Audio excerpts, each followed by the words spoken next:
Commission meeting of September 5th, 2023. Please silence all electronic devices and mute your phones. We'll proceed with the public hearing, starting with the ordinances. Item number P45. Mr. Clerk, when was it posted, or when was it noticed? We have proof of publication of this matter in the June 21st, 2023 edition of the Tampa Bay Times. Thank you. And staff?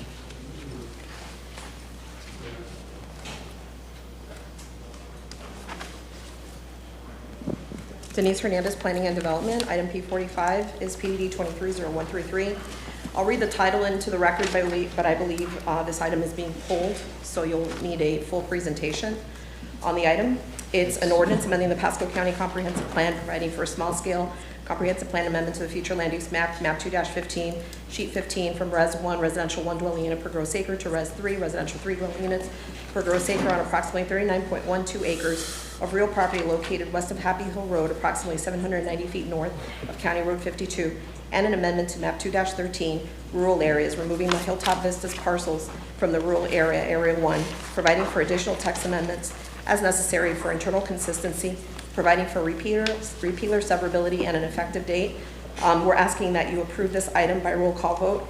This was presented to the local planning agency on July 6th of 23, who found it consistent with the comprehensive plan and recommended approval to the board. And we do have Chris DeManch here to present the item. Okay, just for clarification, so item P50 that goes along with this was going to be pulled from consent anyway? Yes. So we're going to hear them both together then? We'll do them both together. All Are we right. going to do that now? What do you want to do? I'd rather you do the comprehensive plan amendment and then the land development code amendment and then the zoning. You can do them one after another, but Okay. not as a consolidated hearing. Okay. All right, so continue on.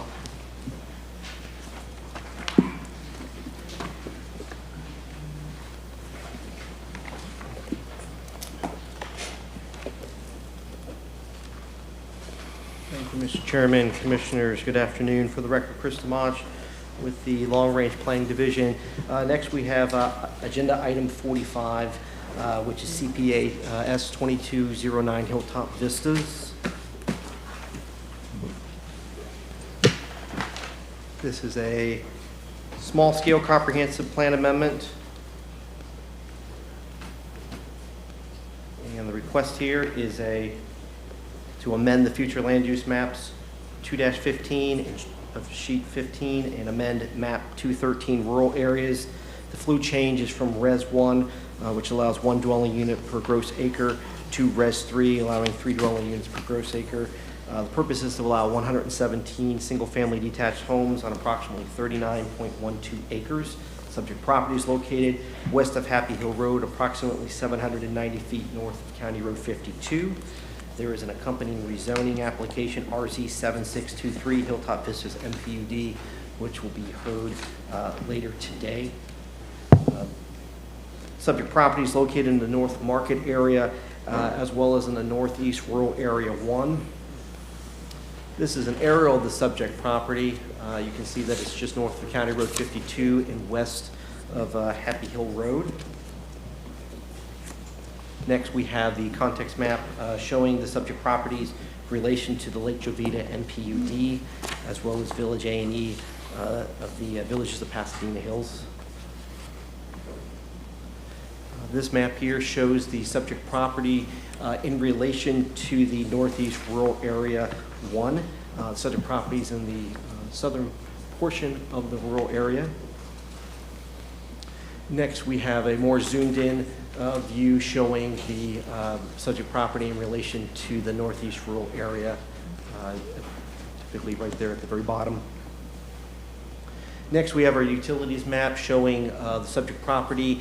Its location is east of the Lake Jovita MPUD. Lake Jovita has existing utilities in place. There are some connection points that are adjacent to the subject property, which would allow the property itself to be brought on to water and wastewater upon development. Existing future land use for the parcel is Res 1, and proposed would be Res 3. The zoning for the site is R1. And the proposed amendment is consistent with the following policies within the comprehensive plan. And And staff's recommendation is recommend the Board of County Commissioners find the proposed amendment consistent with the comprehensive plan and adopt by a roll call vote.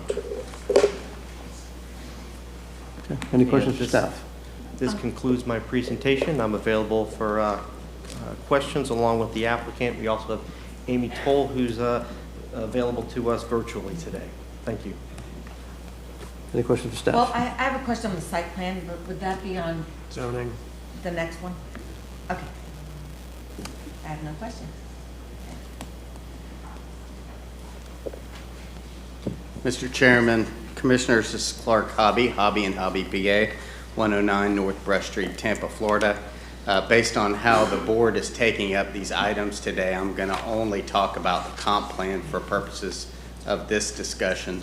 So you have before you the proposal to take the site out of the Northeast Pasco rural area, and that my comments that are related to that apply both to the item that is related to the comp plan and the LDC amendment, so I probably won't repeat these again. But the comp plan is set up in this area to discourage people from running utilities long ways into a rural area to destroy the rural character of the area.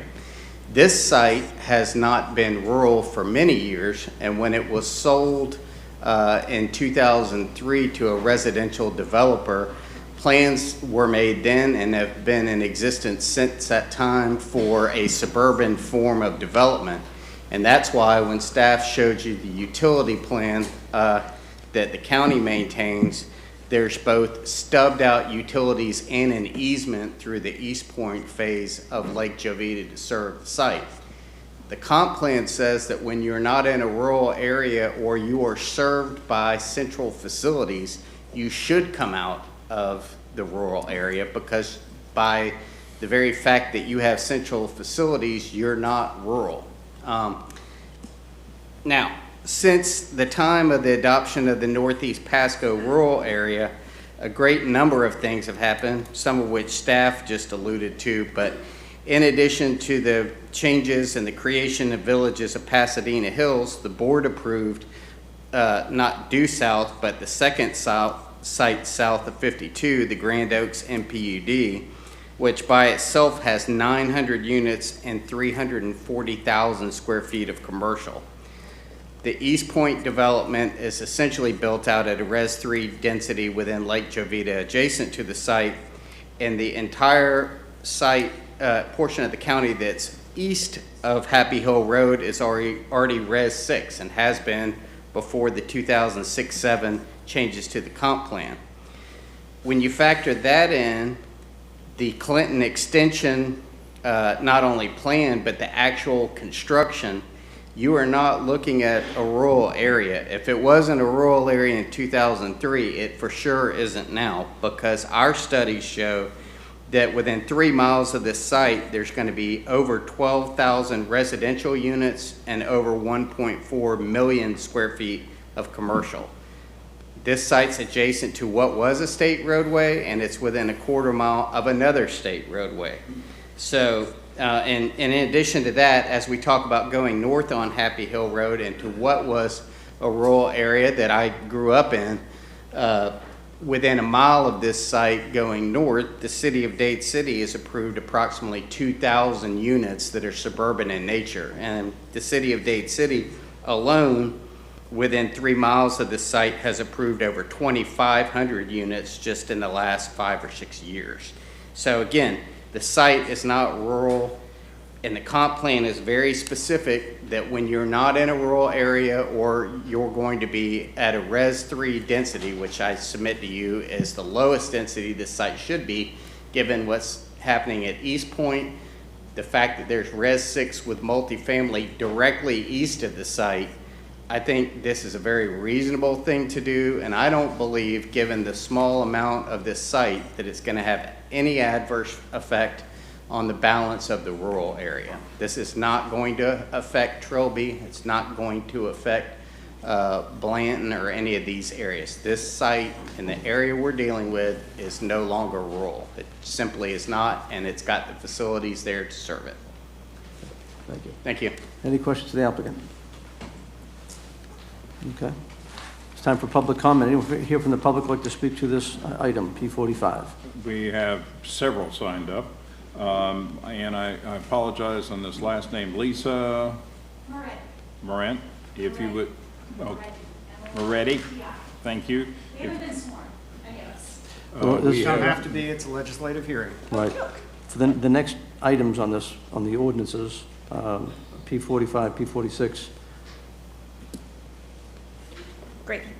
If you will, please, ma'am, if you give your address for the record. Yep, it's 16331 Iola Woods Trail. I have materials for all of you. Move to receive. Second.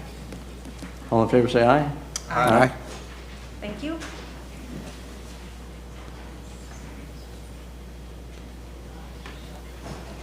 So I'm going to talk fast, and everything sort of applies to all three pieces that are up today. This property is located in the Northeast Rural Overlay on a road that was designated a rural scenic road. The commission continues to chip away at the rural area, making the overlay as defined in the comprehensive plan meaningless, even though we keep encroaching on it. More than one commissioner has ties to the applicant monetarily. I respectfully request that those commissioners recuse themselves from voting on this, since either they themselves or their spouse has either been in business with or employed by Mr. Simpson. According to the Pasco County Land Development Code 304.2, this requires a public sign notice to be erected on the subject property. It states where the matter being heard involves a specific parcel of land, a sign purchased through the county shall be erected on the property. Unfortunately, in this case, the public notice requirement has not been met. As you can see in the images that I've handed you, the picture with the white truck on it shows Lakeview Drive to the far left. Across the street from Lakeview Drive is the public notice sign, which you can see on the far right. If you turn the page over, you'll see the yellow sticker shows where Lakeview Drive is, and the public notice sign is situated. The green stickers show where the Belly Wadding property line is. The public notice is definitely not located on the Belly Wadding property. In fact, I drove by on my way here, and the sign is still improperly located. I have an image for you on my phone if you need that as proof that I took on my way here. The public notice sign is the only public notice for this project on Happy Hill Road. More than 2 weeks ago, and then on September 2nd, the sign was as you see it. I have additional photos from 2 weeks ago, and I videotaped the drive on September 2nd as I drove both Happy Hill and around onto CR 52. They're on a thumb drive. I'm happy to give those to you. In fact, that sign has survived in its current position, unmolested, even by a hurricane. There are no other signs on the subject property belonging to Wilton Simpson, Alan Altman, and David Johnson, except a trespass sign. I can in good conscience swear under oath right here, right now, that there have been no other signs posted on that property in the past few months, as I travel that road regularly. Even if there might have been signs correctly placed, the applicant has a responsibility to maintain those signs throughout the hearing process, as I've pointed out for you all in other cases. Residents should be able to depend on our county commission to make certain that public notice requirement is met and proper public notice is given and posted before it votes on these kinds of ordinances and changes. I've anticipated that this important requirement would have been noted by the, I anticipated that this important requirement would have been noted by the Planning Commission, but it was not. I respectfully ask that the public hearings for this project start over until compliance has been met and accomplished. If I were a commissioner, I would feel obligated to give the people of Pasco County the full measure of public notice entitled to them by law, instead of proceeding on an issue that I knew had been improperly noticed. Thank you. Thank you. Carol Janke.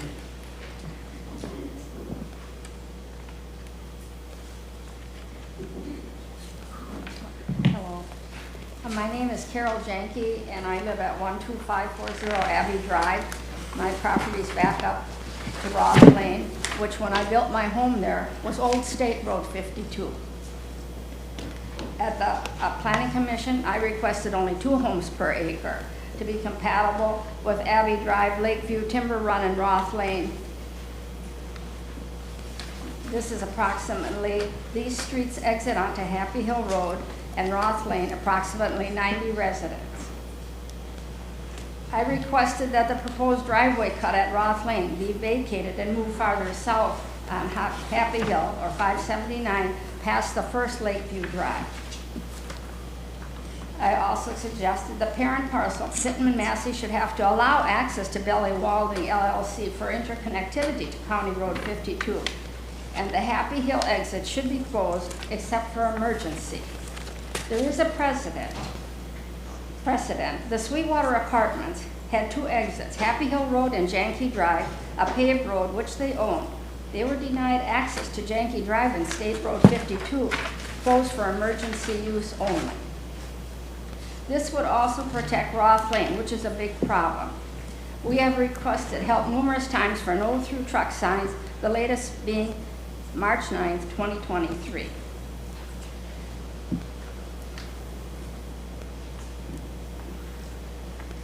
Anyway, the timing and phase plan for this, the existing traffic counts were conducted during a peak season based on the 2019 Florida DOT. This needs to be redone. 4 years later is outdated. Happy Hill Road has seen increased traffic and 2 approved subdivisions. Summit View Phases 1 and 2, 406 homes, approved in 2005 without an updated transportation study. Ordinance number 2005-0905. The northwest corner of Happy Hill Road and Sarah Lynn Drive, allowing 75 homes, was approved February 8, 2023.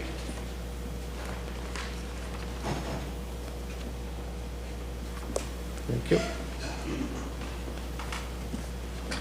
Mr. Chairman, the next person who has signed up for P45 would be Rod Bailey.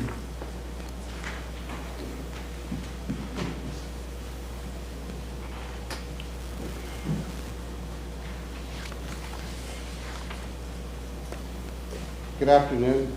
My name's Rod Bailey. I live at 35005 Roth Lane, directly across from the project here. Just for the record, I met with Mr. Bailey before this meeting. I met with the applicant as well. What I'd like to address here is, let me get it. I think it's twisted around. Got disoriented here. Trying to find 52, and I think it's flipped upside down. There we go. There we go. Yeah.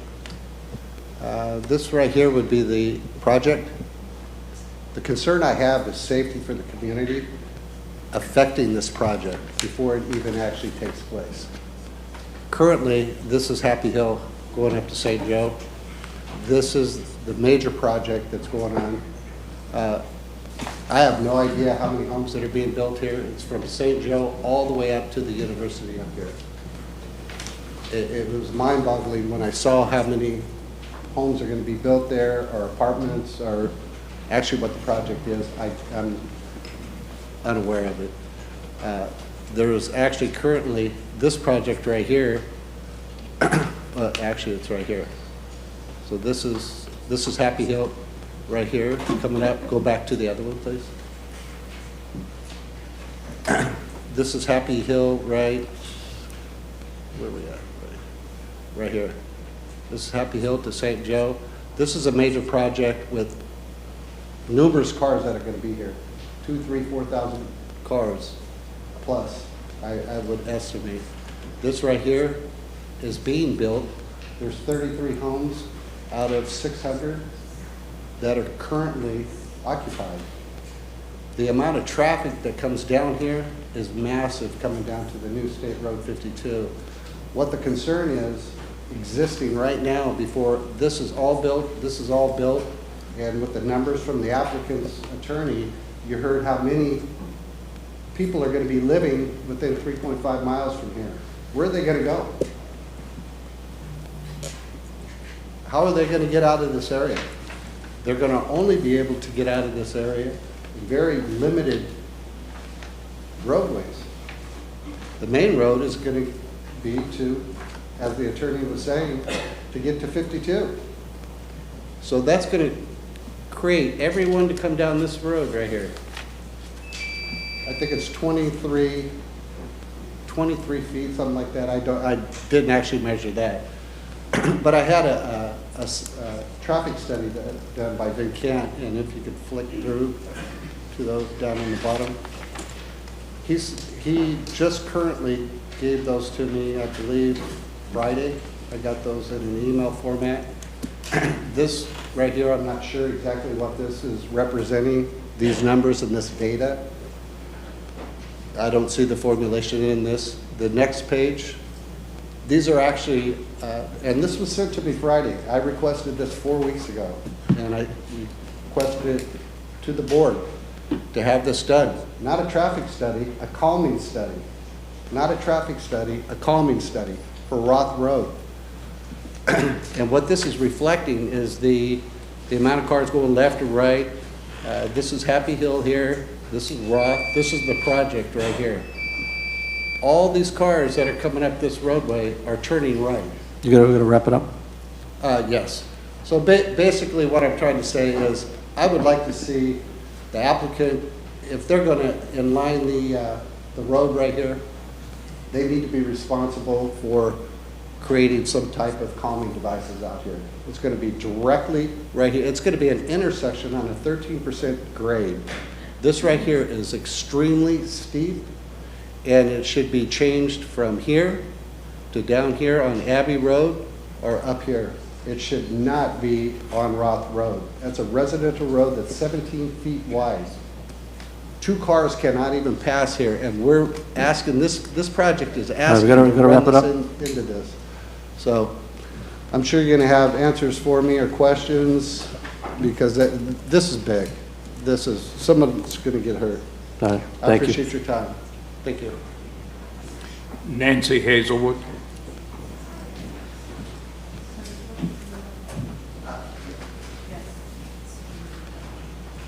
Mr. Chairman, do we need a motion to receive and file? Yes, we do. We have a motion? Second. All in favor, say aye. Aye. Nancy Hazelwood, 34110 Nice Place. Since we are talking about 3 different items, I hope you will forgive me if I go over a little bit on 3 minutes, but We're talking I about don't one right have- now. We'll be covering the other ones afterward. So we're just doing the land use right now. Okay, then I'll stop where I stop and come back and start. Anyways, I hope you took into consideration what Ms. Moretti said and dismiss this project until the proper public notice is available for the public. This is the applicant's responsibility, and I think we deserve public notice. That's correct. Let's start with a reminder. The Northeast Rural Protected Area was granted to the people in exchange for Pasadena Hills, which is now actually a part of connected cities. That's a vast area. Some of the same landowners in Pasadena Hills own land in the rural area, and they would now like to develop at high density, not at rural densities that are allowed in rural area. If you take away from Northeast Pasco, do we get to take away from Pasadena Hills and connected city? What do we get in return? Hilltop Vista project owned by Simpson Two Buddies is asking to take the land out of its northeast rural and triple the densities there. This is not in the Northeast Rural's best interest, so I have asked that topography and the rural road, Northeast Rural Road landscaping regulations apply. This is what happened on Ramsey Road when they took down a hill. That's about 20 feet. Is that in the Northeast Rural? No, Is that in the it was city? in a transition area that was not considered part of Northeast Rural all of a sudden, said it was at high density, but they took down a hill, and that's what could happen to all our hills. It could start a precedent. So, City property.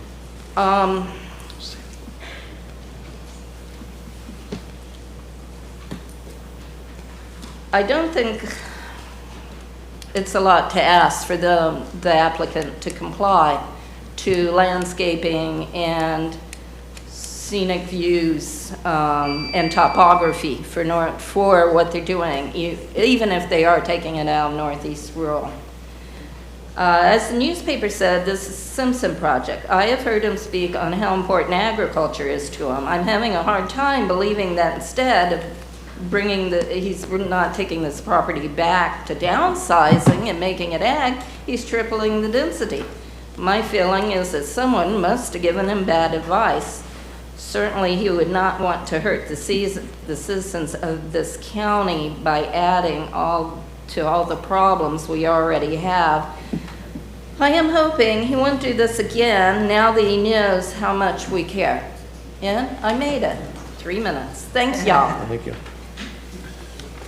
Mr. Chairman, that's all we have signed up at this point that is present. Anyone from the public like to come forward? Come forward. Is there anyone else? Please line up behind Mr. Riley. Good afternoon. My name is Richard Riley, 20235 Old Trilby Road, Dade City. I've been here many a time before you, and long enough so that I can remember that the commissioner is the only person who was on the board when the rural area was first presented and approved to the comp plan. The comp plan, the rural area, as far as I'm concerned, is sacred and should not be nibbled away, as Mr. Hobby has suggested. Even though it is a very small amount, but the next person to come to you in 6 months is going to say, oh, well, you can let that little one go in. Well, ours is only, instead of 39 acres, ours is only 15 acres. Or we'll have a bigger one, maybe it's only 275 acres. It'll nibble away on what we were promised.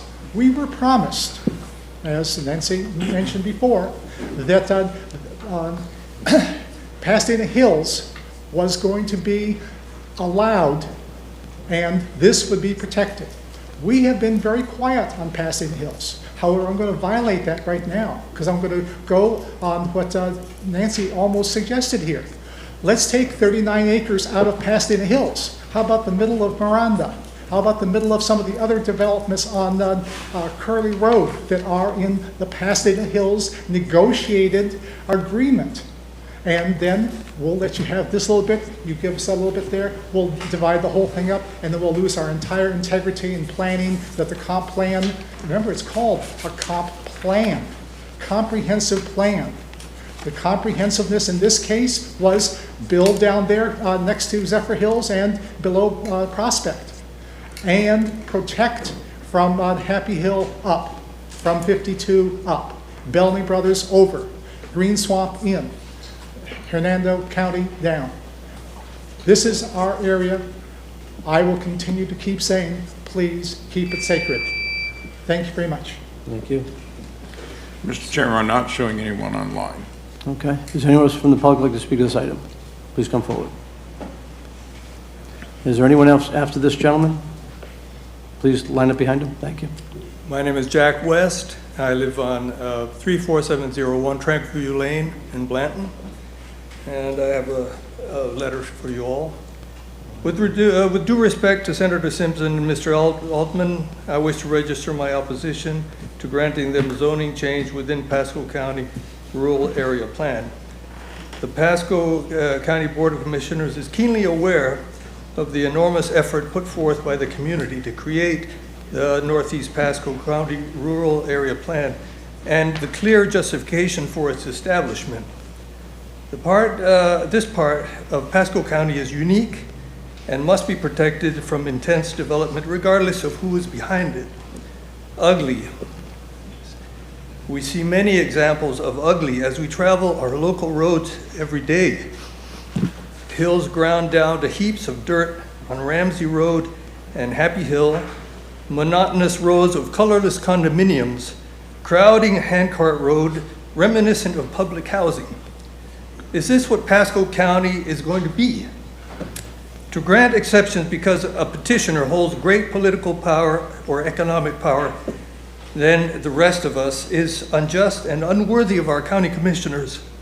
I ask the commissioners to deny the request zoning change and honor the Northeast Pasco Rural Protection Area. Thank you.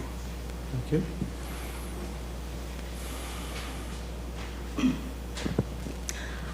Hi, Commissioners. My name is Sharon Hannah West. It's been a long time before I've spoken in front of this group. Your address? Your address, please. Oh, 34701 Tranquilview Lane, Dade City, Florida. I know that guy. At any rate, years and years ago, I worked with a lot of people on the Northeast Rural Protection Plan. Commissioner Mariano, you were part of that. When we submitted that, or when the county did to Tallahassee, the feedback on that was pretty stellar. Tallahassee said never had they seen a cohesive effort of multi-stakeholders like they saw that went into the Northeast Rural Protection Plan. People had to compromise. There were a lot of no-growth people there, there were a lot of developers there, and we had large landowners as well, and it was a good compromise. To say that, or to try to make the argument and say, well, adjacent to it now is no longer rural, there's a reason behind that. Part of the reason is because you stuck by the Northeast Rural Protection Plan and you kept it the way it was.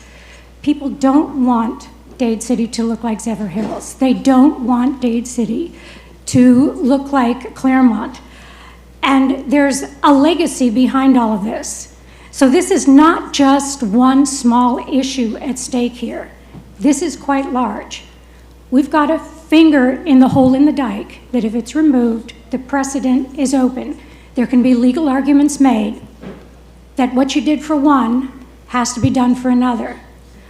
Now, when I was at USF, I recently retired. I taught in the College of Business graduate students, master's and doctoral levels, and we talked to our students a lot about legacies. And I am mindful that there's a huge legacy at stake here, and I'd like you to think about yours as well. Because what we need to keep intact as our legacy for our children, our grandchildren, and those beyond is a piece of Pasco County the way it was. And we can't undo that once it's undone. It's gone forever. And when they talk about you and your legacy, when your time has come, they're not going to ask or talk about what kind of car you drove or what house you lived in. They're going to talk about what you did. And I'm asking you to please do the right thing today. Thank you. Anyone else from the audience like to speak? And there's no one on WebEx? No, sir. All right, we're going to close public comment. Back to staff first, then the applicant.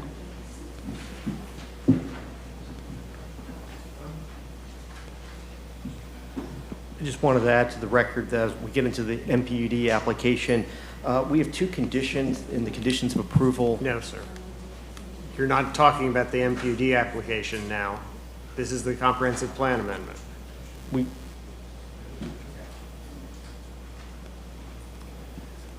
understand that it is a comprehensive plan amendment. There were some comments made with regard to keeping and maintaining topography, and also as relates to landscaping. There are conditions of approval in the MPD that can handle that. We can talk about them in more detail at that hearing. We just wanted to make sure that it was on the record that it was a response to the comments that we've taken those matters into consideration. So the testimony that staff wants to offer is what the board may approve in the MPUD later on in the agenda. That's what they're trying. You're trying to tender. Correct. And Victoria's Pitos for the. Okay. Then proceed. I mean, we can talk about it at the MPUD stage. It's just that there's conditions of approval as part of the package for this project that will take those topography and scenic issues into consideration. I can't hear you. Need speaker. There are conditions of approval in the MPUD that can take the comments that the public has made into consideration at that part of the project. And as far as my position is that unless there are sub-area policies of this comprehensive plan amendment, the board is looking at the reduction of the Northeast Rural Protection Area to exclude this property and the increase in density from Res 1 to Res 3. And when we get to rezoning, you can go into detail about those conditions. Correct, yes.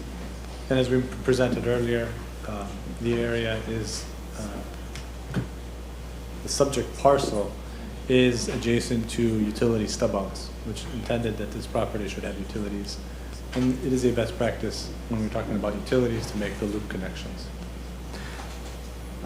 Terry, years ago, we had looked, I believe, at this property, maybe this corner, and there was like an MPUD of some sort, or even, not sure it was a comprehensive plan amendment change or not, but it was something like what was happening at Trinity on Little Road and Trinity Boulevard. There was a big complex coming in there that the one in Trinity got built, this one never did. Is this the same parcel of land? Clark's saying no. No. Okay. I don't think so. All right. The question I have is about the signage. Does the sign have to be on the property, or? I can address it. Okay. To the applicant. I'm asking the clerk to put up on the Elmo. We have pictures of the sign being posted on the northerly loop of Lakeview, directly across.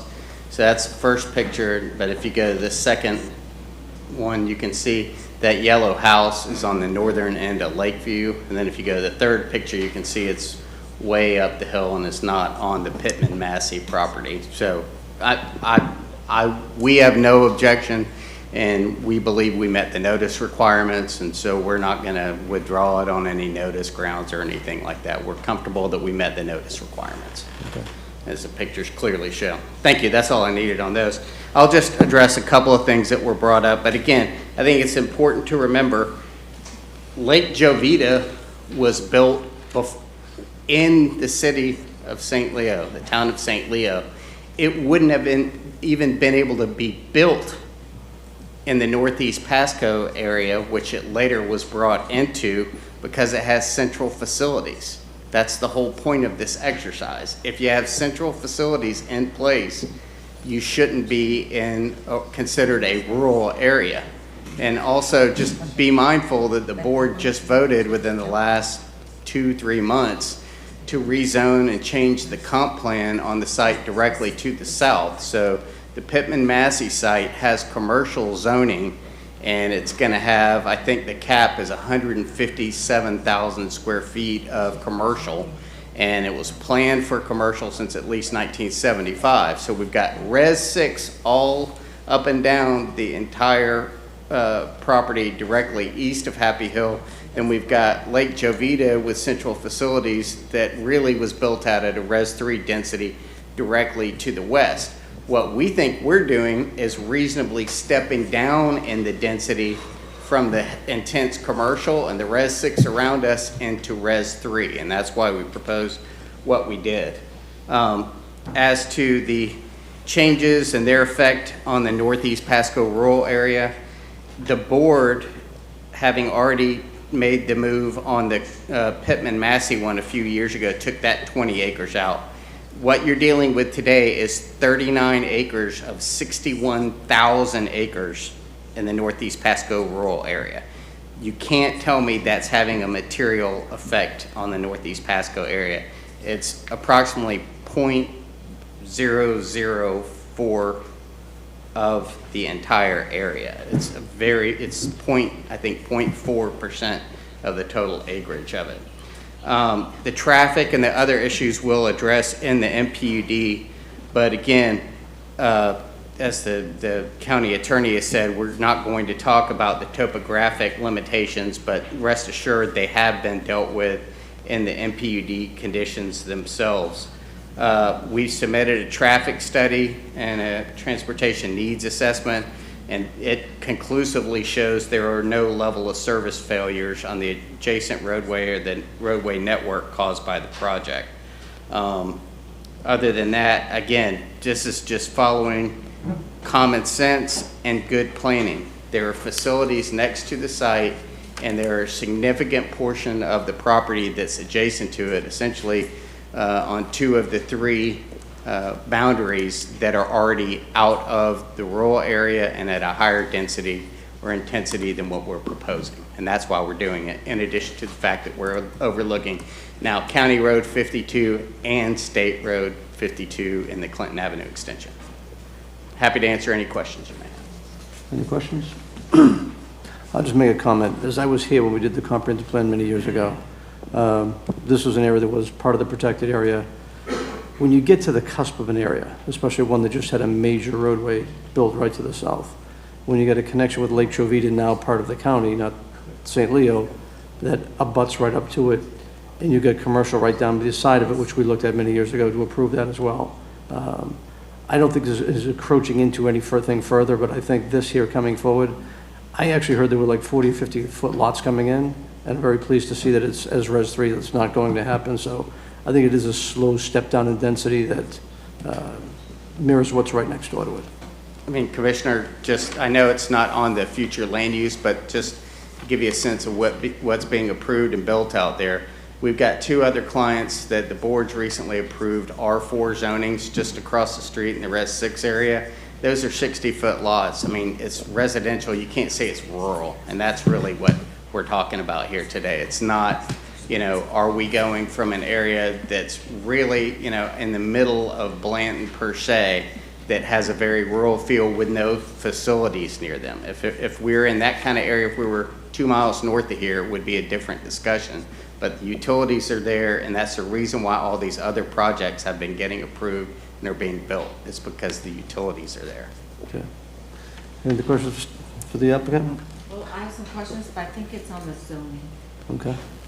Mr. Chairman, I'm sorry, ma'am, go ahead.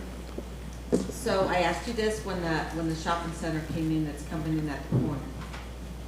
And seeing that picture, I don't know what it was, Commissioner, of where they took down the hill. And I remember when we worked on this project, we didn't want the hills being, we didn't want to be Claremont. Right. I don't, That was not this project. Yeah, well, no, I don't know where that was, but I just know that we tried to protect that in the East Pasco rural area, that the hill, only so much could be. That's right. There are specific limitations that apply in the comp plan now, and Mr. Steinschneider is telling you that we can't make your decision based on what's in the MPUD, but I can tell you that the specific language that was in the comp plan is in the MPUD conditions. which we'll cover later. Right. Okay. So just doing land use for now. Okay, so that's for the next one. That, right. Well, I just want to answer a question. Ms. Starkey, that picture that Ms. Hazelwood was showing is Ramsey Road, and they did cut that down. That's a city project, not a county project. But they extremely cut that down, but it's supposed to be by guidelines of engineering and all. The slope's supposed to be correct. So we did check on that. Those hill things are, well, Well, I'm not a data. that was in the city, and we didn't have a say in it. So, There's a long history The city there, Commissioner, project. with regard to that property, and there's a lot of people I grew up with right down the street that weren't real happy about it, but it was outside the county's control. yeah. Well, I'm sorry not about that. happy about it. I don't have to see it, but that's. And nothing to say. And you don't see it from this property, but this time I'd like to make a motion to approve. Have a motion? Second. Have a second? Any further discussion? Did you want to add something? Yes, Commissioners, Mr. West has submitted his comments in writing and wishes for them to become part of the record, so we'd request a motion to receive and file. So move. Second. All in favor, say aye. Aye. So a motion to approve on the floor. Any further discussion? All in favor, say aye. Roll call. Is this roll call? Oh, roll Mr. call. Chairman? Roll call. Yep. As an ordinance? Okay. District 1, Commissioner Oakley. Aye. District 2, Commissioner Wakeman. Aye. District 3, Commissioner Starkey. Aye. District 5, Chairman Mariano. Aye. Next item, P 46. We have proof of publication of this matter in the March 22nd and June 21st editions of the Tampa Bay Times. Thank you. Commissioners, first of all, I want to say I'm sorry. I'm a little bit off today because I have a very strong headache, so I apologize if I'm a little wobbly today. So item P46 is PDD 230313, an ordinance by the Pasco County Board of County Commissioners amending the Pasco County Land Development Code, Section 604, Northeast Pasco Rural Protection Overlay District, Figure 604-1, Northeast Pasco Rural Protection Overlay District Boundary, Figure 604-2, Northeast Pasco Rural Scenic Roadways, Figure 604-4, limits to topographic alterations, and other sections as necessary for internal consistency, providing for applicability, repeal, or severability into conclusion into Land Development Code and effective date. Today, there's no action by the board required on this item, as this is the first of 2 public hearings. This is the first reading on the matter, and it's set for adoption on October 10th, 2023. Comes to you with a recommendation of approval from the Planning and Development Department, and the local planning agency found it consistent with the comprehensive plan and recommended approval to the board on July 6th of 23. Again, this is one of the companion items, so you have item 45, P45, P46, and P50, and this is one of the companion items to that, and I know you do have folks signed up to speak on the matter. Okay, thank you. So anyone here to speak to item P46? Applicant? We have subjects signed up again.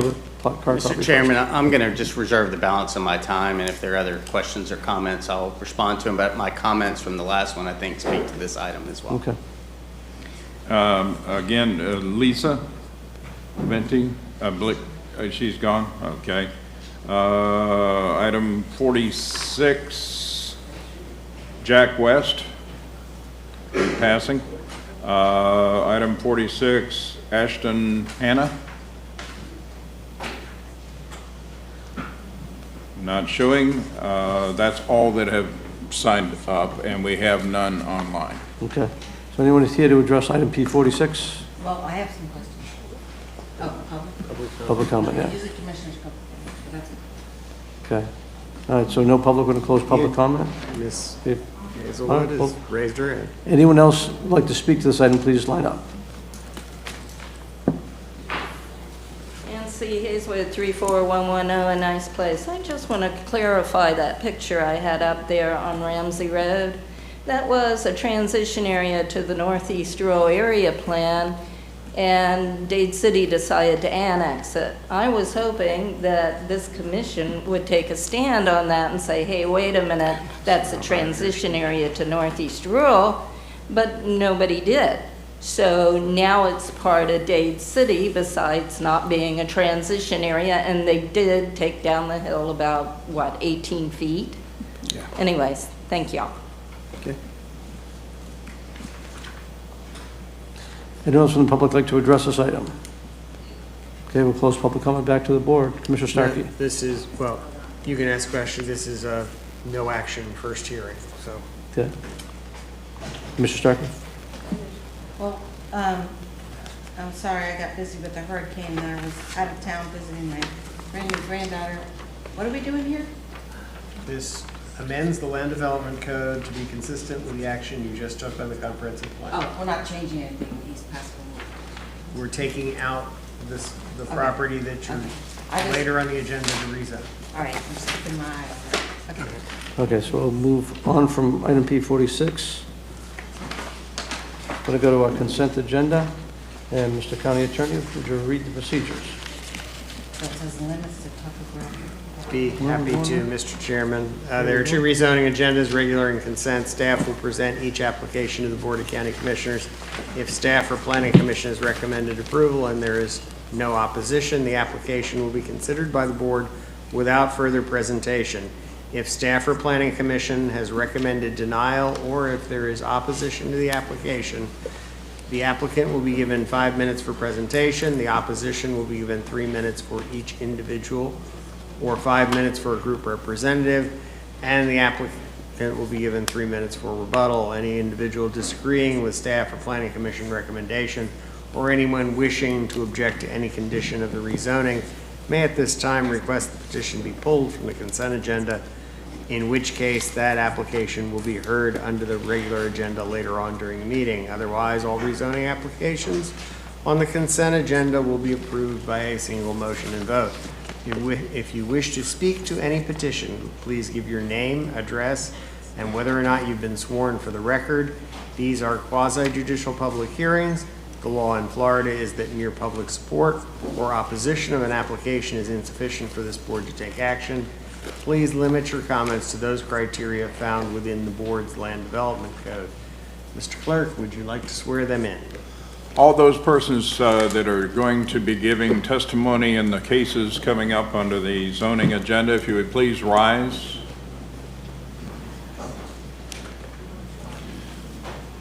Do you swear or affirm that the testimony you will give in those matters is the truth, so help you God? All right. When you come to the podium to speak, for the record, please indicate whether you've been sworn and state your name and address. And if you've got an interesting last name, spelling would be greatly appreciated. Okay. Today we have 6 public hearing items on the consent agenda. We'll start with P47. Do we have proof? We have proof of publication of this matter in the July 19th, 2023 edition of the Tampa Bay Times. Thank you.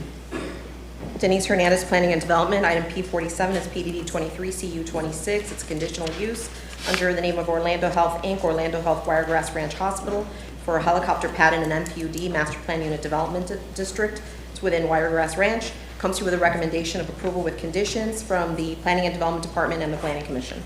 Okay. Is there anyone here to speak against this item? Seeing no one, leave it P47 on consent. P48. Do you have proof? Published in the Tampa Bay Times, July 19th, 2023. P48 is PDD 23 CU 28, a conditional use in the names of BB Agritourism LLC, One Source Towers 2 LLC, Verizon Wireless for a 188-foot above ground level monopole wireless communication facility in an AC agricultural district. Comes through the recommendation of approval with conditions from the Planning and Development Department and the Planning Commission. Is there anyone here to speak against this item? We'll leave it on consent, and this is right where I lost my call with Mike Carbell this morning. Item P48, do we have proof? I mean 49. 49, Tampa Bay Times, July 19th, 2023. Item P49 is PDD 23 CU 29, a conditional use in the name of Roland A. Anna F. Dunlap, North American Towers LLC, West Orange Wireless, for a 185-foot above ground level unipole wireless communication facility in an AR agricultural residential district. As I understand it, the applicant does have some issues with condition of approval number 1. We are recommending approval of a monopole with conditions as included in your agenda packet. I will allow the applicant to speak if you want to keep it on consent. As I understand that the applicant would like the board to allow the county, or delegate the county attorney's office, David Goldstein, and Denise Hernandez in Planning and Development to negotiate condition number 1, because we think we're pretty close. Take public comment and close the public hearing for. Let's do this. Let's just pull it off consent, and we'll just bring it back after we do the others. Okay. All right, thank you. Okay. So item P50. We have proof of publication of this matter in the Tampa Bay Times, June 28th, 2023. As I understand that this one should be pulled from consent, you do have some folks here in opposition. Okay. Item P51. P51, we have proof of publication, Tampa Bay Times, July 19th, 2023. P51 is PDD 237731, a zoning amendment, Black Marlin Capital LLC, Fresco Lane rezoning for a change in zoning from R1 MH Single Family Mobile Home District to C2 General Commercial District with a voluntarily agreed upon deed restriction reserving the uses for C2, also known as the Live Local Act deed restriction. Comes to you with a recommendation of approval from the Planning and Development Department and the Planning Commission. Okay. Anyone here to speak against item P51? We'll leave it on consent. And item P52, do we have proof? Proof of publication in the July 19th, 2023 edition of the Tampa Bay Times and by affidavit of certified mailings and site postings. Okay. On this item P52, we're asking that you take public comment and allow the transmittal to the Department of Commerce and other reviewing agencies as PDD 230514. Comprehensive Plan Amendment CPA 2308, overpass at I-75 sub-area. It's providing for transmittal of a large-scale comprehensive plan amendment to the future land use sub-area maps, map 2-9 and 2-926, rescinding the overpass at I-75 sub-area in its entirety of approximately 160.8 acres of real property located north of Overpass Road and to the east and west of Interstate 75, and a text amendment rescinding sub-area policy Flu 7.1.2.26, overpass at 75. This was presented to the local planning agency, who found it consistent with the comprehensive plan and recommended approval to the board. Again, this is a transmittal of the item to the Department of Commerce and other reviewing agencies. Okay. Thank you. Is anyone here to speak in opposition to item P52? We'll leave that to consent. Do we have a motion for the consent agenda? I'll make a motion that we approve the consent agenda, and I think we pulled P50, so it excludes P50. We pulled 49 and 50. We pulled 49 and 50. Oh, 49 and 50, okay. We have a motion, we have a second. Second. All in favor, say aye. Aye. Aye. Any opposed? Okay. Now we go to item P49.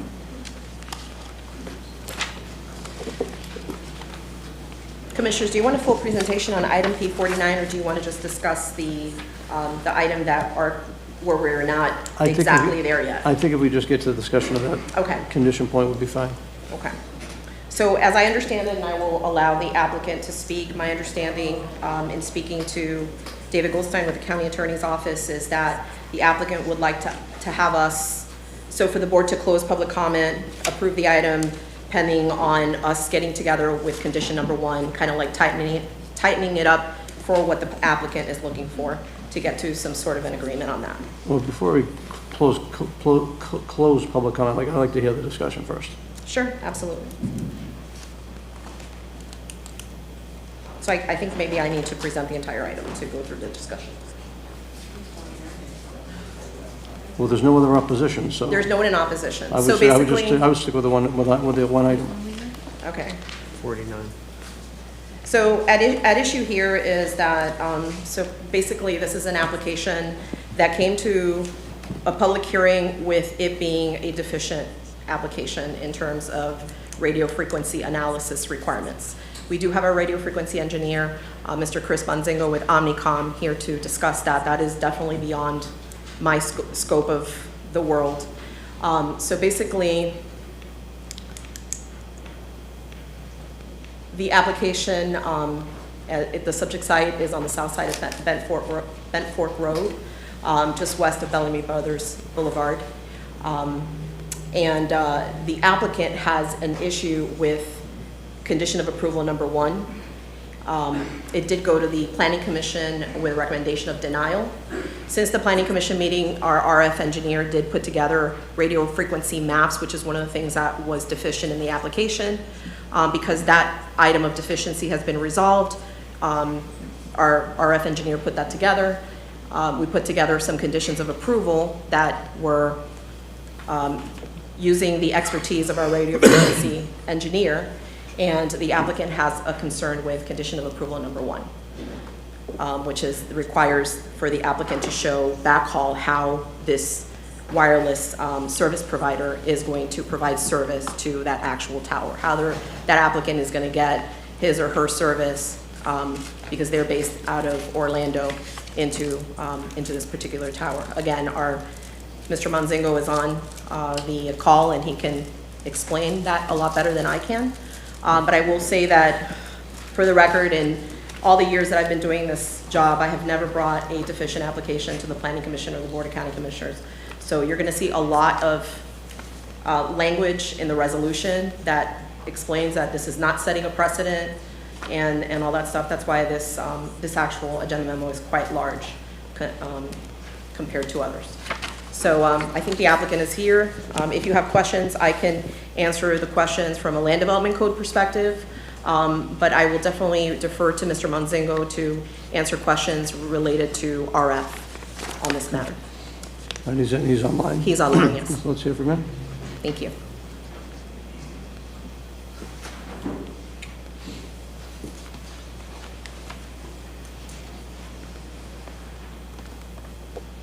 Good afternoon. Deborah Martyhue, Martyhue Land Use Law, representing... Hold on one second. Are we going to hear from the person online? Or is that through you? I apologize. I thought the intent was to kind of like agree on condition 1, Okay. to not have to bring Mr. Oh, Monzingo okay. on. That's But fine. if we can, if we can talk about that. No, that's fine, okay. Deborah Martyhue, Martyhue Land Use Law, St. Petersburg, Florida, representing the co-applicants, West Orange Wireless and North American. That's kind of my understanding at this point too.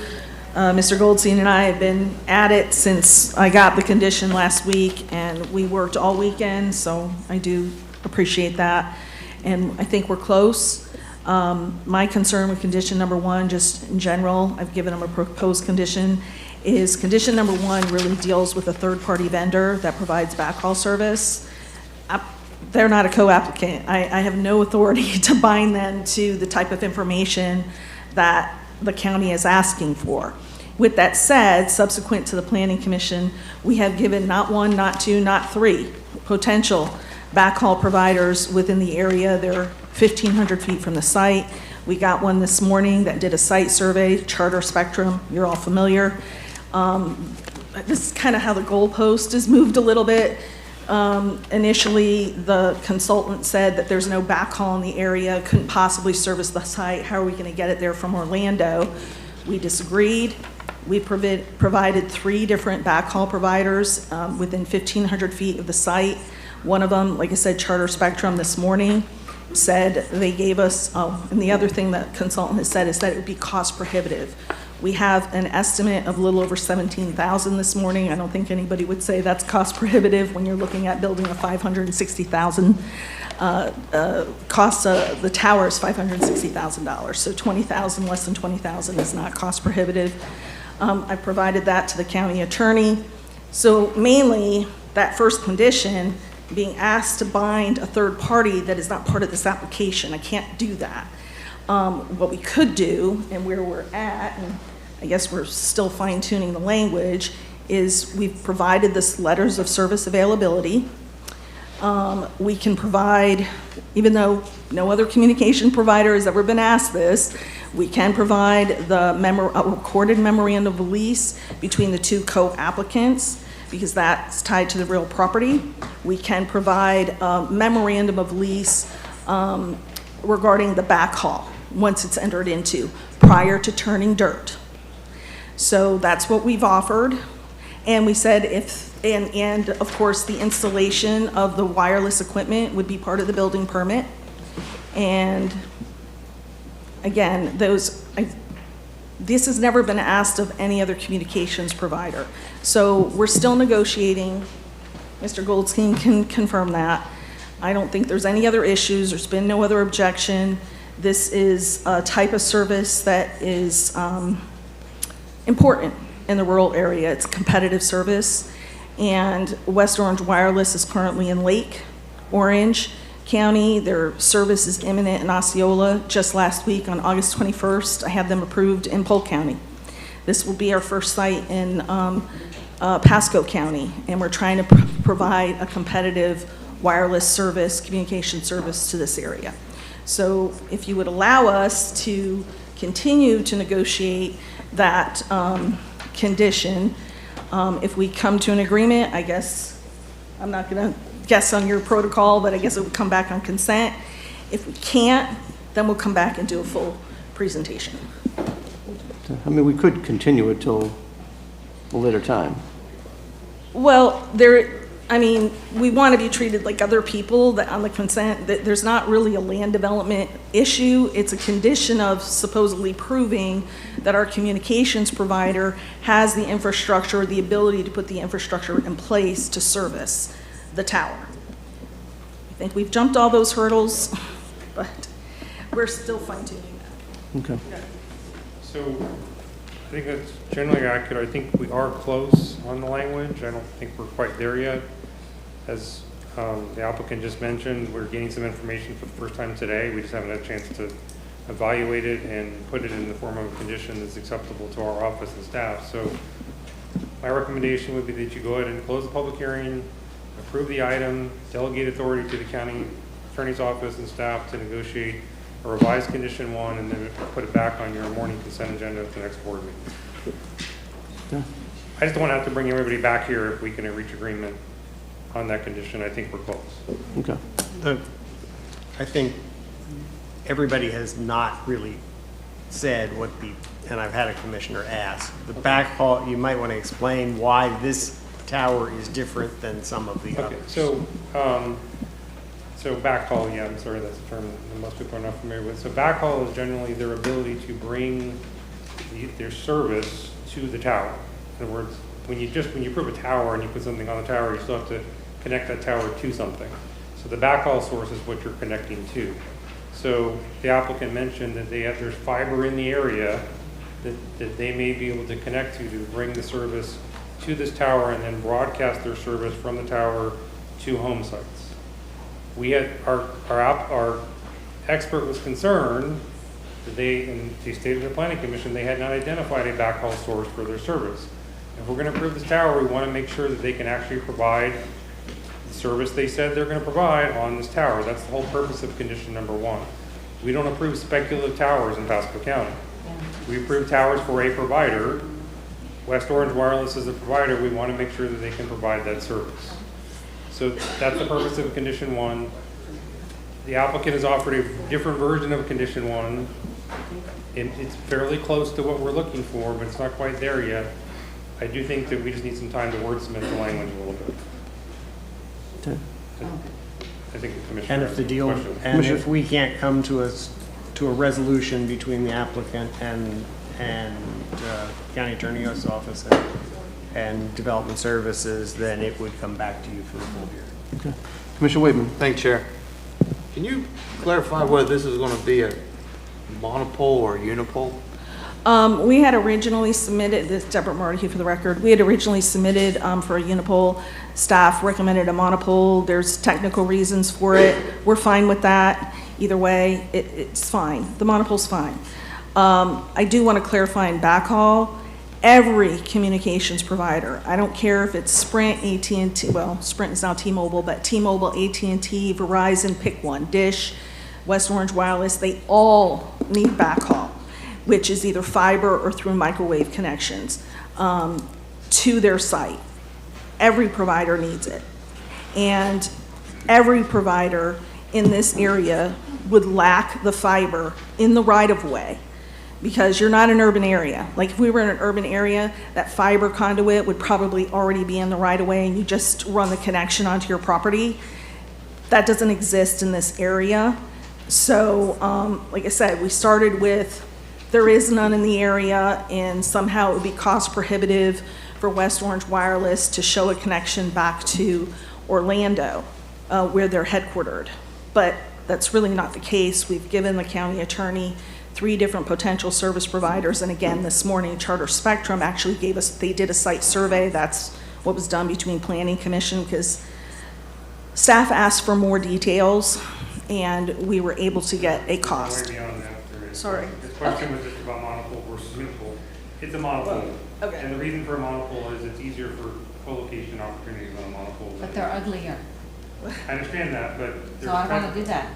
I will tell you. Why do I want to go ugly? Okay, because there's, and Denise and our expert can testify this too as well. The problem with the unipoles is that in many of the unipoles, the equipment overheats. I heard inside. that that's taken care of now. I heard it in one of the planning commission meetings. I'm not sure that our consultant agrees with that. Okay. Regardless, we do, I'll let our consultant speak to it, but I think they believe that co-location, it's easier to have co-location opportunities on a monopole than it is on a unipole. If you want, we can get our Chris to speak to it, or Denise can too. Can I answer one question about that too?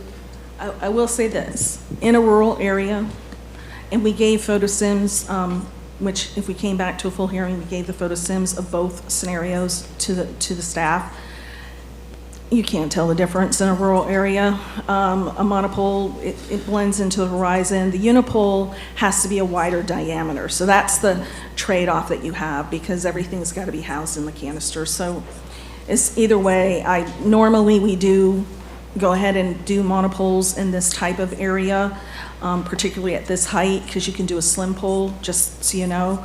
But it can go either way. And staff was recommending a monopole. We're fine with that. And this is higher than what staff can approve just on its own, right? This would not be a tier 2 tower. It cannot be administratively approved.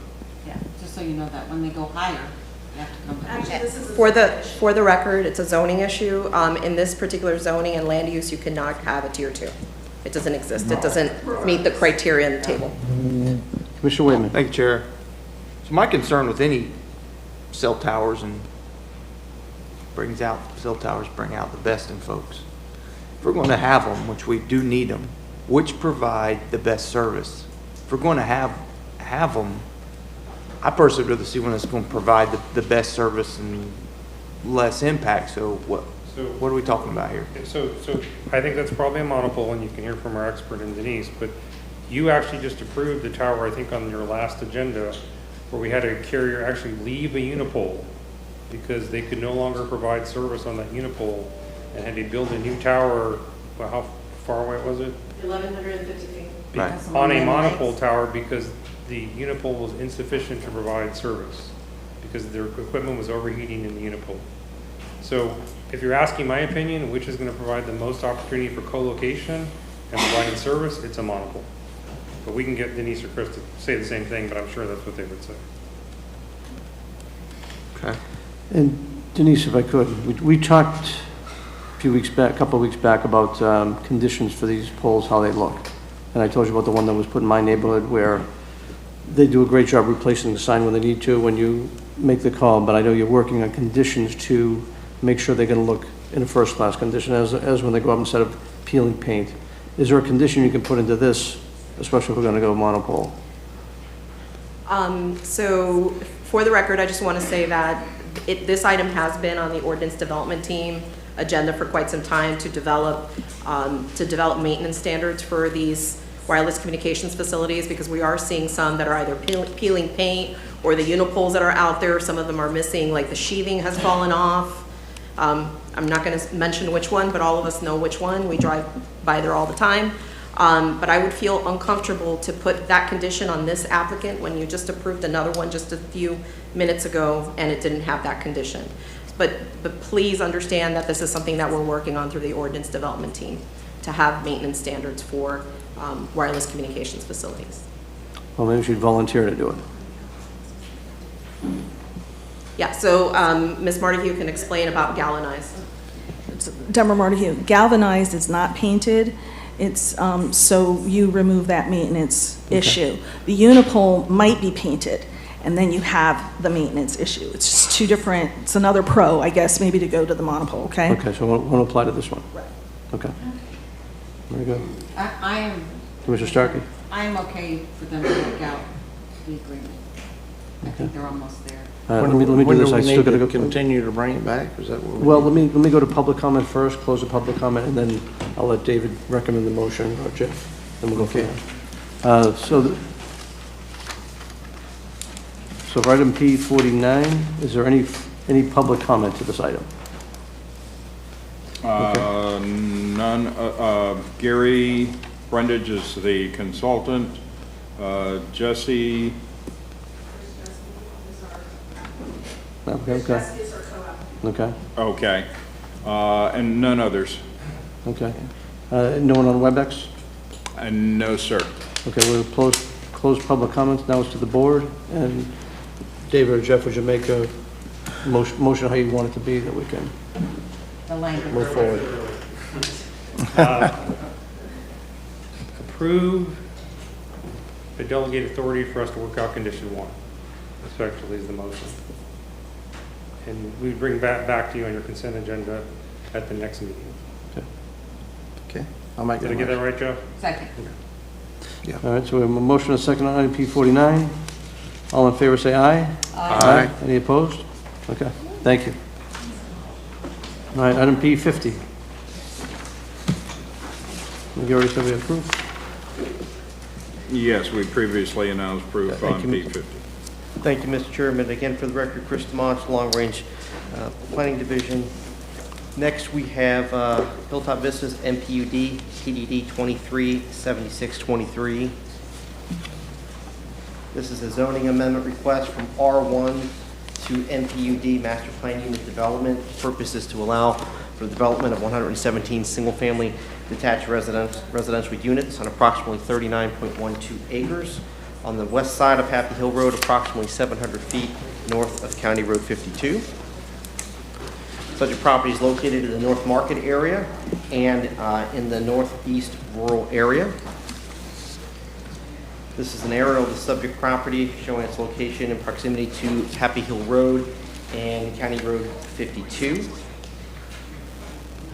Current zoning on the site is R1. Current land use is Res 1, although we did hear a public hearing earlier today adopting that to Res 3.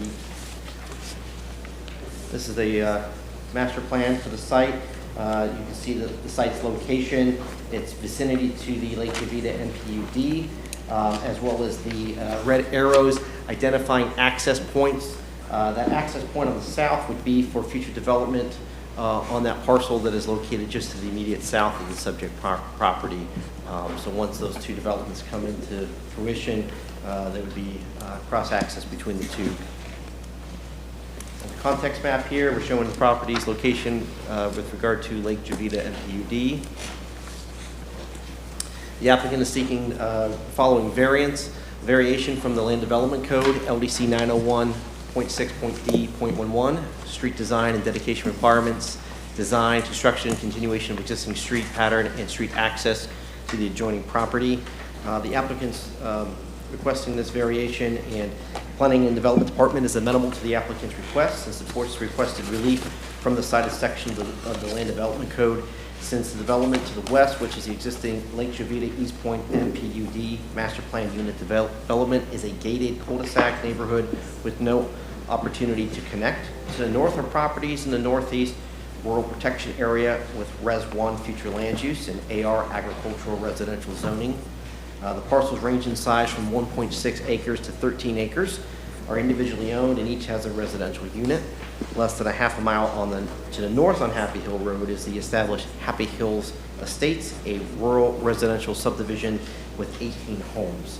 Due to the size of the adjacent lots and the Happy Hills Estates development to the north, a meaningful opportunity for a parallel roadway to Happy Hill Road is not viable or appropriate in this location. Staff recommendation is approval with conditions, and I'll stand by for any questions along the applicant. Okay, thank you. Any questions for staff? To the applicant. Commissioners, Clark Hobby again. I apologize for my slow walk up here. I pulled my calf muscle last week, so I'm moving it in slow-mo. I'm not trying to be dramatic. We've talked about this project already at this point in 2 different agenda items, but I did want to say a few things about it just to make sure that the record's clear that our team and our client in this matter take the area seriously, how what we develop in this area matters to the area, and we're trying to do a quality job. When we first took the project on, we looked at what was surrounding the site, what the board had been approving in recent years. The biggest impact from an as-built environment in the area in recent times has been Lake Jovita and East Point, specifically to our west. And if you were looking back at the aerial that staff showed you just a minute ago, maybe staff can toggle back to that, you see clearly the form of development is very much in line with a suburban form. Go back maybe one more. And then to the east of east of Happy Hill, we've got the legacy subdivision that's been there my whole life. But then we've got just north of that, and immediately it's kind of like it's across Happy Hill, and just a little bit to the north is Sweetwater Apartments that St. Leo has used for several years. Has 194 multifamily units. So we feel like this is a reasonable transition from a generalized compatibility analysis. Having said that, we knew there were going to be questions. Well, if you take it out of Northeast Pasco, what are you going to do to the hill? Are you just going to come in there and level the hill? Do you guys not care about that? I knew that was going to be a question, and Denise, Elizabeth, and I are really the primary drafters of what's in the comp plan. Not the comp plan, but what's in the code for the protection of the topography, because we all believe that was very important to do in the code adoption process for Northeast Pasco about 10 years ago. And so what we did, the MPUD condition has the operative language from the code in condition number, I think 16? I can't remember. Yeah, it's number 16. So the specific requirements, had we stayed in Northeast Pasco, are going to apply to this MPUD, so that you're not going to just come in there and level the hill. They're going to have to build building pads and stuff like that, but the hill's not going to be cut down, and you can't come in there and just basically try to create excess dirt, sell the dirt, like some people, believe it or not, have tried to do in Northeast Pasco in the last 10 years. And that's what, and Denise is here, and she'll remember the conversations, we specifically wanted to prohibit. So we were very cognizant of that. And then when it comes to the landscape buffer, and this really was one of the reasons why we wanted to come out of Northeast Pasco in general, this obviously is not a rural area anymore on this site. And the board's already made that finding when you changed it to Res 3 in the earlier adoption item. What's in the Northeast Pasco landscape and setback buffers assumes that you're in a very rural area and that you have hundreds and hundreds of feet of setback. Rather than do that, which basically would have meant the site's completely undevelopable, what we did was we doubled up on the landscaping as far as the amount of trees that are being planted. They're upsized from what the code requires. It requires extra shrub planting.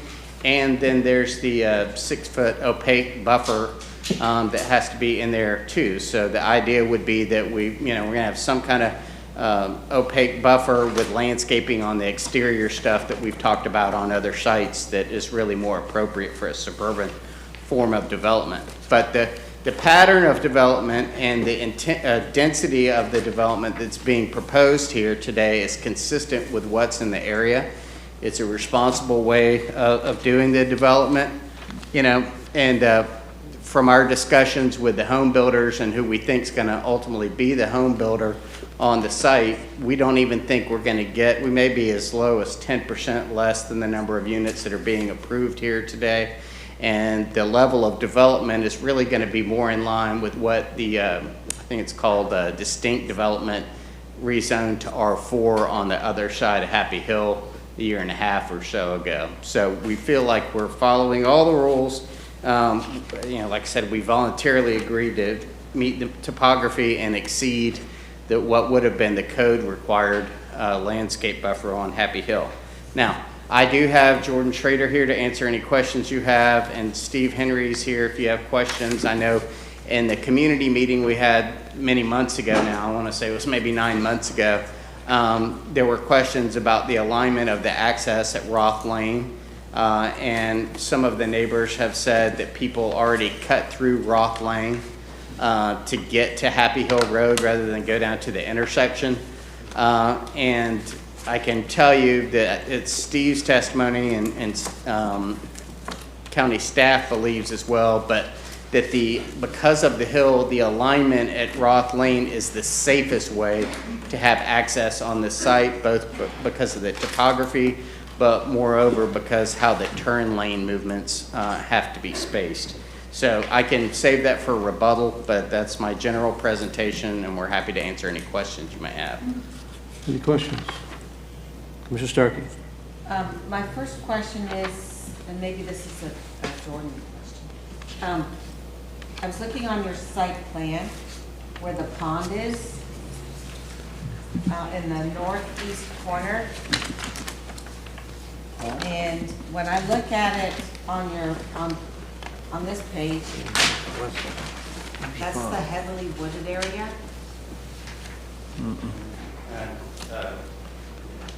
I don't know where the pond is. Yeah, and then I have this page. Do you have this page?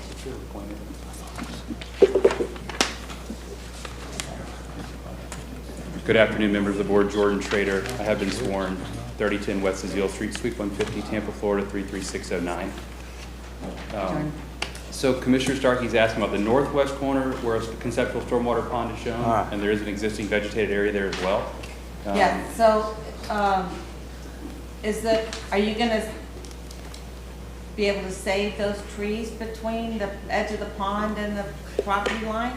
So the topography of the site, there's a crested high point in the middle, and then the property drains really 3 directions. To the west is actually a closed basin lake that's part of basin special concern. Some of us know it as Doc Smalley's Lake in the back. Because the topography, that's where the pond really has to go. And I'm not objecting to you putting the pond there. I understand you got to put it where the water flows. I'm saying between the edge of the pond. Now I get that this may not be your exact drawing. Between the edge of the pond and the property line, are you able to save the trees that are existing there? And maybe those aren't trees. That's what it looks like it is on here. So if you look at the graphic right here, sorry, so it's that little tiny lot line right there. Yeah. That's where the utilities are actually stubbed out. So to develop as it was planned from the property to our west, we will have to get in there and do clearing to connect sewer and water and things. So I don't want to falsely tell the board that we would save the trees on the east side. I will say that, see how these lots are larger than normal? East Point was done, there's a ravine system in there, and there's a significant hammock on the west side that was existing on the east side of East Point in there as well. So there's oak trees on the west side of the property that will stay, but for utility and drainage reasons, there will be, on this side, we have to connect to those utilities. That's where they place them. Well, I hope you can save as many as possible. I just hate seeing all these trees going down. I completely understand. Then, another question. Is this, there's a lot of talk in here of 40-foot lots. Is this a 40-foot lot subdivision? The smallest lot. It's being approved that way, Commissioner, but we're under contract with a builder. The smallest lots that we're looking at now are 50 and 55. So Okay, it'd be because 50, we got rid of 55, 60. That's what we're looking at. Did we not change that 40 to 45? Or does this not? This one, you This know, was we had, grandfathered? the way the memo, It's it's grandfather memo. because of the way the memo is. We had our first round of comments like 9 months ago. Okay, and I noticed, Jordan, in your drawings, it says, it calls out a 10-foot utility easement, and I just want you to know, we've got that down to a 5-foot utility easement. So you don't have to save 10 feet. You guys can go at it with 5 feet. Commissioner, thanks for bringing that up. We did add a few things in, and Denise is going to address those in a minute. Part of some of the changes she's reading in is the addition of the language to allow us to use up 5 of the 10 feet. So that's being added today. All right, and are you doing any improvements along Happy Hill? Is there a multi-use trail or sidewalk or anything? I don't believe there's a trail plan for that area, Commissioner. Huh? It's an existing rural section with no pedestrian as it is right now. We're providing all the right-of-way for the future improvements at Happy Hill and then intersection improvements at our front driveway. There's no sidewalks today on either side that would lead anywhere. Well, they would lead to the grocery store next door. You're not going to have to go on Happy Hill to do that. That's the interconnection. That's what that shows. There's one within it? Right. And so the people from Roth Lane, if they wanted to ride a bike to the grocery store, they would come into your neighborhood and then go south through your neighborhood? I mean, hypothetically, Or golf they could. cart? Hypothetically, they could. grocery Or store some of you them will be more aligned with the Pittman-Massey site if you see the Lakeview Drive to the south. If you look at the screen, Commissioner. Like I would like to add, all new streets in the project will have 5-foot sidewalks on both sides. So when they cross Roth, they'll be able to utilize those sidewalks.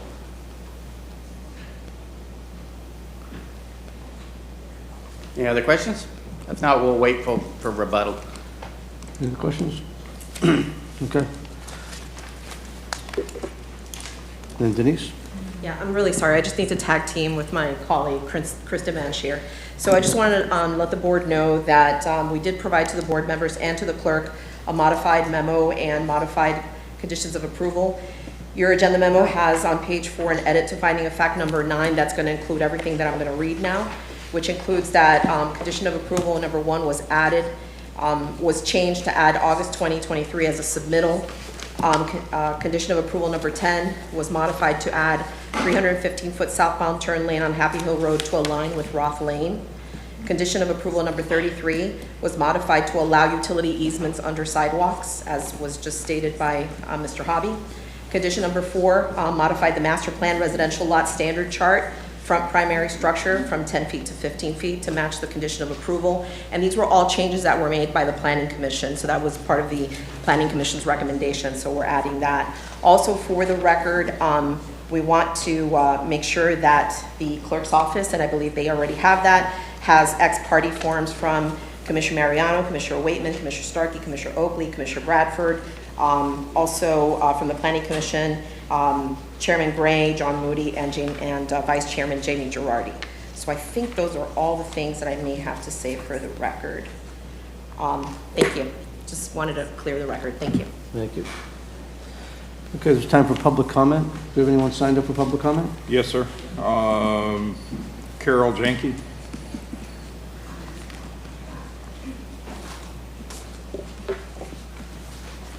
My name is Carol Janke. I live at 12540 Abbey Drive, and my property backs up to Roth Lane.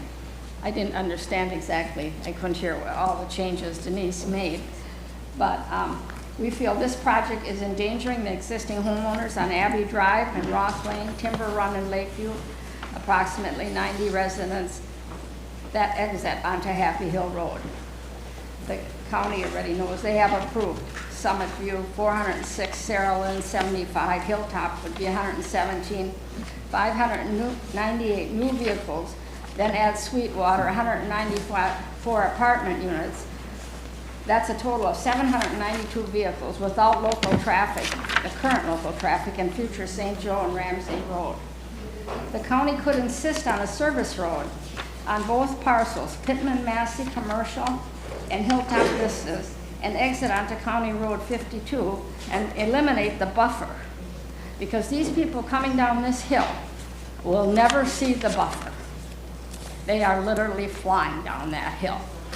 And they don't put on their brakes till they get past Lakeview.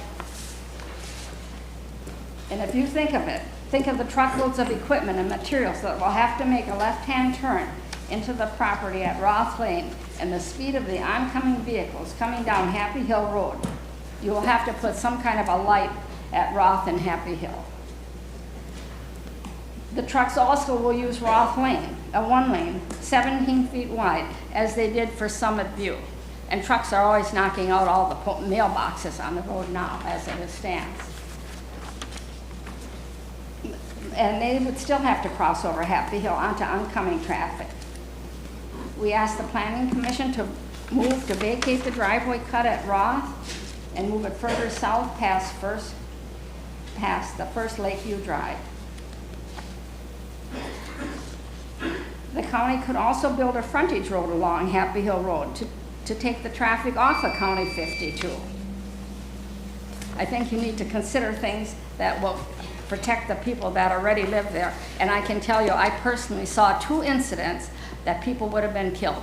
One was my neighbor trying to cross the road on Roth, and the other one was the other day, a truck speeding through there at 70 miles an hour and nearly hit a vehicle pulling out of the apartments. Something will happen someday. Thank you. Next. Excuse me.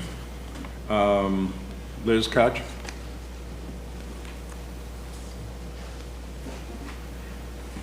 Hi, my name is Liz Kutch. I live at 12601 Abbey Drive in Dade City. The problem I have is... You've been sworn. We're now in the quasi-judicial. You've been sworn? Do you confirm that you were sworn? Okay. Yes, ma'am. I do? You stood up and you were sworn. I don't know what you're saying. Did you stand up and take the oath? Yes, I did. Yes, You're sworn. Thank you. Okay, I'm sorry. Okay, anyway, my house is the 5th house on Abbey Drive. In order for me to get out of my house to go onto the street, I have to go to the end of Abbey Drive and Happy Hill Road. Happy Hill Road is very busy. It's a very busy traffic highway. From my understanding, Hilltop Vista is planning one exit, one in and one out. And they're going to come out on 52, whoever the people that live here. The problem I see is the people that are coming out of Happy Hill or Abbey Drive is going to be a big problem because we'll have to wait a while until the traffic goes, and yet the other people from Hilltop Vista will be coming out. Perfect example of this is on Hancock Road. I travel Hancock Road because I work with hospice, and there are 3 subdivisions on that road. I know I go down that road and you can see the people that are coming out of those subdivisions literally have to wait because no one is stopping. And that's what I think will happen on Happy Hill. Those people coming back and forth on Happy Hill north and south, they're not going to stop because of the subdivision unless you can possibly build another side road that will help the people that are going to live on Hilltop to get out on 52. Roth Lane is very busy also, and it's very small. Literally, when you go down, you have to go onto the grass in order for another vehicle to come by. So Roth Lane is not your ideal road. Something has to be done in order to change their way of thinking, of getting out of those, from the people that are going to live in those homes, to get out onto the road. Maybe another road, maybe a side road. The other, on Hancock, one of the subdivisions, what they did, what was just recently, they enlisted a stoplight. Literally, one of the subdivisions put a stoplight, and now people are stopping to let the people out of their subdivision. So if you can consider that planning when you do the roads, it would be a big help to the people that live on Abbey Drive. The people that live on Abbey Drive, they've been there for 20, almost 30 years. Myself, I've been there for over 40 years. So I know what the traffic's been like and how much has it increased. So thank you for your attention. Thank you. Next. Number 50, I believe that's all we have signed up, and there is no one online. Okay. So anyone else would like to address this item?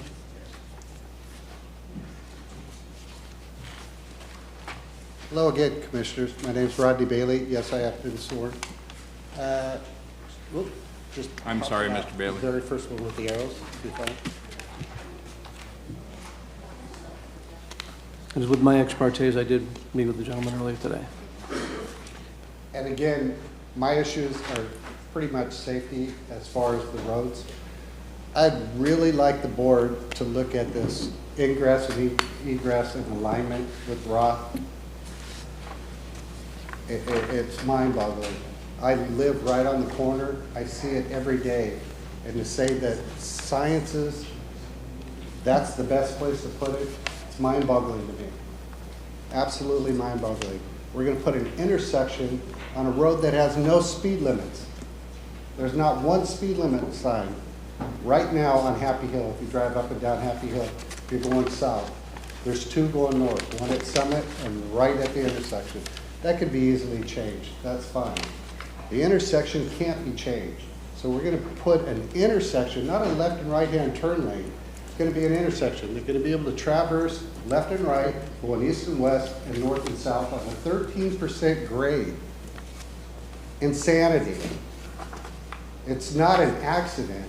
An accident is an unsafe condition or an unsafe act. If there's an intersection put there, we're creating an unsafe condition or an incident. It will not be an accident when it happens. It needs to be looked at a little bit further other than just saying it's going to be right here. Sciences says that. I want to see that other than verbiage. I haven't seen that. I have testimony from traffic, from Applicant, I believe, and it's showing 5 going this way, 4 going that way. I sit out there. I see the incidents. My wife is in a wheelchair. I can't even wheel her down Rock Road. It's mind-boggling.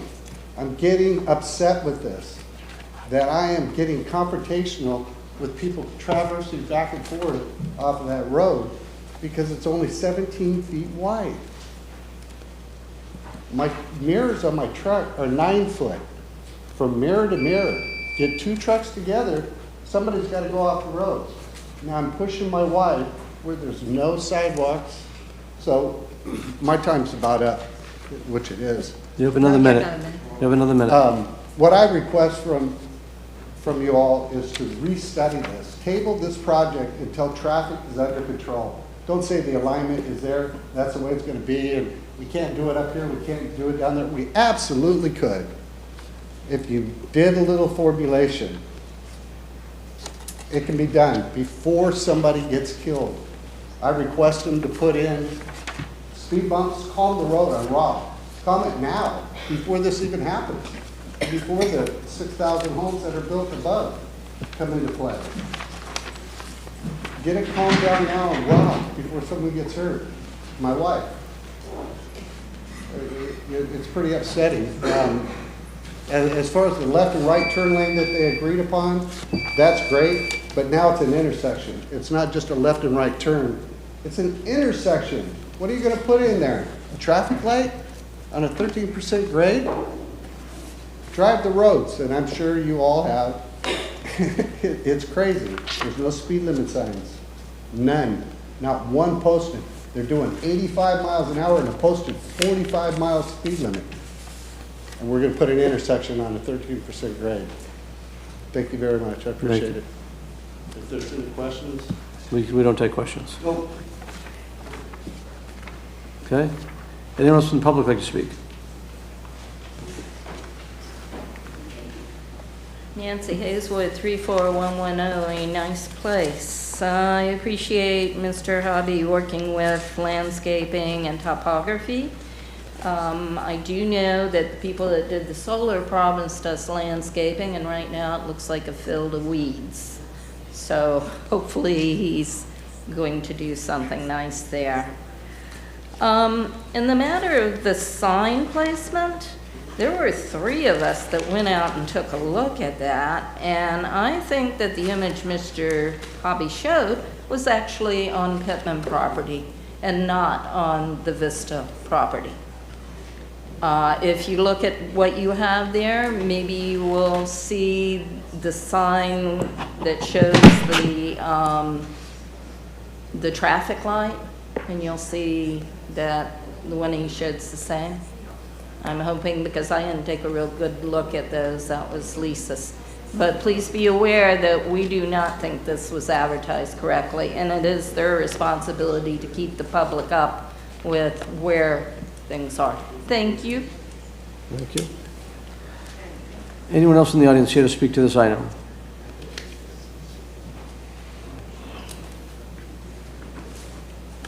Sharon Hannah West, 34701 Tranquil View Lane, Dade City, Florida. Yes, I have been duly sworn in.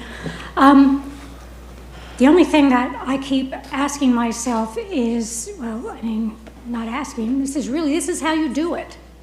This is how you ensure that Pasco County becomes nothing but a bedroom community for Tampa. Subdivision after subdivision after subdivision. What are we doing to attract real businesses here? We need that kind of growth. We need that kind of smart growth. This is just adding layer and layer of people who just sleep here. Thank you.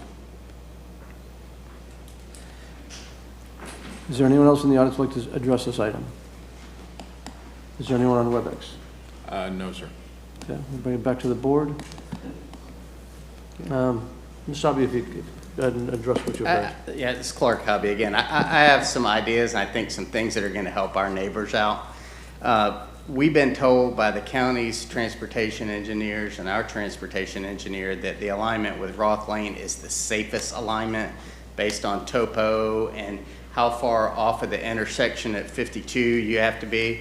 But it's obvious to me that we're causing a lot of consternation with our neighbors at Roth, and so we want the opportunity to further evaluate this leading up to site plan approval. So what I was going to ask the board is if there are 2 references in condition A and B where it talks about where our access is going to be, and what I would like to do on both of those is to simply end A and B after the words "to project access." So it would strike the words "to align with Roth Lane." That way the county staff and our transportation consultant can further evaluate this. And if there's a safer, better way of doing it, we're all for it. I mean, we have to have an access onto Happy Hill Road, but we want to make sure it's safe. A couple other things that we thought of that I think y'all would agree are reasonable and good for the neighbors. One is we will agree to a condition that says we will not have any construction access on Roth Lane. That's number 1, so I'm fine with the condition being added at that point. But our client also will add a condition saying that our client will contribute up to $5,000 for the county to install either speed tables or speed bumps on Roth Lane, because it's a small street. I mean, I've been on it my whole life, and I know that. And I think people have been cutting through there a lot. They always did my whole life, but they've been cutting through there more over the years as the Dade City projects have gotten built further up Happy Hill. That's not where people need to be going, so we're okay with making that commitment to the board. Would you specify the commitment? We would contribute up to $5,000 for the county to install either speed tables or speed bumps on Roth Lane between 52 and Happy Hill Road. That would be what we would add to it. Okay. Mr. Stark. Yeah, it seems to me that a road like that should get into our program to be improved and widened a little bit. The neighbors would love that. Yeah. With the proviso. and this has gone on a long time in this neighborhood because I had friends who lived there growing up. You know, the nicer the quality of that road is, then somebody can come flying when they're westbound from Dade City and cut through there. And that's why I'm suggesting the speed bumps. I think that would eliminate people doing that. And also, I don't think the trucks going to Dr. Weiland's dirt pit the last 10 years would have gone through there if there had been speed bumps either, because I hate that because they lose dirt when it hits a speed bump. There's dirt trucks going through that road? There were. There should not be. Yeah, they're supposed to be all done now because I think the mining section of that is done. But there definitely were, and that was part of the county's concern when that started, and Commissioner Schrader did a good job of making sure that we shut some of that down. But the other concerns that you hear, I think the board's already made a decision that this is going to be a suburban form of development. I think we're being very reasonable and conscientious neighbors. You all, you know, I'm not going to get into who the property owners are, but I believe our clients are, you know, longtime business owners and residents of our community, and they want to be good neighbors in everything that they do. And that's why we're voluntarily offering these things to the board. But I'm happy to answer any other questions you may have as well. Clark, you just mentioned a comment that we had talked before about this, and I thought I heard that the lots were going to be like 60-foot size. I think that means 50, 55 and up is what I'm hearing. Okay, because I'm looking at, when I look into land use as far as condition 29, it shows 40-foot lots. But again, Commissioner, that's just following the way the code's written. Right. Okay, it's not what you got. That's right. That's not what we're under contract. Mr. Chairman. And it, Commissioner Oakley. I appreciate the fact that you're going to share in putting those bumps on that road. I personally have been here my entire life and rode Happy Hill, and I've never cut through there. I have. For any reason. I admit it. I'm on the record. But I don't even understand why. Because I can go to the corner and make a turn with the red light, and it all works out. But I'd like to go a little further and ask Nick to, with engineering, to look at the issue about the signs, make sure we get speed signs right, and if they're, make sure they're at the right speed, not 70, of course. People drive. You can't fix people that are stupid and drive too fast sometimes. So, but have them the right way, and make sure there's signage is there on Happy Hill. So, but I think the project will work out, and if we put those speed bumps, I think keep people from turning down through there. I wouldn't go across speed bumps. I don't even go across when there are no speed bumps. But that's a nice area, and we want to make sure we keep it a nice area. So we agree. With that, I'll make a motion to approve. We have a motion? I'll second it. Second, and before we just pull the vote, I'd like to just, maybe, Nick, if you could come up for a minute?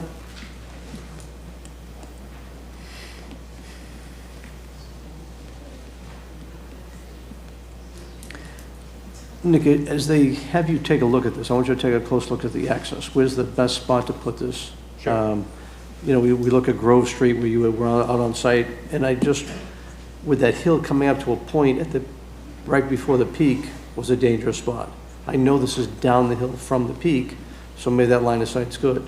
I'm just thinking myself, if it's further up the hill, there's a bit more levelness, but I'll leave it to the experts, including you, especially you, to kind of like find out what's the best place to put it. Sure. And the roadway being 17 feet wide, it's not in good shape, but up in Orlando, there's a roadway that I took going to a golf course and resort development. And what they did for this one area that seemed to be cut through quite a bit, they put these calming devices continually all the way through. So the speeds never get over 20, 25 miles an hour. I think that type of thing would minimize any cut-through traffic because you're not going to want to deal with it. Yep. So if you take a look at what's best for that 17-foot wide road, should it be wider? Again, if you make it too wide, you might encourage more cut-through, might save a mailbox or something, but anyway, if you take a close look at it, I feel comfortable. You're talking about Roth, right? Roth. Yeah. Yes, sir. Okay. Commissioner, before you all vote, I did want to reiterate, staff provided their corrections to the board, and then I read in the changes that I'm hoping the motion that Commissioner Oakley was making is including those three changes. And again, that was in conditions 10A and B to eliminate the words at the end of both of them that say to align with Roth Lane. That's the first change. Then the second change would be to prohibit construction access through Roth Lane. And then the final one would be to add that the applicant developer would contribute up to $5,000 to the county for the installation of speed tables or speed bumps on Roth Lane. I'll make that part of my motion. Okay.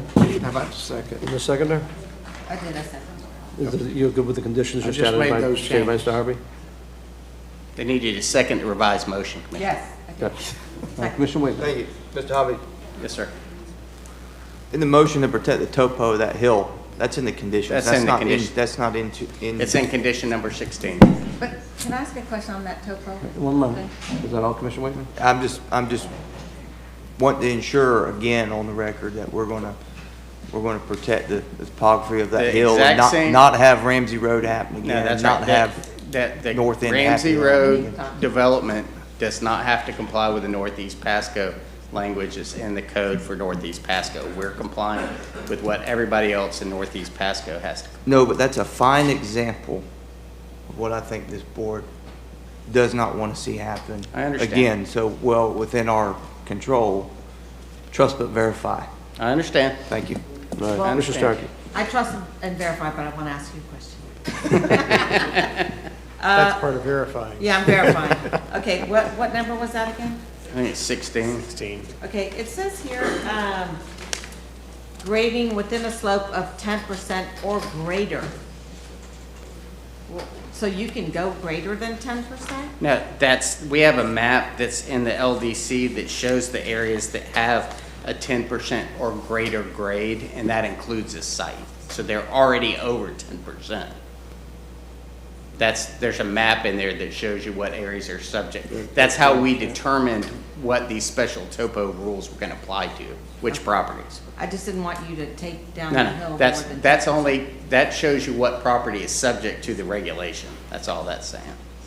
Is that true? Is that, how do you, but he's an attorney. Grading within the slope of 10% or greater within the MPUD. So, yeah, I agree That's- with that's- Mr. Hobby's interpretation. Yeah, that's what the code says. Shall be limited to development pad area. So if it exceeds 10%, you can only put a development pad in. Right, that's the whole point. Okay. Okay? I am kind of surprised and that we may not have better plans for the future of Happy Hill. That's a discussion for us at another time. Seems like that road maybe needs more attention as a future, in our future road network.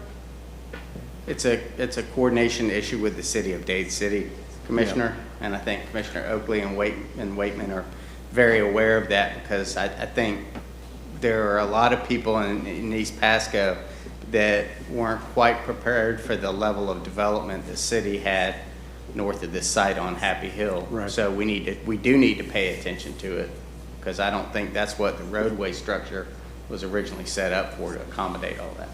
And that project on the top, I think, I'm looking on my map, it says Summit View. I don't know if that's a road or, there's some kind of development at the top of that. Summit View is the borough. That's a borough pit? That's what he It's part of the referred to. development that we're talking about. Did they cut down the top? Did they sell them out? It was, the hill came down somewhat, but it's mainly, there was, I don't know how many feet, but a significant number of feet down. So you go over a crest of hill, and it was mined for about maybe 10 years, 10, 15 years. It had a mining permit there. Okay, I feel like we need to send a letter to Dade City. We can talk about that. I appreciate your concern then. Right, but just so you know, Ms. Starkey, when I saw that hill cut down like that, I reached out to the city of Dade City. Well, I had nothing I could really do, but I did let my voice be heard about it. But did they change I didn't anything? think it was the right thing. Did they change anything? No. They'd gone by the regulations, and I had our folks checking for regs on how I will say, Commissioner on how they Starkey, cut it down.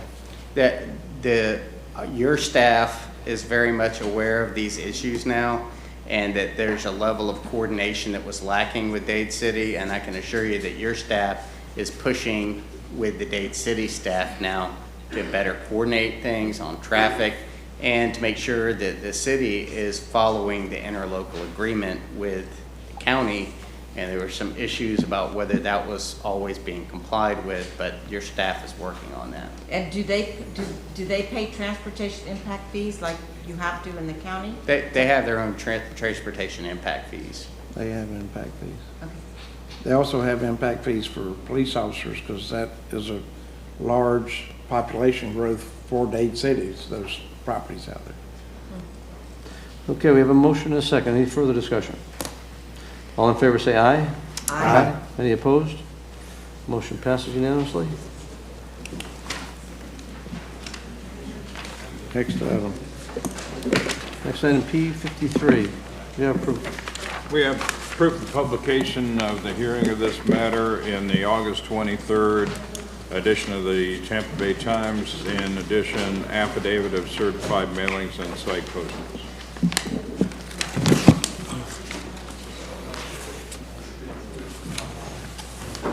Mr. Chairman, just to remind you, this is an appeal from the Planning Commission decision. It is a on-the-record appeal. No new evidence may be presented to you for this hearing. You are reviewing the hearing and transcript that was made at the Planning Commission on April 6, 2023.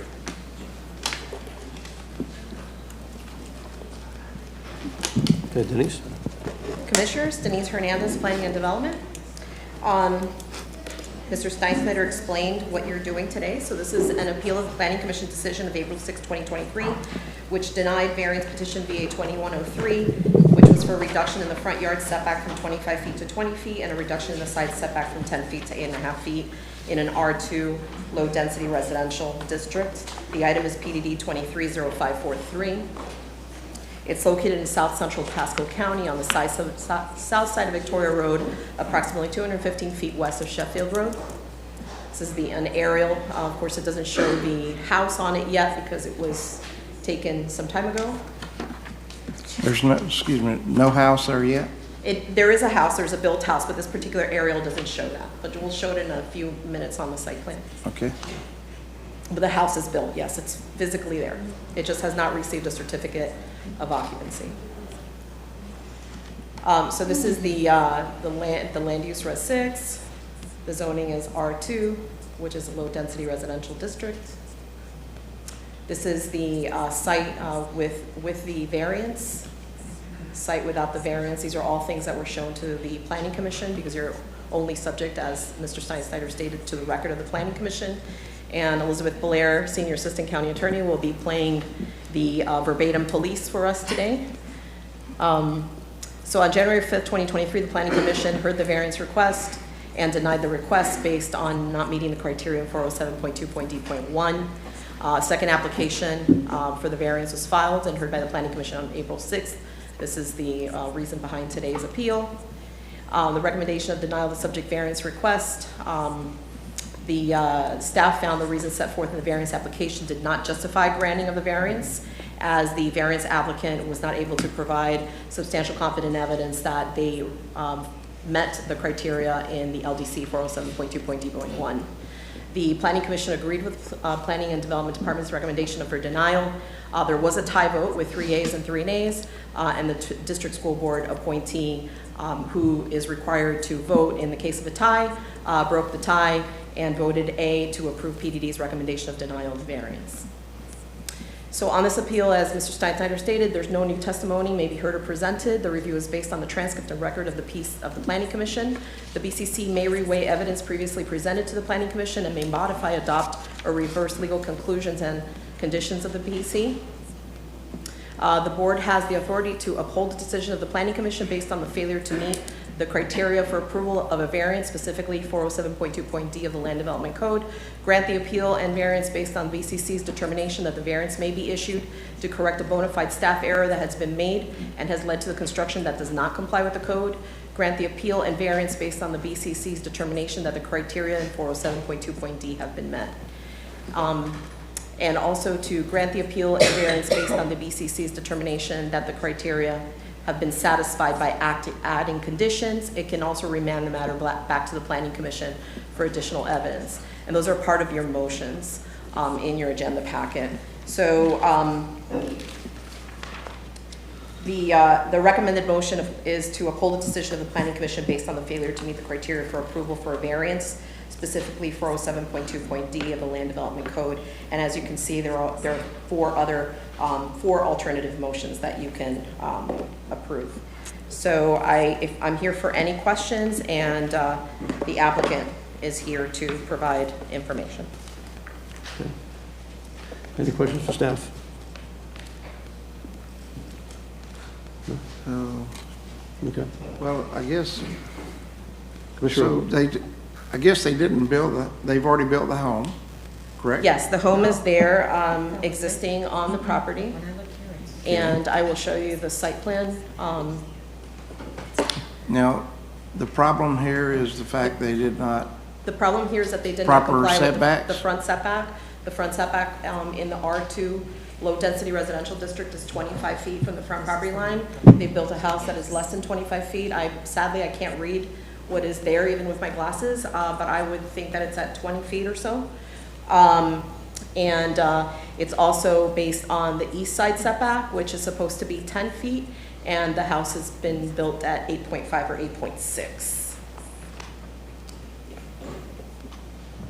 But yes, the house is physically there. What's on the side now? The minimum side is 10. But that's what it's supposed to be, but It's supposed to be. Right now, it's at 8.5 or 8.6. You may be able to see it on your screen better than I can. Yeah, I can't. I didn't print that page, sadly. So how much is it in actuality instead of 10? 8.6 or 8.5. Oh, 8.6 or Yeah. 8.5. Yeah, and it's supposed to be 10. And the front is supposed to be 25. How did they Yeah, get? so I'm sorry, it's right here. It's from 20, their request from 25 feet to 20 feet, and the side is from 10 feet to 8.5 feet. Okay. How did it get this far in being built? I guess our inspectors, we don't look at setbacks? We do have folks here from Building Construction Services who can answer that question. Of course, it's going to be based only on the information that's on the record, and they can answer those questions. can we have someone address it? Yes, I think Anthony Mastraccio might be here Okay. to answer that, Yeah. if I'm not mistaken. So as Anthony approaches, I'll ask Anthony, he says, Anthony, if you would talk through the timeline as far as how the permitting part went and what you found. Mr. Chairman, Commission, indeed. How it had actually encroached was the structure was set for plan review. It went through plan review. And in the current system, plan review, including zoning review, was done simultaneously. So these were done together.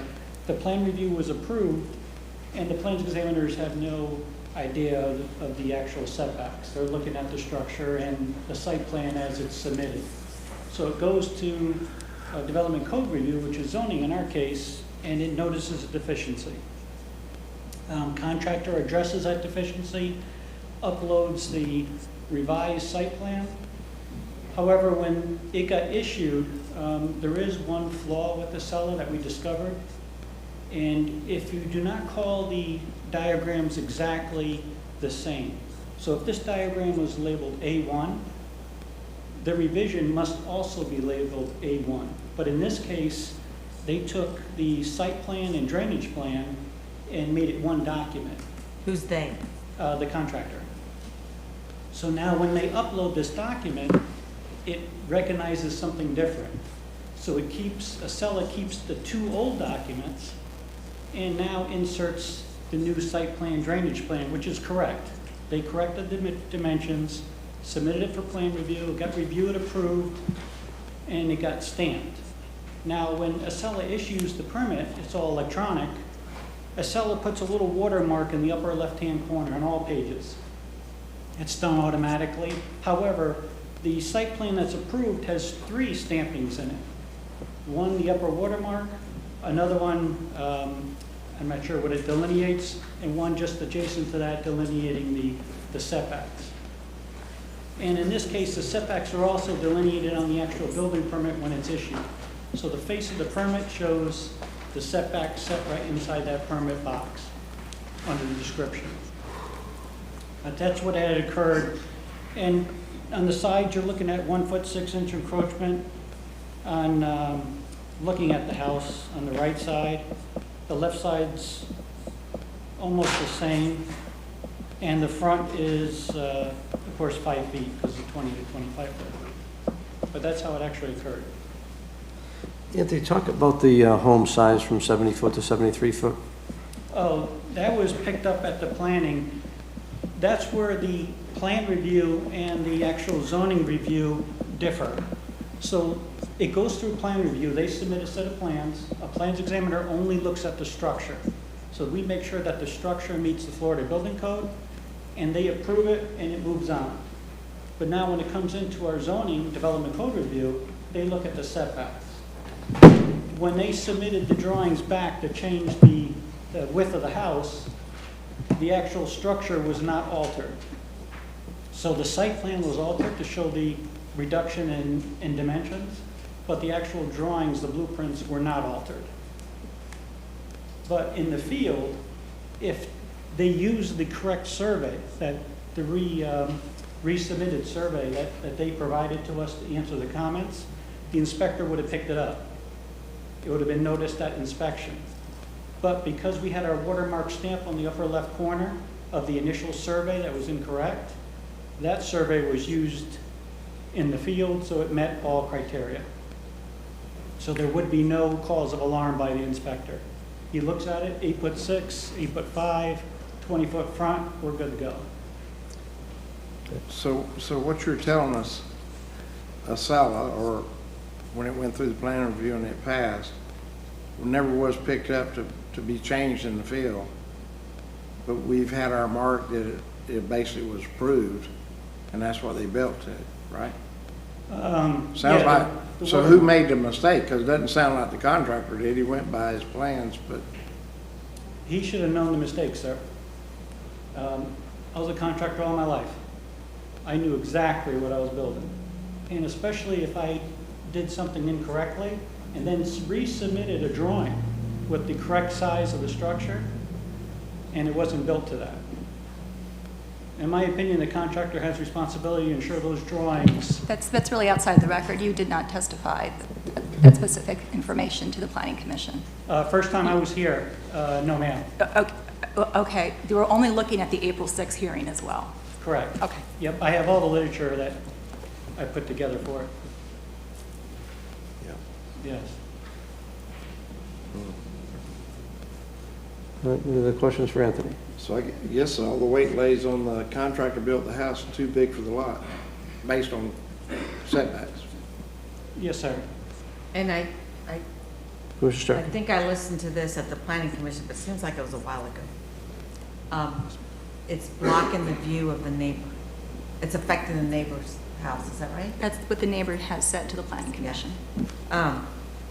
What I'm looking at the neighborhood, and all the other houses are further back. So it seems like it would have been obvious that this one is so much closer than the other ones. But man, I feel for the builder too. Not a fan of Acela, let me just say, not a fan of Acela. So it's a tough. I guess we hear from the applicant. Any other questions for staff? I got plenty of questions. I don't know if I get any answers on that. Well, now's the time to fire away. Or you can wait till after the applicant speaks. I'd let the applicant. Okay. All right, let's hear from the applicant.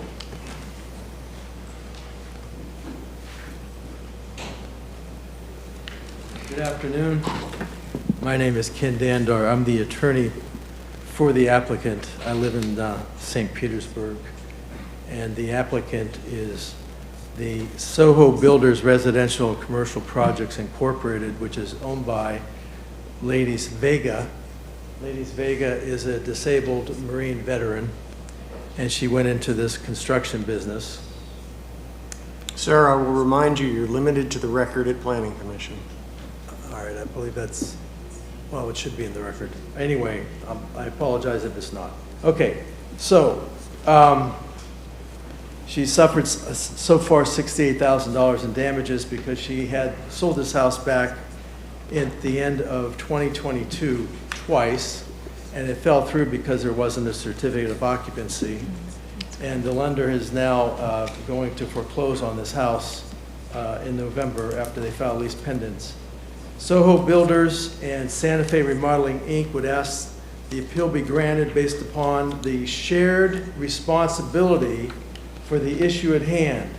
Given the house that was built exactly to the county-approved plan set. In fact, prior to pouring the foundation, a form board survey, also known as a tie-in survey, was performed by the licensed surveyor, uploaded to the permit, provided in print form, and reviewed both electronically and in the field by Stephen Switzer, the field inspector for Pasco County. We ask that, if necessary for approval, the conditions could be added to facilitate approval. Some conditions discussed during the variance hearing included adding a culvert, gutters to the home, and adding landscaping to improve the overall appearance and views from the neighbor's property, even though none of that's required by the county code, but we're willing to do that. As evidence that the county shares in the responsibility, many statements were made during the variance hearing and include April 6, 2023, Scott Carley, Pasco County Structural Chief Building Specialist, transcript on page 68, line 12 through 70, and line 8, attachment 4. Specifically, Mr. Carley stated, quote, "We approved a plan that's too big," close quote, and, quote, "40% of this is on us because we should have never approved a plan that was too big for the lot, and that's why I'm here. I want to be fair to everybody, period," close quote. He further explains that the county's review system needs a little bit of tuning. See the transcript on page 89, line 24 through page 90, line 22. Also on April 6th, during that variance hearing, Vice Chair Girardi agreed that a bona fide error has been committed. See the transcript on page 93 at line 3 through 22. Also at that hearing on April 6th, PDD and PC heard new testimony from Scott Carley, Pasco County Structural Chief Building Specialist. See the transcript beginning on page 68 at line 15 through 25, attachment number 1. Specifically, he said, quote, "So we have a process that we do at Pasco.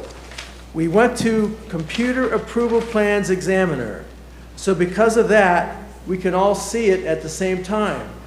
Zoning got hold of it, said no good. Electrical, plumbing, mechanical, and building said yes, we're good. We approved the plan that's too big. It didn't fit in the truck. When they said the truck's too small, we didn't stop this plan. We are better for this. We have a better process. We know zoning needs to be approved before the rest of them do. This is going to help us," close quote. Also on April 6th, during the variance hearing, PDD and PC heard new testimony from Scott Carley. See the transcript on page 69, line 5 through 18. Specifically, quote, "The four-board survey is another step that we've had. So we get a proposal, and then we get a four-board survey right after it's formed up. It's confirmed that it's in the right spot before concrete. My guys went there, and the first page on this plan is the approved wrong one, where it's got that stamp on there, where the four-board showed up. We went off the wrong one, and that's where we're at. So genuinely, The guy should have known as a professional that he gave a new lot plan, but since then, 40% of this is on us because we should have never approved a plan that was too big for the lot, and that's why I'm here. I want to be fair to everybody, okay?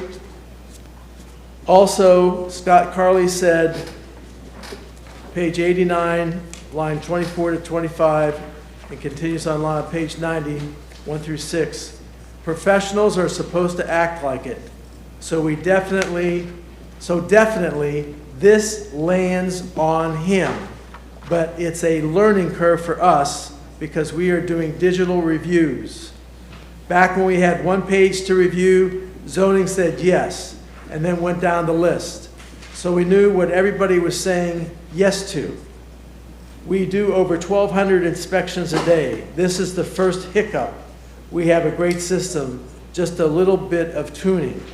Well, the little bit of tuning should not come at the expense of Ms. Vega. The little bit of tuning should come at the expense of the county. We ask you to approve this, these plans to reverse what happened below on August the 6th and grant order that the certificate of occupancy be issued by the end of this week, because now she has another buyer who is also a disabled veteran from the Vietnam War. And we have to get on this so we can get that person to buy the house. On January 5th, 2023, the Planning Commission heard the variance request, number 2101, and denied the request based on meeting none of the LDC, section 407.2 D1, zoning variances criteria for approval. The Planning and Development Department's recommendation for variance request was to approve the requested variance request with conditions. On April the 6th, 2023, the variance was heard and was denied. The vote was 3-3 with an additional tie-breaking vote cast by the Secretary for a denial of 4-3. So here's the alternates. Grant the appeal and variance based upon the Board of County Commissioners' determination that the variance may be issued to correct a bona fide staff error that has been made and has led to construction and does not comply with the code. The staff went out there, they personally examined it, they approved the foundations where they were. And these foundations, it's 5 feet extra long in the front for the garage. That's only 5 feet. And we have a picture of the house we can put up now and show you. Can we put up the pictures, please? The house actually improves all of the values of the homes in the Not really. neighborhood. Where's the landscaping?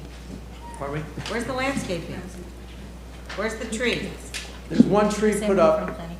There's nothing in here. And also, this is not matching the front elevation in the building drawing. The windows are totally different. Mr. Plummer, can you answer that question? But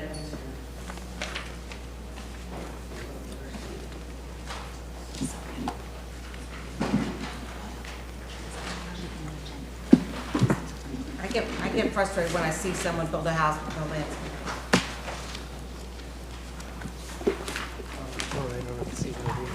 Is that the pictures that were presented to the Planning Commission? These are in the plans that were in the variance. Were those presented to the Planning Commission on April 6th? That's not what you built. At least that's not this. I mean, those windows over there are different, and those windows over there are different. These have those have mullions. This does not. Okay, let's just look at what was in the packet. Okay, well,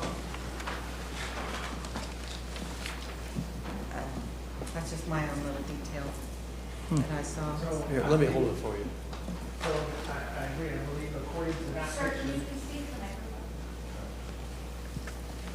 So that is something that Identify yourself for the record. Okay, my and name then- is Patrick Plummer. I work for Soho Builders Residential Commercial Projects, Inc. My address is 2801 Durant Road, Valrico, Florida.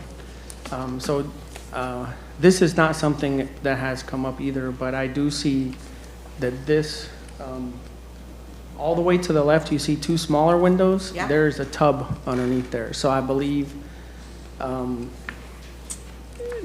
well, I can only assume that if there's a tub below those windows, that is why this size window was not installed, so that you wouldn't view into the bathroom and see any part of the bathroom.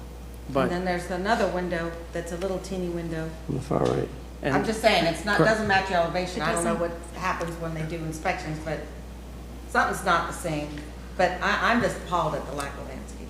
I don't think that helps the neighborhood. But that is a little pet peeve of mine that everyone here knows. Sorry, but that brings down the neighborhood. it was discussed in, I believe, in the variance hearing that there are different opinions on the aesthetics of the home. There's no trim, there's no architectural details. Not one. Everyone that we've spoken to finds the house appealing. I understand that's your opinion. However, We everyone. don't allow these in MPGs. They have to have some kind of architectural detailing on the houses, right? Mr. Chairman, Commissioner Starkey, I'll remind you, this is a variance hearing. All right. You're not here to design the house. Well, he said it improved the But- neighborhood. But yes, he opened the door for it. Thank you. I jumped in. But I feel for him. So, and I guess to sum it up in essence, when the original plans were submitted, they requested, the Pasco County requested a revision. Pasco County states that only one page was uploaded as a revision, which is the site plan. And that led to somehow in the system, out of 26 approved pages, only one was the correct site plan of the house with the 10-foot setbacks and 25 in the front. The two additional pages, which were also marked site plan and were stamped approved, had 8.5-foot setbacks and 20 in the front. The following 23 pages of the plans, all signed by or approved by Pasco County, were of the wrong size house, the larger house, 73 foot wide. When the county approved the plans, they were emailed to the surveyors. They went out and staked out the four corners. In the previous hearing, they did admit that when they went out to lay out the house, they did notice one page didn't coincide with the other 25, and they assumed incorrectly that that page was the wrong page, and the other 25 were correct. They laid out the four corners of the house. The subcontractors went out there, and according to the four corners and the approved plans on site, started building the house. Prior to pouring the foundation, there was a form board or tie-in survey done by the surveyors, the same surveyors. Let me stop you for a second. You're the contractor, right? I work for the construction company and I supervise. Okay, so when you can see the plans, you know it's supposed to be a 70-foot house, it's built 73. When did you pick that error up? We caught that when all the inspections were done and we got the tie-in survey, the final as-built from the survey company and submitted it for the CO. That's when we realized When what a happened. contractor's permitting a project and he's building a 70-foot house, does the contractor ever go check to see if the subs are doing the right work? So this is something that we are now better for also, because when we received an approval. Yes or no would be good. I'm sorry. It's hard to answer that as a simple yes or no, because if we were working off an approved set of plans and we do make the mistake, once they're approved, our mistake was not verifying what was approved.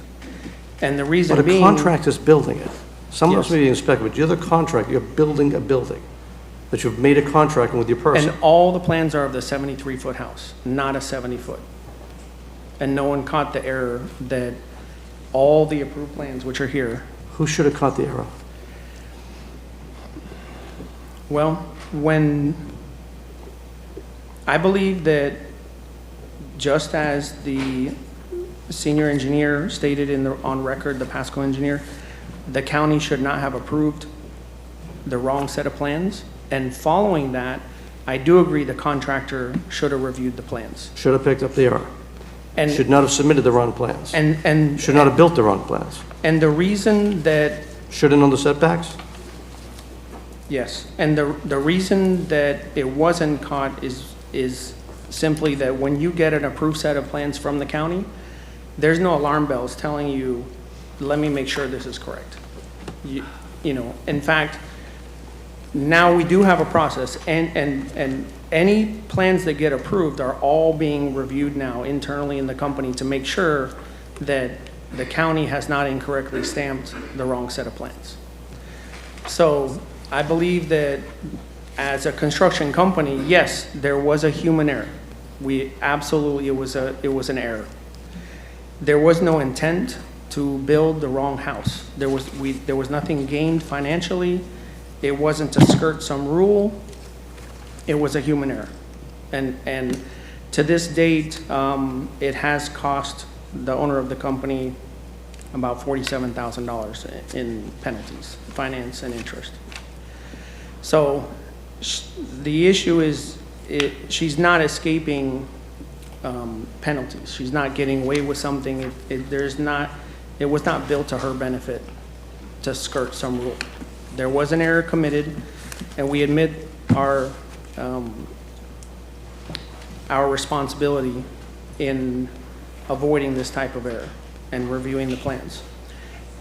It was built on the approved plans, and then the inspector himself admitted that when he went out to the site, those 3 same pages that we had were at the site, and he didn't catch it either, because there were 3 copies.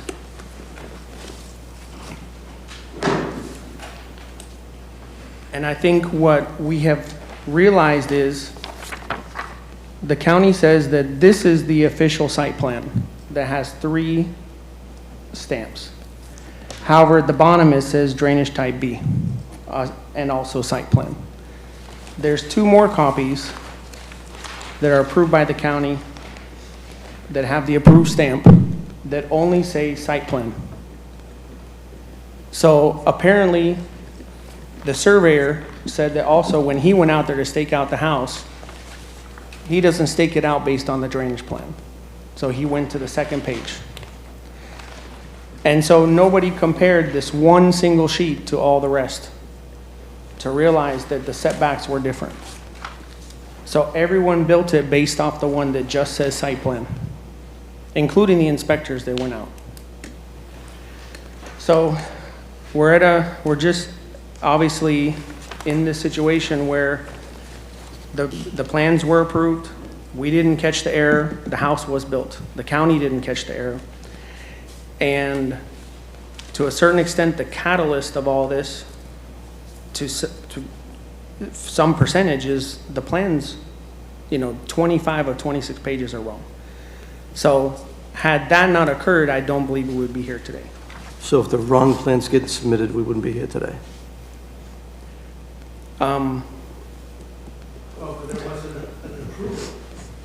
Just as a straight question. If the wrong plans didn't get submitted, would we be here today? I don't believe it would be here today if the architect had drawn up the plans correctly and the correct plan submitted. That is correct. We wouldn't be here And today. if the contract had gone out once everything was set to check the setbacks, we wouldn't be here today. That's correct, and that is something that we should not rely on the certified surveyors, or just take for granted that these are the approved plans. We should have reviewed the plans, and we admit that and understand that. We're not skirting that we should have reviewed that. It was an honest mistake, and that's why we're here today, to try to rectify that mistake. The circumstances we're in is that we have a house that due to the fact that the left side is a bathroom all the way back, to modify it would make that side of the house unusable. Let me ask another question. And we talked about culverts. It's on page 73. I don't see any culverts here. Are there culverts in the neighborhood? Yes, probably more than 95%, if not 99% of the homes do have culverts. The engineer of record who drew up these plans did a site study based on the survey, and he did not find that there was a sufficient ditch or swale in the front of the property, and he found that the way it was designed, it would not impede the stormwater. The permit was issued without a culvert, and it was built without a culvert. We are happy if the board would approve this appeal to add these conditions that a culvert should be installed, if you feel one is necessary. I'm not sure Pasco County could testify if they, even though it wasn't required when the house was built, if they since change their mind and they want a culvert, we will do a culvert. We have a neighbor that discussed gutters. They would like more containment of the water. We're happy to do the gutters. And we are happy to do significant landscaping to beautify the property. No, I don't want to get off track to what we're here for. I want to stick to the basic things, but I'm just bringing that up as was in the record. Commissioner Waitman. Thank you, Chair. I guess we work with Ms. Blair on this. She's doing the record policing, but. Trying. But just my make sure we're on the questions will verbatim. be kind of toward, I guess, the staff. So what's the length of the driveway currently? The length of the driveway, you're asking me? What's the length of this driveway? Somebody holler it out. It looks to be approximately from the edge of the road to the house, approximately 32 feet. That's longer than what we approve in townhome communities or other rentals when we have these driveway issues for parking. Just comment there. But if you've got. The planning commission vote was what? 4 to 3? It was 3-3. 3-3. School board made it 4. So 4-3. So if the house is 20 feet setback from the property line, how could the driveway be 32 feet? From the edge of the road, I said there's about 12 to 15 feet to the edge of the road, which is the edge of the road to the property line, and there's 20 feet from. So your driveway is 12 to 15 feet. It's not 32. Because you're taking into account it's public right of way that you're using for your calculation. From the property line to the house is 20 feet. From the property line. Is 20 feet. 20 feet, and from the property line to the edge of pavement is another 12 to 15 additional. So how long is this to the garage door? I'm sorry, sir? What's the answer? How long is this from the road to the garage door? According to what we have here, it should be at least 32 feet from the edge of pavement to the house.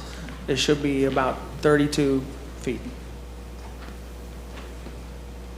Mr. Hernandez? Commissioner Waitman, I know the question you're asking because what we've been looking at is from property line. So from the property line to the garage door, it's actually 20 feet. 20. And what have we been approving historically, for example, in these other communities? Yeah, you've been approving 15 feet. Yeah. The setback in the neighborhood was 25. But for the record, and remember, this is an R2 low-density residential district where the front setback is 25 feet. It's a Euclidean district, not an MPUD. I get it. But my point is we approve rental and other products. In my opinion, at the end of the day, this is home ownership. This isn't a rental product. Somebody's going to buy it. It's going to add value. We're 1.5 feet off on either side and 5 foot off in the front. So when you look at the quality of the product and investment, I personally don't believe that it was intent to be off by a 1.5 foot on either side here. I don't think that was done intentionally. Look at what it's cost this business owner who's trying to provide housing in our area where people want to live. I guess my next question, I don't know if this is a legal question, but how much is this house being sold for? That's not within. I can't ask that question. No. That's not in the realm of a legitimate basis for a variance or within the record. Can I ask that question to get to a point here? No? Yeah. No. The only value of the home that is in the record from below is what it would have cost what they could have possibly have made off of it, but I'm not quite able to find that. I don't know what it's being sold for now, but I think my intent to my comments are kind of, I think people understand what I'm getting at here. I don't think we need to go nuclear here is what I'm saying. But, and Mr. Stark. I see both sides, I really do. But just because I listened to the planning commission meeting, can I say something that I heard? only if it's the April 6th hearing, not the January hearing, because there were two.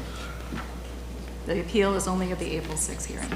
This is one where the neighbor, with the neighbor? The neighbor was at the January hearing. Okay, so I can't. They did submit some letters for the record that were received and filed at the meeting for April 6th. So I can say something? You can, yep, those are in the record. But relating to what they're submitting in those letters, nothing outside of those letters.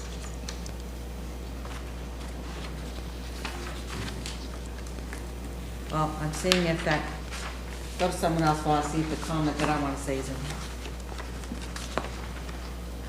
The only other thing I wanted to point out on this site plan is that only Wait a minute. 29 feet. Did you, your builder? Oh.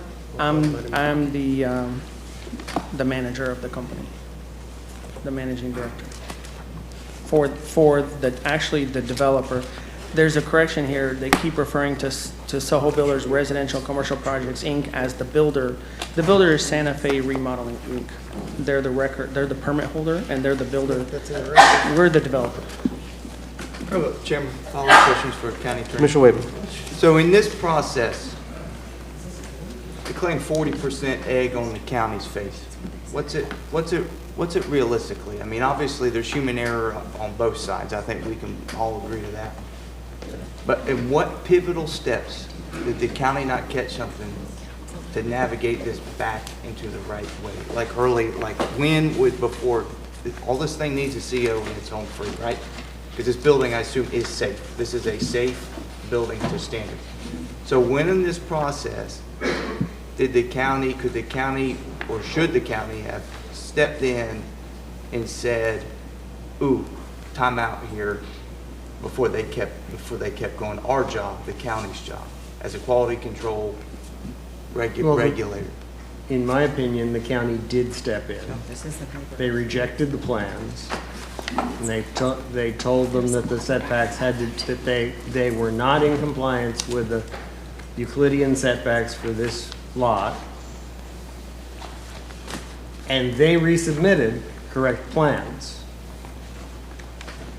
The issue then becomes, did they submit a full set? Did they only submit the one page?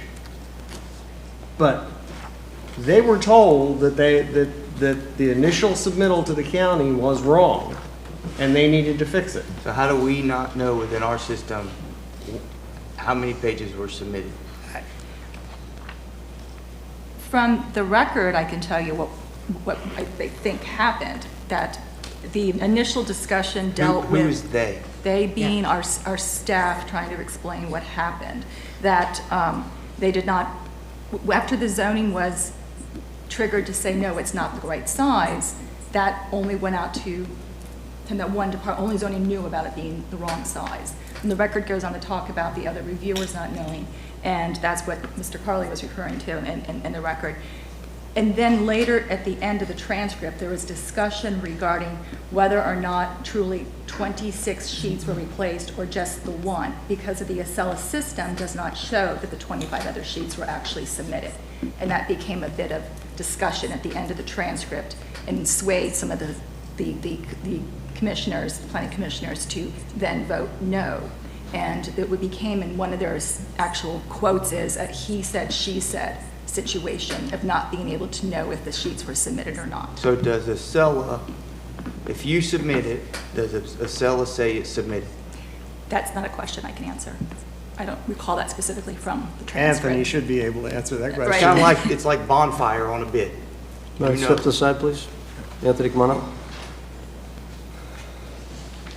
Commissioner, you're correct.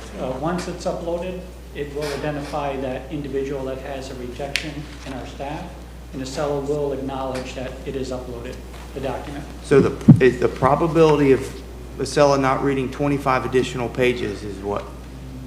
What's the probability of a seller failing? A seller would not recognize that the site plan had changed. A seller just recognizes that the county individual denied the zoning. So a seller thinks the remainder of the structure is good. It's only going to look for the site plan. Talking about the remaining 25 pages that are in Right. question now. Would the seller would it spit out that there's 20, on top of the one page, there's 25 additional pages put in? If it doesn't read it, that means 25 pages weren't put in, is what you're saying? Correct. In this case, it only wanted one. The seller was only looking for one sheet, or two, if it didn't have drainage and site plan.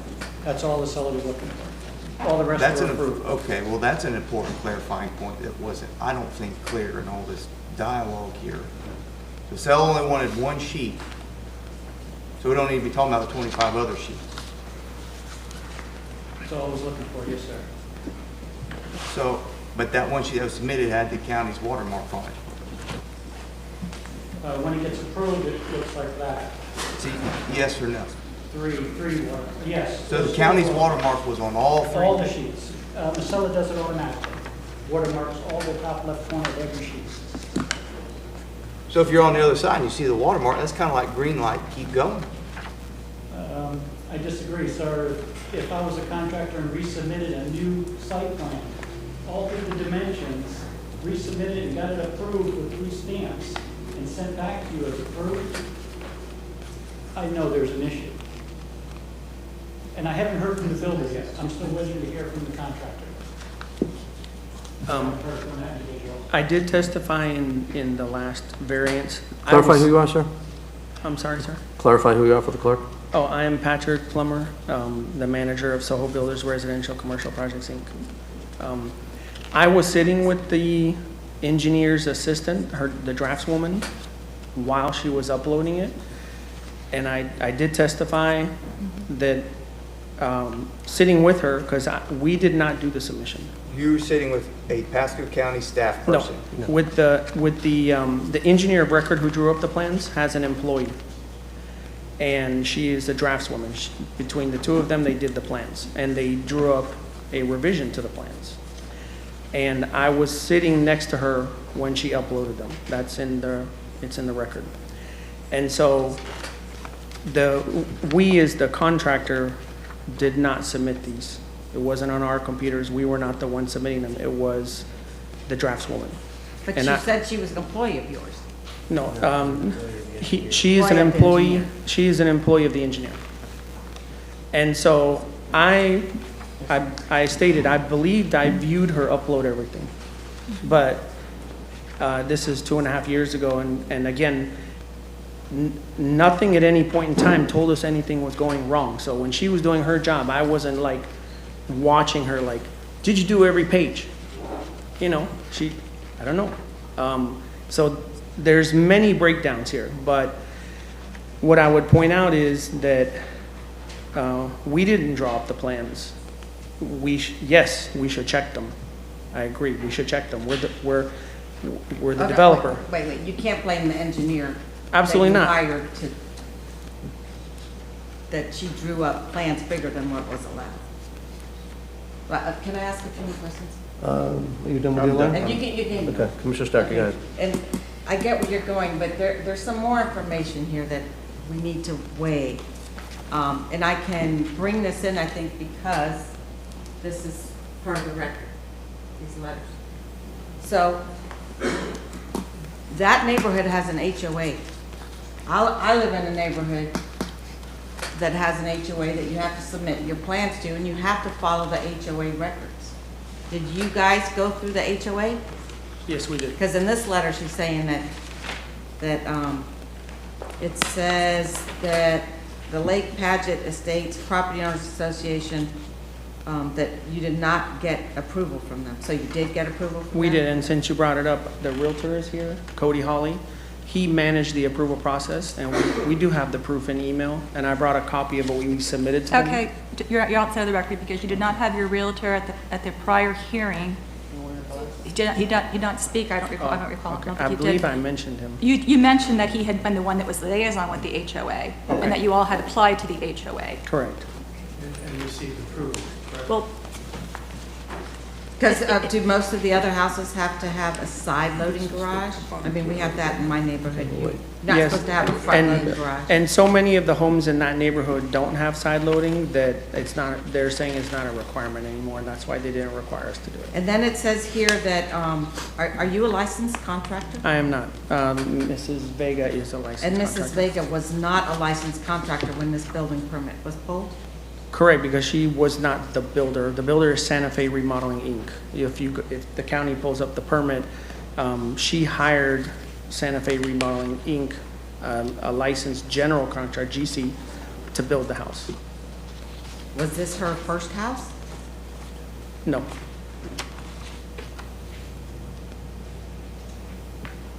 So, Commissioner, part of the reason why the neighborhood is upset about this house not being set back properly is that when the other houses are set to the build-to line and someone's in front of that build-to line, it changes the views of their house. So instead of seeing, instead of having their house designed for a further back setback, her views out of her kitchen are now the wall, because I heard this when they listened to It's in the record. It's in the record. Her view is now the wall, because the house is 10 feet further? 5. 5 feet. And so, now that's not unsurmountable, in my opinion.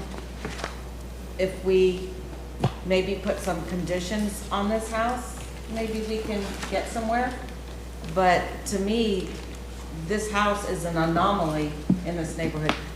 Can you put the pictures up? That I sent, I emailed them to you, Mike, because I can't remember her name. We have a picture. Wait, were they We presented to the have the planning pic- commission? No, these are pictures of the neighborhood, and I want to You just. can't bring those Oh, I up? can't bring them in? Okay. But page 262 has a picture of the view from the neighbor's window. That's part of the record. That was part of the PowerPoint that you had. Yes. Okay, well, maybe in these pictures, you can see that the other houses have trim and rock and landscaping and culverts, and yours doesn't have any of that. And so, perhaps if we could improve the appearance of your house, put the swale back in, landscape that wall where that woman has the view of your masonry instead of a nicer view, and make it improve her aesthetics of her home. We will give her a I don't know. $5,000 budget. Mr. Chairman, just a I'm thought. going to remind you, Commissioner, that none of those are valid considerations for the variance criteria and the appeal that is before you. Okay, well, I wasn't sure that's why he's here. That- I don't know, I don't think it's, We were under the impression that one of the motions was that you could set conditions for approval. For example, I believe motion number 3, grant the appeal and variance based on the board determining that the criteria were met by adding conditions. And so we'd be happy to give the neighbor. How does adding landscaping move the setback line? It doesn't, sir. it just makes that lady's view better anyway. I'm going to read a little quote out of page 93 out of 120. It's pretty clear that. This is Jamie Girardi talking. He goes, and personally, I have a big problem with a lot of other things in relation to the house. I mean, the driveway, the culvert, the drainage problems. I think that needs to be addressed. Personally, I don't know if anybody's even talked about it, but I don't know who approved the landscape plan for this house. But the landscape plan in this house is pathetic. I mean, as you're a builder, you've got to be embarrassed as a house if you're trying to sell this house with a landscape package you put in front of this house. And here's a key point. I mean, you shoved the house all the way up to the street, 20 feet. It does not meet, it does not match anything that's in the rest of the neighborhood. I can see Everything that. else there is 25 feet. All your neighbors are over 30 feet. I see the evidence, there's no trees, period, are planted in the entire lot. I won't get the rest of it, but those points of like the setback and what goes on are critical. And the only other thing I believe I wanted to mention was that the garage itself is the only portion in the 25, within the, like over the setback. The rest, which is 29 feet wide. The other 46 feet, I believe, it's a 73-foot house, so 45, 46 feet of the house are 25 feet from the road. So the garage portion being 29 feet wide actually represents 39% of the front of the home. And so we were thinking of mentioning that if the county employee himself said that they shared 40% of the responsibility, well, just approving the garage portion being in the setbacks is 39% of the front of the house. It kind of, and if there's any logic in that, it falls in line with sharing the responsibility. So the other 45 feet are set back further. And if we could pull up the site plan, we could show that. Anthony, you want to address that? I have a question. It was indicated in this testimony. Go into the microphone, please. Oh, sorry. Sir, it was indicated in this testimony, the individual that oversaw the construction was with the engineer's draftsperson when they uploaded the drawing, correct? So it was changed, uploaded, so now it was changed to meet the setbacks. So in order to change it to meet the setbacks, the contractor's first thought was, uh-oh, I got to call the truss plant. I have an issue. My trusses are not 73 feet anymore. They're 69 feet, or whatever it may be. So was that automatically done? So were the mechanisms taken to reduce the size of the house immediately at that point when the engineer was sitting there? And this was done. I believe. Please, let him talk. You know, in order, once the dimensions change, it just doesn't affect drawing the... Hang on a second, Anthony. Please stand away from the mic so Anthony getting right in front of the mic. Sorry, Thanks. sir. Everything changes, all your block calculations and... Yes, everything changes in the drawings. And the first initial thing all the contractors look at is the trusses. That's your longest lead time. All the windows, doors will be the same. Trusses is going to be your issue. So all those mechanisms should have been in place immediately, therefore alerting the contractor that, oh my gosh, now I have to pay attention to this. My house is too big. And none of this was done. They did the drawing. They changed it. We approved it. Acela did send out the other two sheets. I can't deny that. So is there some error under 69,000 permits we issued that year? Okay, I can eat that. That was wrong. We've changed it now, so I corrected it. However, but with the contractor fully knowing, and to make all these changes to the structure itself, it should have been built per that new survey. Thank you. I just want to reply that yes, the original plans were sent to DJ Trusses. I believe I spoke to that in the second hearing. And they were supplied an email with the updated plans. We did in fact pay the engineer to update the plans. And he did provide an updated set of plans, and we have them here. And that is what I thought I viewed being uploaded when I was with the draftswoman. And DJ Trusses did manufacture, again, there's errors everywhere, the trusses from the original 73-foot house. They did not update their drawings to the 70-foot house. And they shipped us the 73-foot trusses, and we installed them. So when you get the trusses, I mean, I don't, the whole thing's just backwards. You were building a 70-foot house, you built a 73. Engineer knew it, trusses people knew it, the concrete block people had to know it. We were building a 73-foot house. And the setbacks are what the setbacks are, and that's got to be like rule one. Before you put a thing in the ground, you would got to verify your setbacks, I would think. And we, unfortunately, we relied on the survey company when we sent them the approved set of drawings and they laid out the house. We didn't go behind them and check their work. We trust them, they're certified surveyors, and we assumed that they were doing their job correctly. And we have since changed that. We absolutely agree. Never again will we ever start even, never again will this happen again, because when the approved plans come back from the county or city, we will double check all the setbacks. We won't rely on anybody. We made that mistake. Well, and it was a big mistake. And the mistake right now is you've got a neighborhood built a certain way, people bought in the neighborhood felt with a certain way, certain setbacks. As Jamie Girardi said, you shoved that thing way up front. and nobody picked up on it? I mean, I have trouble understanding how, especially with time delays so precise, or so unsure, actually, of when you're gonna get your product, that you're not gonna make sure that everything's built right. And the one thing you can't change later on is the trusses, and someone from the truss company doesn't pick up from a 70-foot to a 73-foot. I mean, it just doesn't That fit. is why, unfortunately, that's why we're here, because it was a series of errors. But it not could have just started one. with the very first one, with the survey being checked, when you guys are laying it all out, to make sure it's gonna fit. Never mind, you know, order the wrong trusses. Would mess up the walls. If they had sent us the trusses for a 70-foot house, we would have said, why are these shorter? And maybe that would have triggered a light bulb. Let's go look at the plans. Why are we missing trusses? But And I want to say, just as we look at these things in the forward, just because we got an engineer says we don't need a culvert, when you got a neighbor designed for a culvert, I mean, there's got to be something you need to do about that. I'm having a hard time saying that the HOA approved this when it's different than every other house in there. You know, Commissioner Starkey, you and I have done a look at a lot of different things, especially down in Trinity, and you look at that Oak Ridge subdivision, they don't flood even though the midst of everything, because they keep all the covers in place. So just because an engineer says it, is something we really got to avoid. But anyway, back to this here. The contractor, the builder, has clearly said they've made their mistakes. And you've clearly seen from Jamie Girardi saying what the effect is on the neighborhood if you allow this to go. So there is actually, just for your your understanding, that the HOA is on the record as saying that the house was not approved, that they were merely looking at, I believe it was the length of the driveway, and I can find that for you.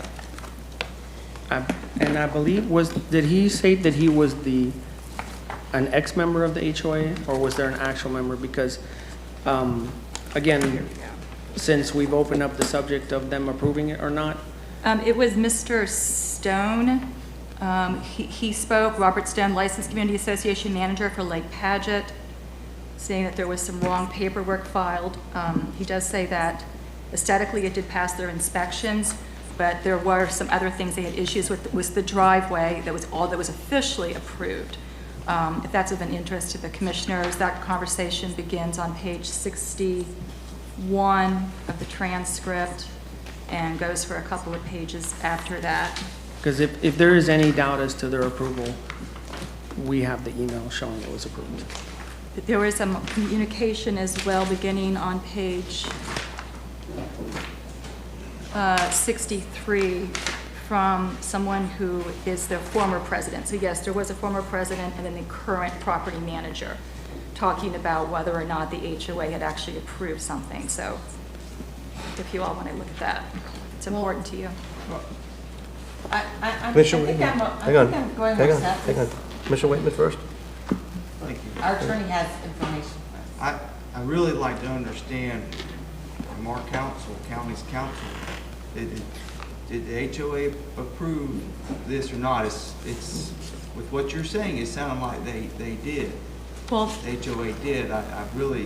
It's an important component to this decision. They approved. Mr. Stone says that the only thing that was approved is the driveway. The way the form is laid out is there's these boxes you have to check for what you're looking for approval. And apparently the driveway box was the only box checked, and then that's what they signed off on. So you have kind of competing testimony a little between the HOA. You've got the association management, and then you have a former HOA member who is in opposition to it as a violation of the restrictive covenants for the community, and that is on the record at page 63, Mr. Facitola. But that's a former HOA. Exactly, member. it What's is, the sir. current Yes. HOA folks? We have the email. Mr. Chairman, Mr. Waitman, as a practical matter, the HOA approval is irrelevant because they can't have standards less stringent than yours. So They can't change our setback. Then the Commissioner Starkey's point is moot then. No, but I have a solution. Mr. Chairman, I think you need to finish the appeal argument and then take public comment and then go back into board discussion at this point. Okay. So back to the record, back to what's going on. Any other further questions or statements from staff? I mean, from the commission? Okay, to the applicant. No, you have to see if there's any No. public comment. I'm going to let him finish. They need to finish their appeal. Well, I guess you said that the issue with the HOA is mute. If it isn't mute, we have to email confirming they approved it. Is that it? Are you done? Yes, sorry.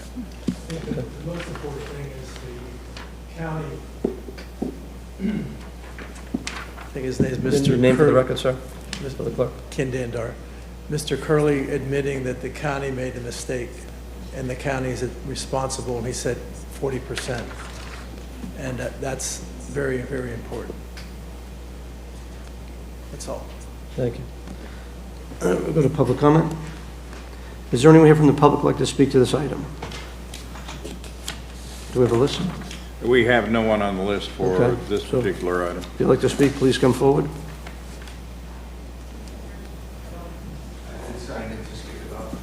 So your name and address for the I record, and apologize, if you've been sworn. Mr. Sarn? Stone. Stone.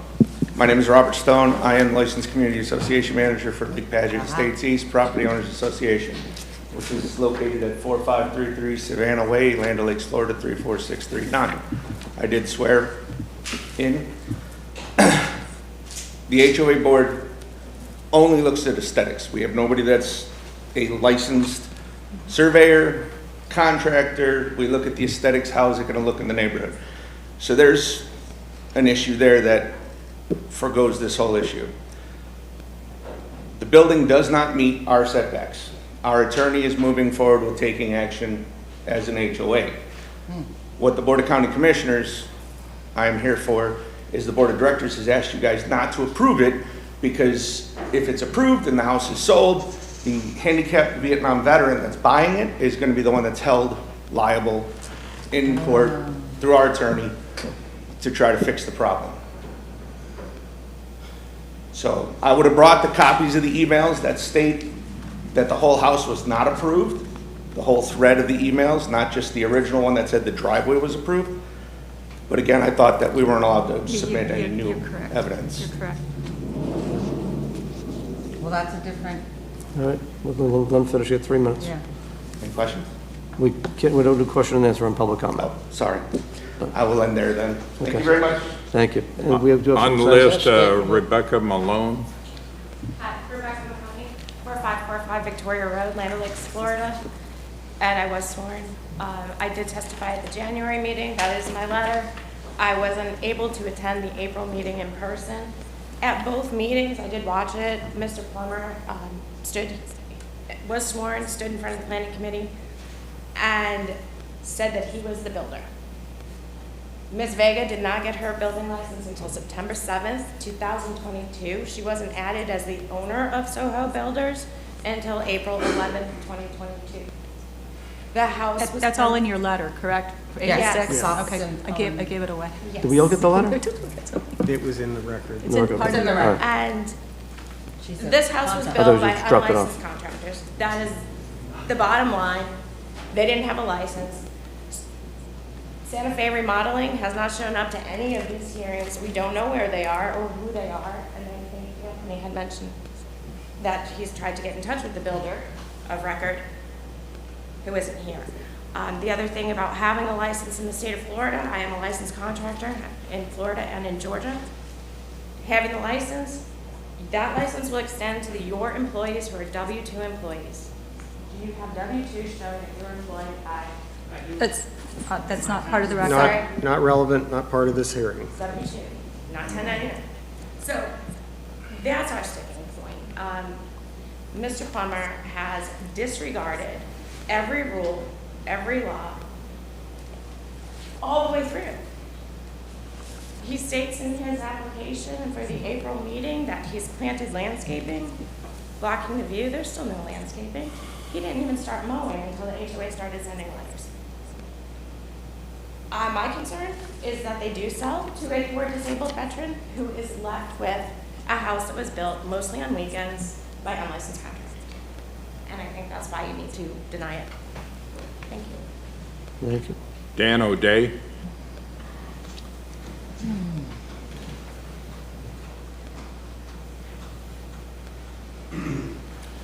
My name is Dan O'Day. I live at 4545 Did you Victoria Road, testify on Land April O'Lakes. 6th? Did you testify on April 6th? I did not. Did you submit a letter that was filed on April 6th? Was my name on the other letter? I thought my name was on the letter.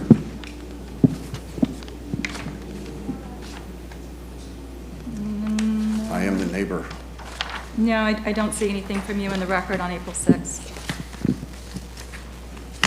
So even if I'm not He can make public comment. All right. Just He kind of- just has to limit his public comment to to the that of the record. record. Correct. Okay, Thank thank you. Daniel O'Day, 4545 Victoria Road, Land O'Lakes, Florida. I am the neighbor that has lost its view. My house was built in a certain way to view the neighborhood all the way down to the park. I can no longer see that. All the other houses in our neighborhood are set back 30 feet from the road. This one's 20. So I have a view of a big white garage right out of my kitchen window. Landscaping is not going to fix this. I think this is a very classic case of asking forgiveness instead of permission.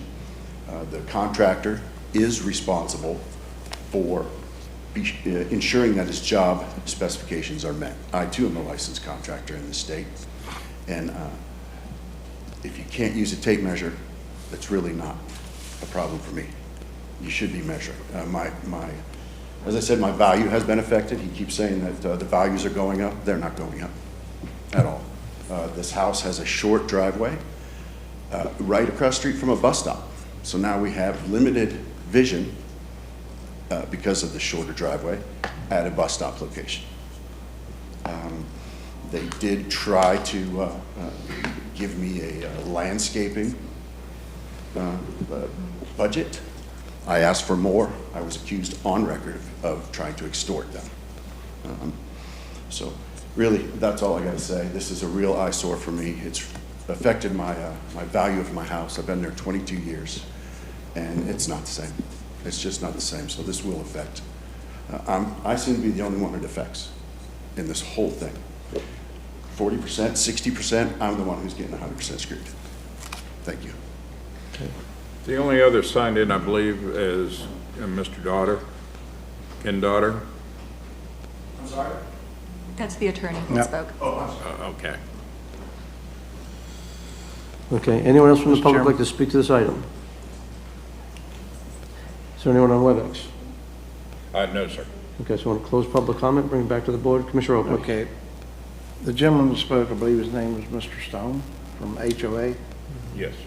Was that information he gave us today, was that on the record? Yes, it was. Okay, that's what I was curious whether, yeah, all right. Okay. Give them an opportunity to rebut if there's anything they wish to rebut in public comment. Okay, so the applicant would like to come forward and rebut? Well, if we could open up page 262 of the Board of County Commissioner, I guess the report that the county submits, it has all, it's the entire record of file.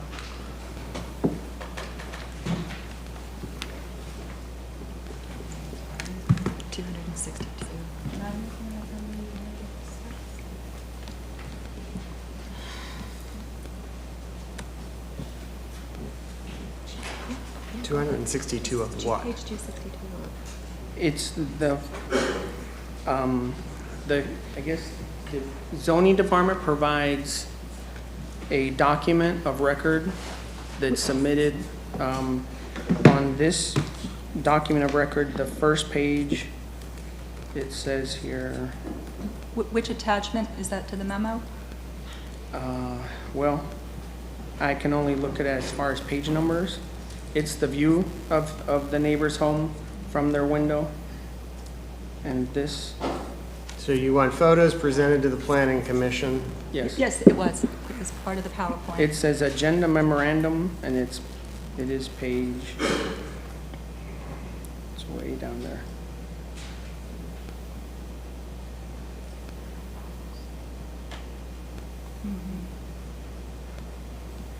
Appears to be page 262.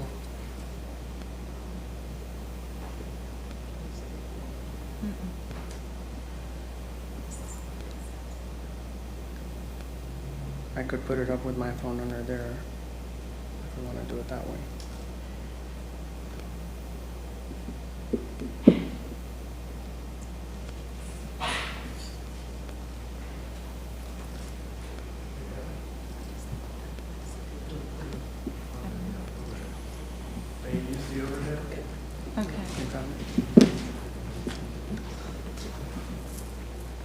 There are only four photographs shown as being submitted to the Planning Commission.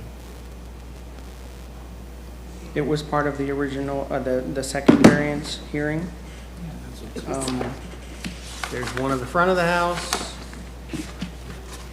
there's one up the street, and there's one down the street. It was a part of a PowerPoint presentation. Yeah, it's his PowerPoint presentation that was presented to the Planning Commission. Okay. It's going to be a picture of a roof with a flagpole, I believe. Yes. Okay. They're going to pull it up. They are? Yes.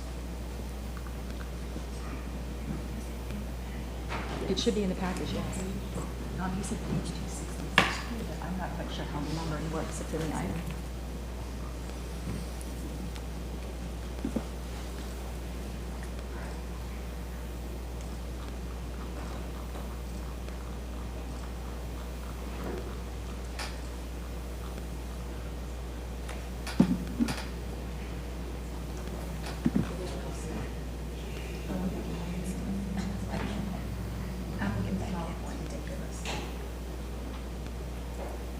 It's taken so long to get back in town.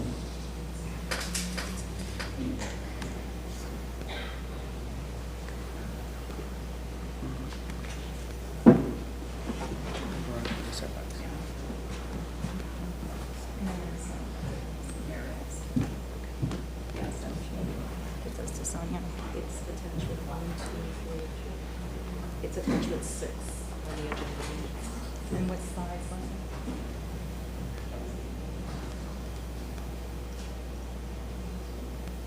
It starts like in 12 or 13, 13. yeah.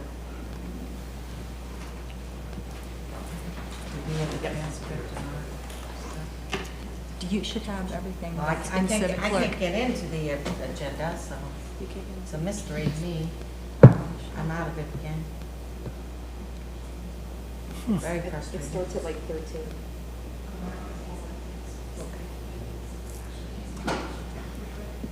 I think it's page 13, page 13 of that PowerPoint.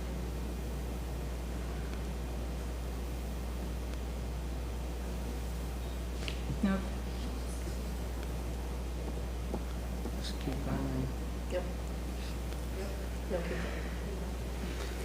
Oh, wait for it to come up. I'm going to go to your application, which was request to approve variance application. There you go. And it said permitting asked for the updated plans with a 25 front foot yard setback and a 10-foot sides, yet yard setbacks on December 15, 2021. So you were asked clearly for those things. It was under your PowerPoint. Yes. Page 3 of 34. I don't have it here. And Did you get the testimony of the county employees is that as best as they could tell, only one sheet was uploaded. Unfortunately, we did not bring all of the emails from Pasco County to that hearing to present them. So we cannot present the evidence to counter that. But the system does issue a confirmation every time you upload a file. And so if you have more than one email, it would seem that more than one file was uploaded. And I did bring them all the confirmations from Pasco County of each file uploaded.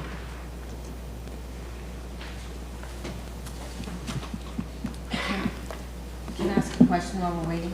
Of our turn? Commissioner Starkey, yes? Can we continue this Go to until we see the the next outcome of slide. the lawsuit?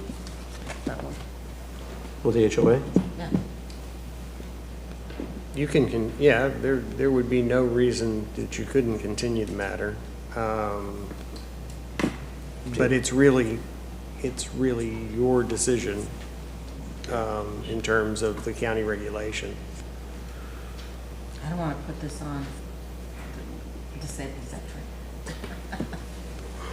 That's what I'm struggling with. Well, I mean, the rules are the rules. They've admitted that they haven't done it properly. I mean, they started with a 70-foot house, built a 73, and nobody knew that trusses weren't going to match up.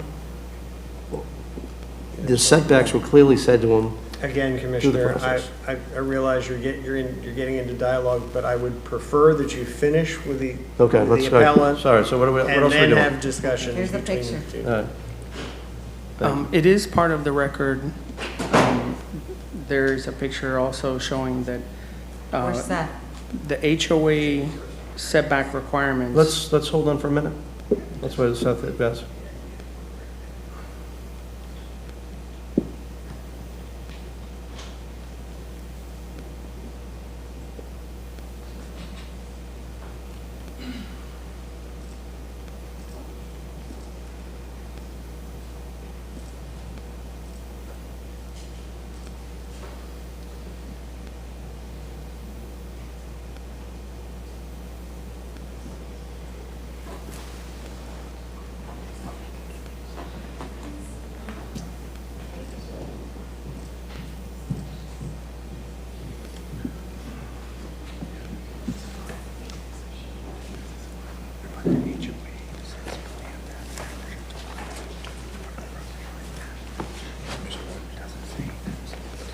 Can you tell me how, is this our last thing?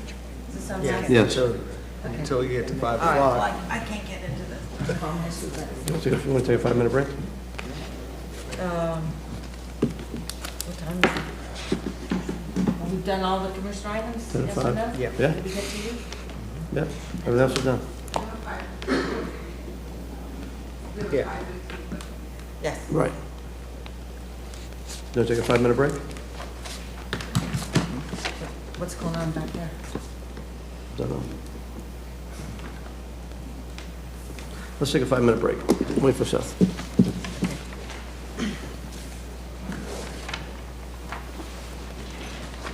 Okay, Elizabeth, can I talk to you about something else? Yeah, sure.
Okay, the applicant, would you like to go any further?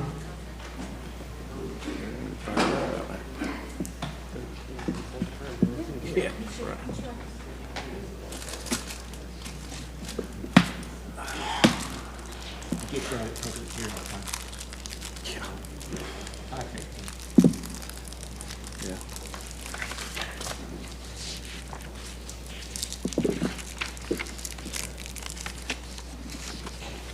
So I'll state my name for the record, Patrick Plummer. I work for Soho Builders Residential and Commercial Projects, Inc. My address is 2801 Durant Road, Valrico, Florida. So here we have the view from the neighbor's window showing a flagpole that's in the park because their testimony was that they always had a view of the park. And by obscuring the view of the park, they're unhappy. So we did an aerial study based on where that flagpole is because only 5 feet of the garage is protruding out past that flagpole. So if you go to the next.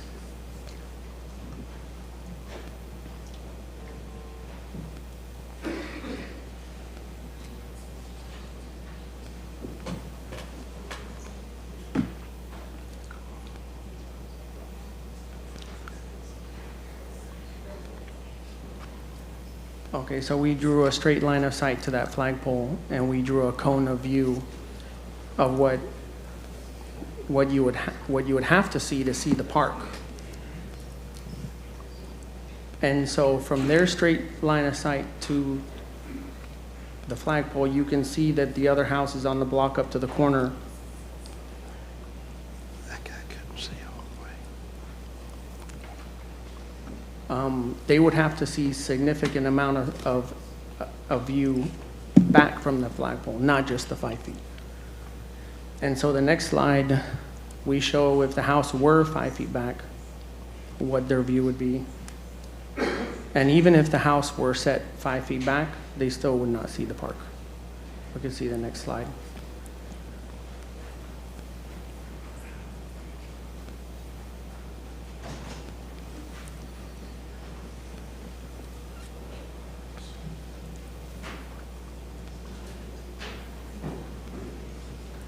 Aside from this, we did, also in our presentation, we did reach out to them and we wanted to negotiate making them happy, and their comments were that they needed $30,000 to redo their kitchen because they were gonna reconfigure their kitchen anyway and board up the window, and they won't be looking out the window anyway.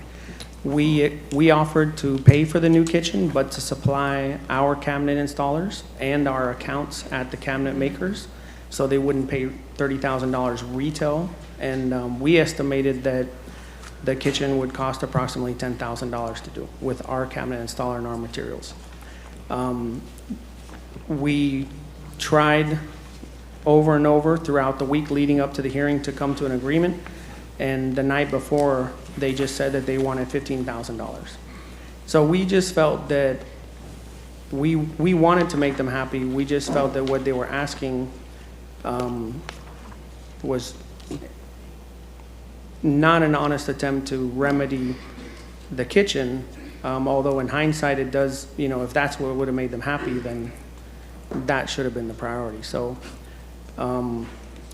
aside from that, also in my testimony, because she does state that she's a contractor, the following slides after these do show that, again, her as a contractor, she has an illegal addition built on her house and a shed on her property line. So we also felt that it was, I'm not sure if the proper word is cynical, or basically, if you have a structure on your side, on your setbacks, and you have an illegal addition built. I'm gonna interrupt you. Commissioner Whitman. Now we're throwing stones at the opposite team. Is that appropriate in this situation? We're only worried about this. Well, this side. is his rebuttal of the public comment that just was made about his variance request. And so far, he's stayed to the record of, that was a. I'm new at this. It's my first time. And I apologize, we don't want to throw stones. We're just rebutting her testimony. We'll just let him go. And we would actually be amicable to, despite the differences here, we are happy to provide a landscaping budget or other, if they want to remodel their kitchen, we could also help out with that. We do want the neighbors to be happy. We're not trying to make them unhappy. We just want to make sure that those efforts are sincere. And we do have the email from the HOA explicitly stating approval. So if they're saying they're going to sue us, we have an explicit approval in email, and I have a copy of what was submitted that does show the 8.5-foot setbacks in error and the 20 in the front. That was submitted to them, and this is what they approved. In the HOA documents,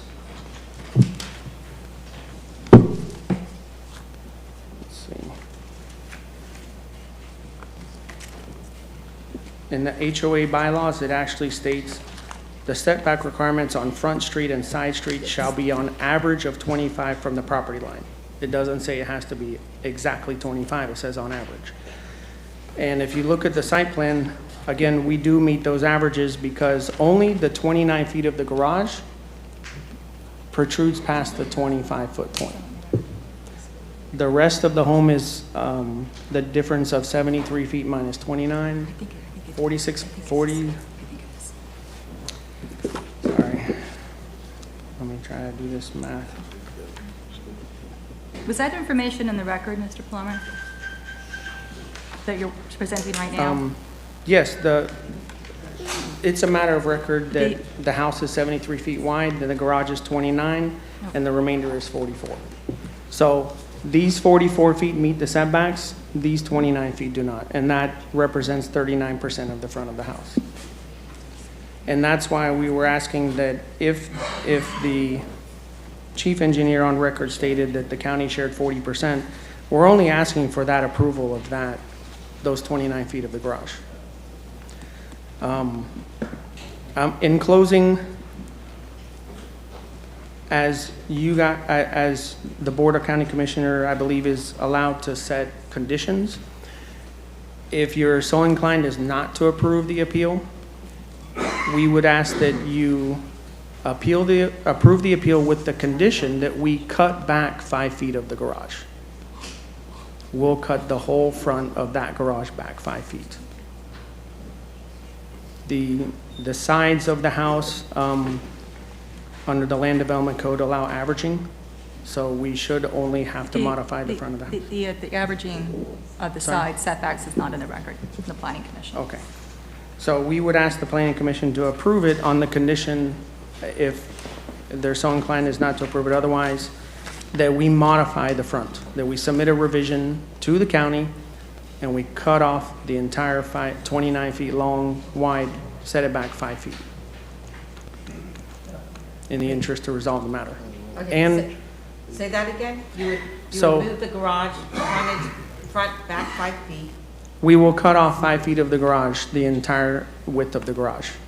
And what happens to the sides? Just be a side job here.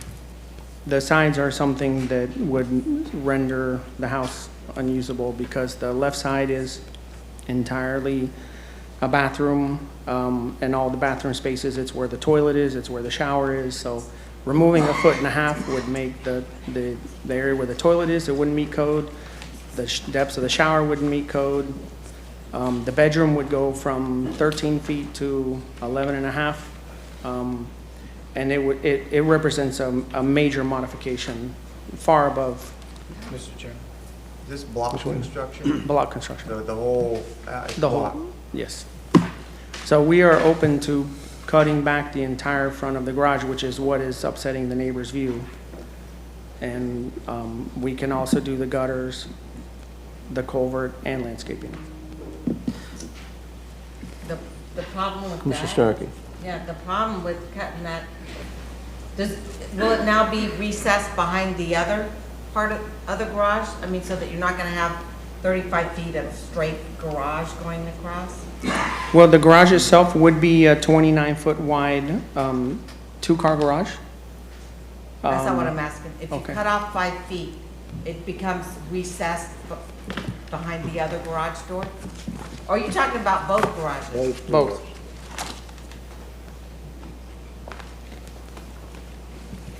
It's the entire garage portion that is over the setbacks. So we would trim the entire garage width back 5 feet. I'm just worried that you make a house look even worse than it does.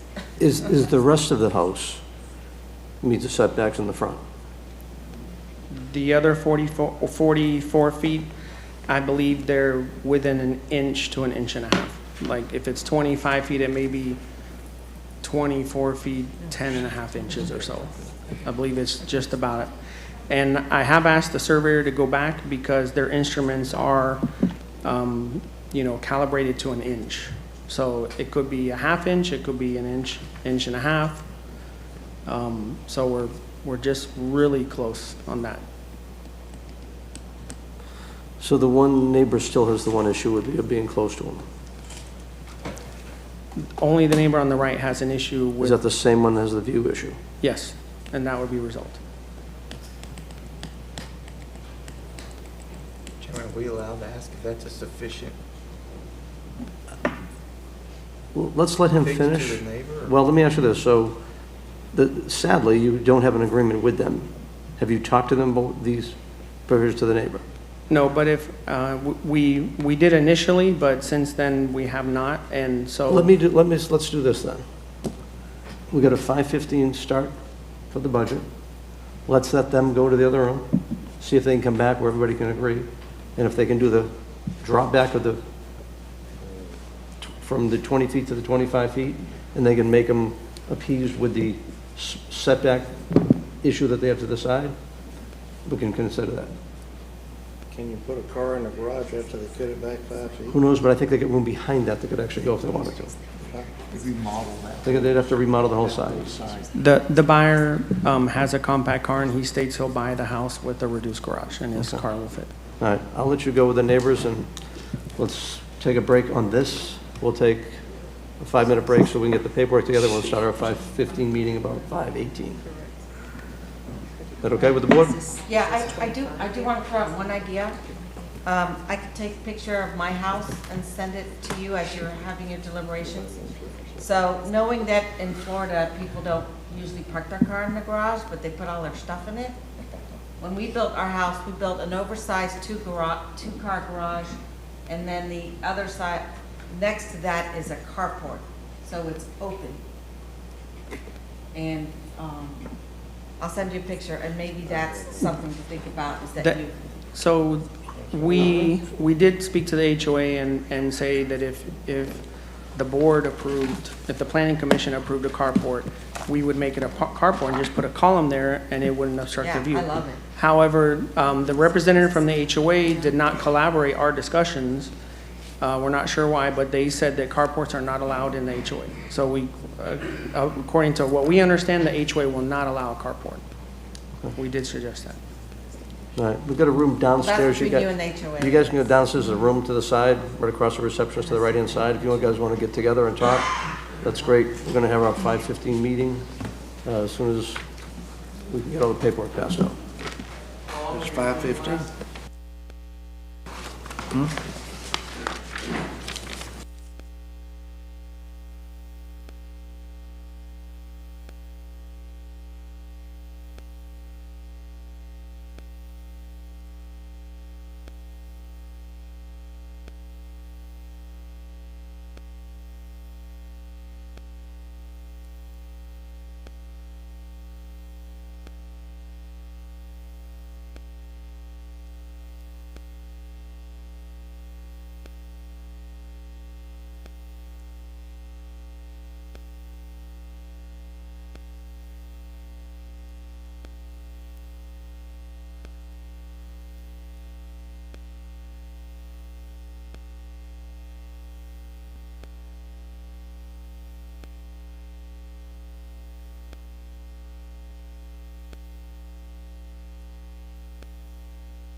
reconvene and start our budget meeting, and we're going to have a couple of presentations. Mr. Carvella? Thank you, Mr. Chair. I'll ask Mr. Gorg to come up and present a couple of brief presentations on the budget, and then we'll move from there with the public hearing. Good evening. Evening. Bob Gorg, Pasco County Budget Director. So this evening we'd like to talk about why are we here, and this isn't from the esoteric perspective, but why are we here this evening? And as you know, the state requires 2 public hearings to get input on the budget from citizens. Tonight, what we ask the board to do is to approve the tentative millage rates, and then the final millage rates will be set at the September 19th meeting. The tentative millage rates that will be set tonight only need a majority vote, so 3 votes either way would rule the day. So millage highlights. So we're asking for no change in the operating millage of 7.6076. And as you're aware, under the Save Our Homes provisions of the Florida Constitution, the taxable value of homesteaded properties cannot increase by more than 3% or inflation, whichever is less. The state set the inflation rate for this year at 6.5%. So folks who got their trim notice will notice that their taxable assessed values should not have increased by more than 3% if they were homesteaded. So, for example, we're talking about if you have a homesteaded property, the average homesteaded property taxable value in Pasco County is $147,000. We rounded it up to $150,000 to make the math easy. So, at a 3% increase, taxable assessed value increase of 3%, that would mean the value of the home, taxable value of the home would increase $3,000. And that would result in an additional $22.82 in property tax. This property tax is a result of increased value of the home and not because the board has adjusted or increased the property tax millage rate. Non-homesteaded property tax or non-homesteaded properties are limited to an increase of 10%. So homesteaded can increase no more than 3%. Non-homesteaded no more than 10%, and that goes for commercial properties as well. And so that same property of $150,000, taxable value would increase $15,000, and that would be $114 increase in property taxes for non-homesteaded property. So last year we were here talking about the record height of new construction in Pasco County, and this year we've increased that amount by about $500 million. This year, we're almost at $2.5 billion in new construction values in Pasco County. And so, as we talked about before, inflation is taking its toll on our ability to meet our customer demands. We're having growth in demands for services. And so what we would like to recommend this evening is to create this balance or achieve this balance between new expenses that would be recurring and ongoing and these one-time expenditures that we can invest in infrastructure for our county. That way, if inflation keeps increasing, we can pull back on those recurring expenditures and keep the I'm with you. So we can keep the investment in the infrastructure. Okay, so where do your property taxes go? So if you look at your trim notice that was sent out, you'll notice that this is a typical home. This is a home that's not in one of our cities, and so there are no municipal taxes associated here. So you notice the big ones, of course, are the county at 43% and school board at 39%. Fire, 13% of the taxes that you pay on your property tax bill, 13% goes to the fire department, 2% to the general obligation bonds, and then 2% to the mosquito control district, 1% to the SWIFT MUD. So the tentative budget overall has increased 5.4%. You can see the big increase here was our capital expenditures, our capital investment, and this is primarily because of our investments in the utilities, our solid waste and our wastewater utility. So when we announced that there was an increase of 16.5% of taxable assessed values, folks were asking, wow, what are you going to do with all that money? And so this is what we're proposing that happens to all this money. So I'm not going to read all of these. You've seen all these before. I'll just hit some highlights here. Health insurance, of course. Inflation's hitting health insurance for our employees just as it's hitting everything else. Retirement rates, the state increased, made major changes to employee retirement. So you'll notice the retirement rate increase in the general fund alone of about $3 million. You notice the detention center. Now that we've taken over the detention center, there are a number of contracts that have come due, and we're going to renew those contracts. We don't know what those contracts will come in at, but we've just budgeted 15%. Of course, we're going to pay whatever the rate is, but we don't really know at this point what they are. You notice on the other column, on the right-hand column, the board has expressed an interest in battling homelessness, and so we've set aside $1 million for the Pasco Hope. And down towards the bottom, you see that AS Rescue, that's Animal Services Rescue Officer. And so when we look at all those things, that adds up to $29 million. Outside funding, most of these things are required by the state. Some of these other things are things that the board has chosen to invest in. You'll notice the changes from July 11th. Medicaid, we did get the final number from the state, and that increased $300,000. Pasco Kids asked for an increase in the amount that we contribute to them, so we added the $19,500.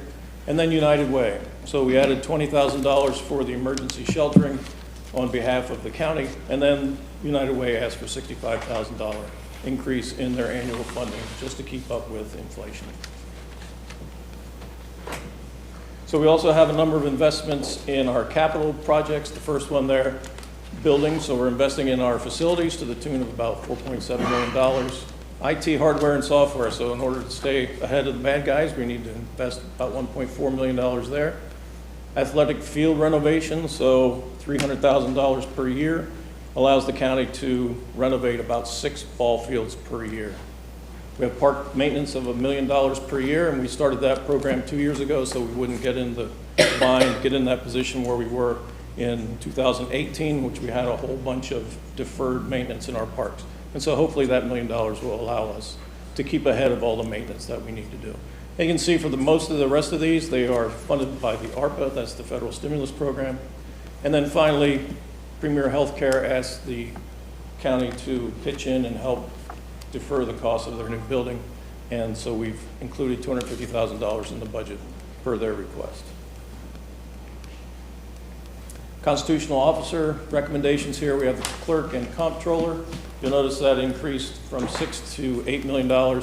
And basically, the increase is really for all of our constitutionals here is really just increases due to pay raises, increases in retirement, increases in health care. The sheriff's budget there, that represents 40% of the increase in the property tax revenues as our agreement with the sheriff. So revenues, where's all this $2.1 billion going? Or where's it coming from? So you can see the biggest source there outside of our reserves is our ad valorem taxes at $457 million. And the second largest area here is our charge for service. And this is for water, wastewater projects, our solid waste and those kinds of things. Where's all the money going? Public safety, of course. Public safety is the most important thing when we do citizen surveys. Public safety always comes up as the most important thing that our citizens are interested in, as you can see.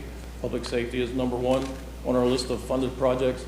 General government there is basically all the constitutionals, all the kind of internal services and things like that that we provide. Yeah. Change in major funds. So you can see the change in major funds here. I won't go through each of these, but the changes for these is primarily, as I said before, due to inflation. Changes in wages to keep up with wage inflation, changes in health care and retirement. You'll notice the tourism development tax. Last year, the board increased the tax from 4 cents to 5 cents, and so that reflects that change there. So these are our recommended action that we'll ask the board to act on this evening. As you can see, no change in the operating millage. We're asking the board to increase the municipal fire services millage from 1.8036 to 2.3 mils. And then the other millage rates you see here are general obligation millages, and those really are just set to the level that will allow us to collect enough money to pay off that debt service. Our next step this evening, we have, of course, the first hearing, and at this board meeting, we're going to ask that we vote on the tentative millage rates. The tentative millage rates that you adopt tonight can be lower, but they cannot be higher than the final millage rates that you adopt on September 19th. So then the second hearing will be on the 19th, that's in Newport Richey, and we will ask the board at that time to vote on the final millage rates as well as the overall budget. And that's my story. Okay, sticking to it. That's correct. All right. Are there any questions from the board? And we have a presentation. Any questions for Bob on this? I had a question, and I'm trying to find the email that had all the grants available, but I have too many emails, so I can't find it quickly. On the Seven Oaks Library, which is a shovel-ready project, maybe? Did we ask for a library grant? I don't believe that we did. I could follow up with the libraries and find out. I think Kathy was on the line. I don't know if she... Is Kathy on the line? Yes, I am. Can you hear me? Yes. This is Kathy. Can you hear me? Yeah, I'm trying to see if that's one of those areas that has a fund rather than an appropriation. So, Sean McGarvey has informed us they are going to apply for the $500,000 grant. Good. Okay, thank you. Excellent. Very good. All right, so maybe we'll have some wiggle room when that comes in. Okay.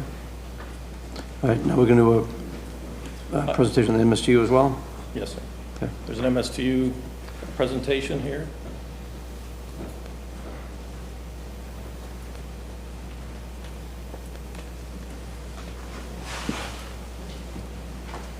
Is Ralph here?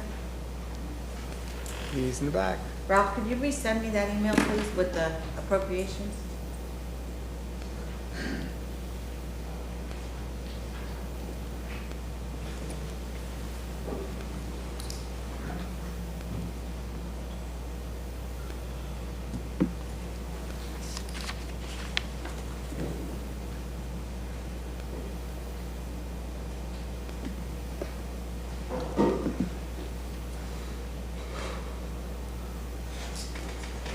All right. So we'd like to talk to you about the fire MSTU. So the Fire Municipal Services Taxing Unit, as you're aware, fire MSTU can only be, the funds generated from that millage rate can only be used for fire, cannot be used for paramedics, cannot be used for EMS. So that's an important distinction. So in July 2023, we asked the board to adopt on the trim a millage rate of 2.3 mils. And so at 2.3, that fully funded the request of the department for the capital and operating kinds of needs that they had. It funded their capital needs, so the construction of 5 new fire stations between now and 2032, I believe. And it would keep the fire fund solvent between somewhere around 2028, 2029. Can I just clarify something with that, Bob? Actually, the original request had capital in it. When we came up with the 2.3 number, we removed a lot of the capital from that. So we would look to fund those through other more traditional means of funding capital, i.e. impact fees or other types of traditional debt, whatever, to get those capital needs. So we took that out of the MSTU originally. That's where the 2.3 came from. So since then, in August 2023, Chief Perez came on board. He brought his chainsaw with him. And since then, he looked at the requests, the new initiative requests, the operating requests, and he reduced that request by $9.5 million. Those reductions were primarily in the area of large equipment purchases, those kinds of things, non-combat personnel, non-firefighters, in other words. The chief and his leadership group has committed to limiting the growth in operating expenses by 50%. So operating expenses in the fire fund are historically been about 18%, so we want to roll those back to about 9% increase. And 2.3% with 2.3 mils with all those changes will keep the fire fund solvent through 2033. So these are the fire MSTU initiatives that have survived. You see the increase, the pay increase to keep us comparable, to keep us competitive with Hillsborough and Pinellas, Tampa, those kind of areas. You look at opening 2 fire stations, 2 and 4 that are currently under construction or will soon be under construction, and then plans for 5 additional fire stations in the future to bring our response times down for our residents. We're looking at mental health of first responders, generators for fire stations, diver programs, software, technology upgrades, and you can see the rest of them here.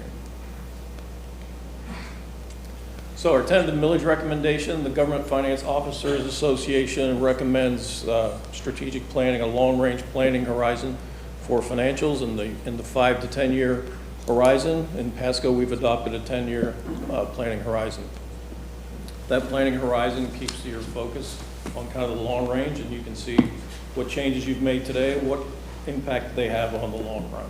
And so we've adopted the 10-year planning horizon, but anywhere between 5 to 10 is about normal. Pasco County, we're a high growth county, increasing demands for public safety. And as you can see from the hurricane, our firefighters are out there working hard, they're running ragged. And so we need to bring on new fire stations and so on, just to bring the stress level down for our firefighters. Tentative millage rate of 2.3 meets that 10-year planning horizon. So at 2.3 mils, if we look out 10 years, we still meet our GFOA recommended reserve at that point. And you may direct staff to look at our alternative planning horizons for consideration at our final hearing on the 19th. And again, next steps, which we talked about before. Do you have any? That's all I've got. If you have any questions, I'll be happy to entertain those. Any questions? Make a comment, may I, Mr. Chairman? Commissioner Whitten. So last time we had this conversation, I just went on the record, we talked 5 years, now you're talking 10 years. I've talked with the county administrator on this. You keep moving the goal line every time we have these budget talks. And so where we pick up, we started with no increases. Next meeting, whammo, increases, 5 years. This meeting, now we're moving to 10 years. You keep moving the goal line on this board. And what's on the record is here we are today. And I don't, in a process, if it's you're looking at 10 years, we should have said 10 years a month when we have that last May.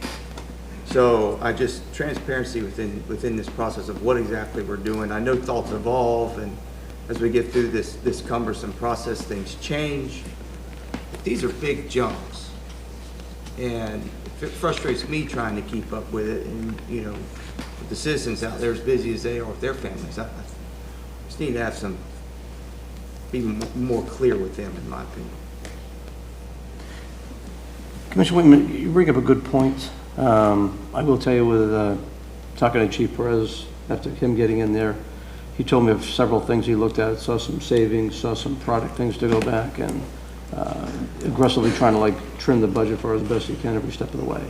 And I think, your words of trying to make sure we cut this as close as we can, I think the staff is doing that to go forward. So you're having a positive effect on the fiscalness of cutting it as tight as you can. The great work that you did as far as cutting it back is actually stretched out that time. I appreciate those, Chairman. And the pressure, I think, is even more on us now to make the right decisions. How many people have gotten their homeowner premiums? Their insurance is doubled, likely doubled or higher. We're battling not just, we need an increase here. Our general, in my office, every day the calls are going in. I get contact from our property appraiser's office. Seth, we're receiving a lot of calls. People are nervous about what these increases are going to look like. When we had our last meeting, our property insurance premiums hadn't been released yet. And it wasn't chump change that they increased. Car insurance is up too. So as we move forward in this process, I think y'all kind of know where my mind is, and it's important everybody here know the reasons why. Affordability, we got to balance affordability and service. So as we move forward, I'm going to continue to urge, folks are really feeling the pinch now with insurance costs go up, and it's troublesome to me. We can't, I know tort reform in Tallahassee, but we can't wait 4 to 5 years for folks to see relief. Folks need some relief now. So thank you, Mr. Chairman. Yeah, appreciate it. Commissioner Oakley. The costs are going up, and I agree with you about those costs, but if you gave this issue to be voted for by our citizens, I believe it was might be 4 or 5 years ago, we had the referendums out. Our 2018. citizens actually 18. passed where we increased fire to build stations and to put more money toward their salaries to make us more competitive with the people that are actually taking our main firefighters and all from our county. And we became very competitive, and unless we move up and do some of this, we won't be competitive, and we'll lose our firefighters. And if you gave this issue to the citizens, I would almost guarantee they would pass it. They actually passed an extra monies in that referendum to pay for fire stations and for personnel and their equipment, when they actually had another $50,000 they could have in another referendum. They could have decreased their taxes on their home, and it didn't pass. And I would have swore that would be passing, because that'd give them relief on their taxes on their home. But they didn't pass that. They did pass the fact that give more money to firefighters and move forward, so. Chairman? I'll come back to you. Yep, Mr. you know, Starkey? We've always been known as a very conservative and lower cost alternative to the counties around us. And I think it's because we scrub the budget, and our administration also is very careful about what gets through. And you guys have seen, and our staff has come to us asking us to help get their projects through, but they don't get through because we're mindful of this problem.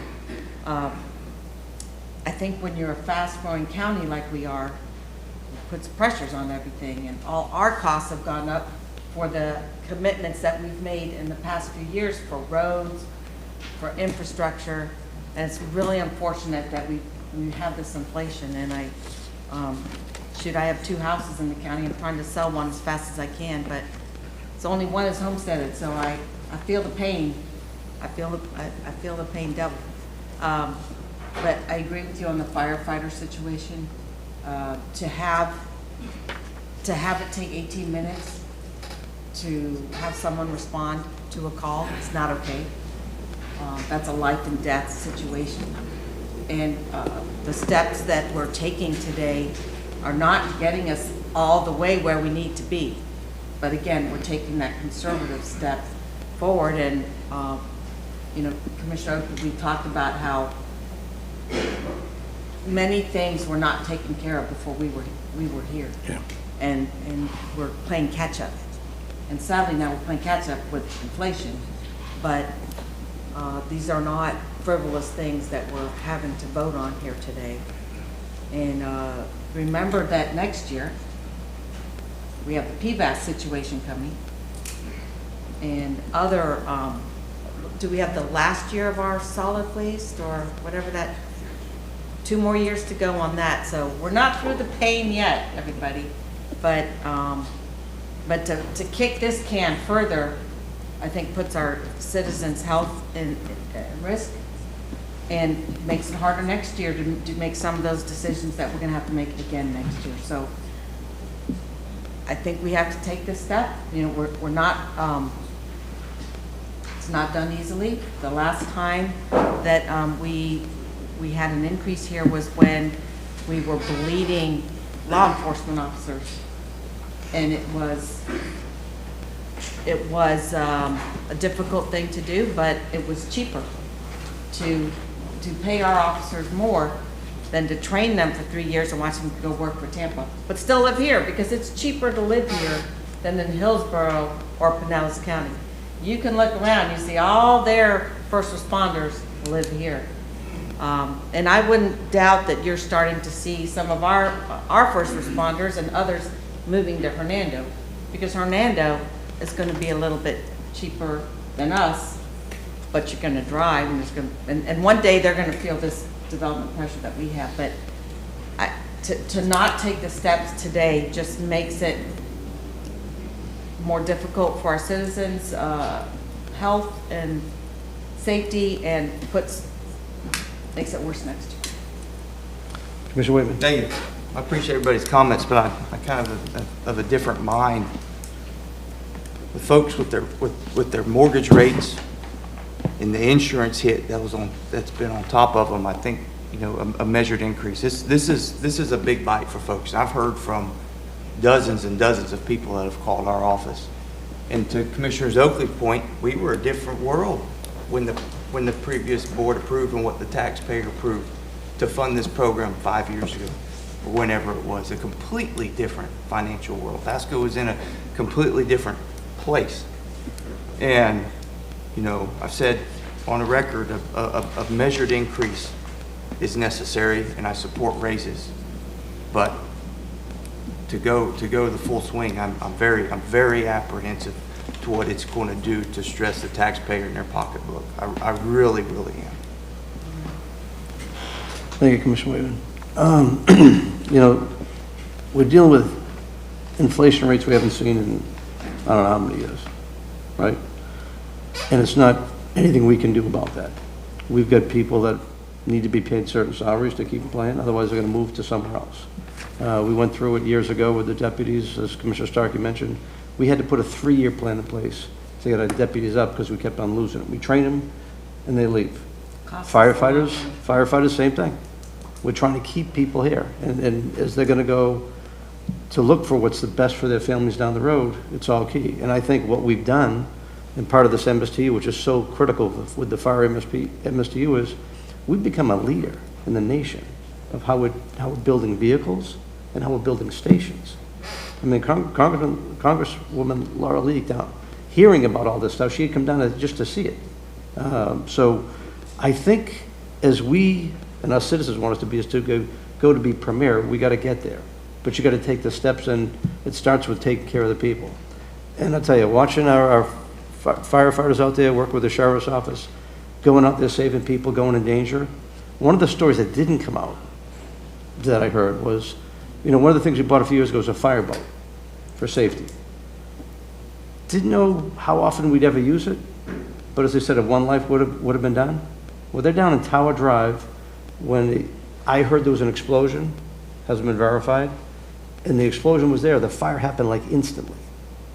And because we had that fireboat, we were able to go around, and as one of the chiefs was telling me, winch the people up, lift them in, get them out of harm's way. So I think we probably saved 2 lives with that one boat. I don't know how many lives we save and can save even more by getting them there quicker. And we can't burn these guys out. We got to staff them, we got to push them. And again, I don't think things have changed that much, because when the voters approved all the things we were doing, we built trust. You heard Mr. Sample talking a little bit earlier about how long these public hearings would be with people coming into that podium and talking and talking and talking.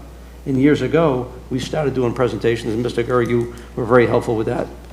We put these presentations on, we did them out front, we showed people what we're going to go do, we broadcasted it, we showed people, we took questions, and I think we built trust. I mean, the penny for Pasco the first time was a narrow pass, the second time flew through, and the third time flew through, even with the changes we've made for recommendations. The people moving down here are a little bit different from what was here before. The retirees that came down here, they stayed very conservative, very tight, watched their money real tight. And the people down there, they're bringing families. We're a growing young population, and you're affecting it. Yeah. It's your own household. Real family. You're adding to the problem. So you're seeing it. But all that said, people want to live in a quality place. They want to know the schools are going to be taken care of. Do you think impact fees that we put in place have slowed growth down? Not a bit. I think, and I've talked to people when we first were looking at changes, when we're looking like say cutting the fees for impact fees for schools a few years ago. One of the people from Tampa that just moved up here, she said to me, I moved to Pasco because I like the fact that you're putting impact fees in place to go pay for my kids when they go to school. That tourist development tax that we did to fund the Wiregrass project to go through, and even the following year, was so we can build these facilities coming through. And I mean, you heard me like talk about how we're going to pay for it. I want to make sure we don't go dead heavy on that thing, but I want to make sure we do the right thing. So as much as I'm saying we want to be careful, I want to make sure we build it right the first time and spend our money the right way. I look at, let me keep going. Yep. Swift mud, as you know, cut back. Well, we got to make up the difference of that. We got to train people to be able to do jobs they haven't done before and build them so they can multitask with different things, so they can actually start taking over these projects, because Swiftmud's going a different way at this point, as you guys know. Fuel costs, maybe it comes down at a certain time, but I will tell you, for what we're doing, and I think with Chief Perez that's out there, the cuts we're gonna make, and we can make, and we still got time for the next time coming through, but I'm proud of, Mike, and you're carrying forward all these great people you put in place to keep this thing rolling. Because we've got to serve the people. The people have told us they want to live in a quality place. They want to be premier. They like that. And to do these things, I think we're doing it frugally, but at the same time, we know we got to spend money. We got to keep our people that we have here, and if it helps the chief to recruit more, then so be it. Commissioner Starkey. Well, two things. One, we all agree we want to be a premier county. But I do think that, and I appreciate the wonderful firehouses or fire stations that we're building, but I do think there's room for some value engineering there. And maybe, we don't have to have the best, most wonderful firehouse in the country. So I do think that there's some room there.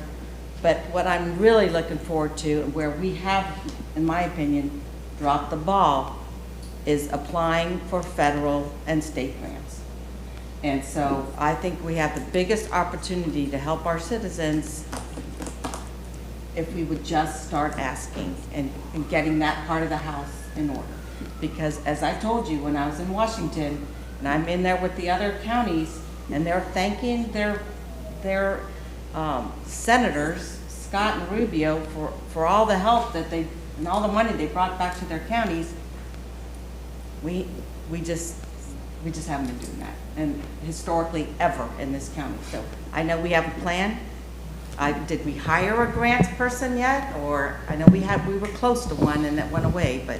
Yeah, so very specifically, the answer is no. We are, we struck out with one. We just could not compete in terms of pay on that. But just know that it has been a renewed focus, and know that, for example, even on the fire side, we have pursued safer grants, and we have worked very hard with, at all levels, our federal, on our representatives, our congressmen, and our senators as well. And we feel really, really good about our opportunities. Yes, I agree with you 100%, which is why we wanted to centralize grants with OMB to provide renewed focus on that. You've seen changes in our legislative approach and our process to that. This is where we need to go. We need our taxpayers pay taxes to the feds and to the state. We need to leverage that, and we need to bring that home to Pasco County. So yes, that message has not fallen on deaf ears. We are putting those things in play, and I think you will see those bear fruit. And I want to say, Mike, you've done a phenomenal job as far as working on and changing that attitude that we didn't go after things. I mean, you set up a meeting to go with J.J. Murphy, our fire team from the union, et cetera, to go to D.C. When you couldn't go, you called me up to see if I could go, and I happily went. And I'm going to tell you, we made a presentation, and a really good presentation that made an effect. So that could be $7-8 million that could help us. We may not know until another few months. We may know next month, right? It'd be real nice.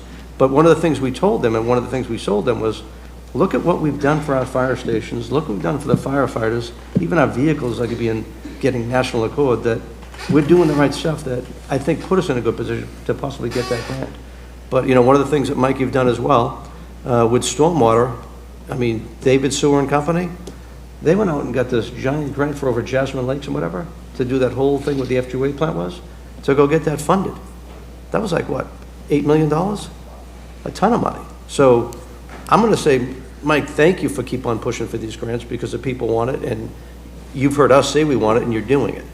So, and I know you want to hire the right person. You want to just hire somebody, and with all the hires that you've brought in, you're hiring the right people, getting the right stuff done. So just want you to just keep doing what you're doing. I appreciate exactly what you're doing, and I think you listen. Even one of those things on the list going through was a Sea Grant agent, which is very important to go get a lot of federal money and state money that's out there. Commissioner Oakley. I just want to add to what you were saying about the building the fire stations and all. With all our growth, we've needed fire stations, and they've been coming along. But here lately, the fire stations we're now building are those where we're building within. In other words, we got 2 fire stations far away, and they're it takes them 20 minutes or so, or 25 minutes to make a call in there. We're now building a fire station in between those, which is cutting that delivery time on fire service and services for EMTs and all to get there to help people in our county. And unless we have these funds to be able to do that, then we'll still have those complaints of how come it takes you 20 minutes to get to our house to give us that service. But that's some things that it takes money to do those kind of things and build those fire stations, and we've done a great job in building fire stations. So that plus having money for more pay for our firefighters in our county, we need that so they'll quit leaving here and stay here at home and stay close to their home too. So. Anything else? We're going to go into the procedures right now. Okay, thank you, Bob.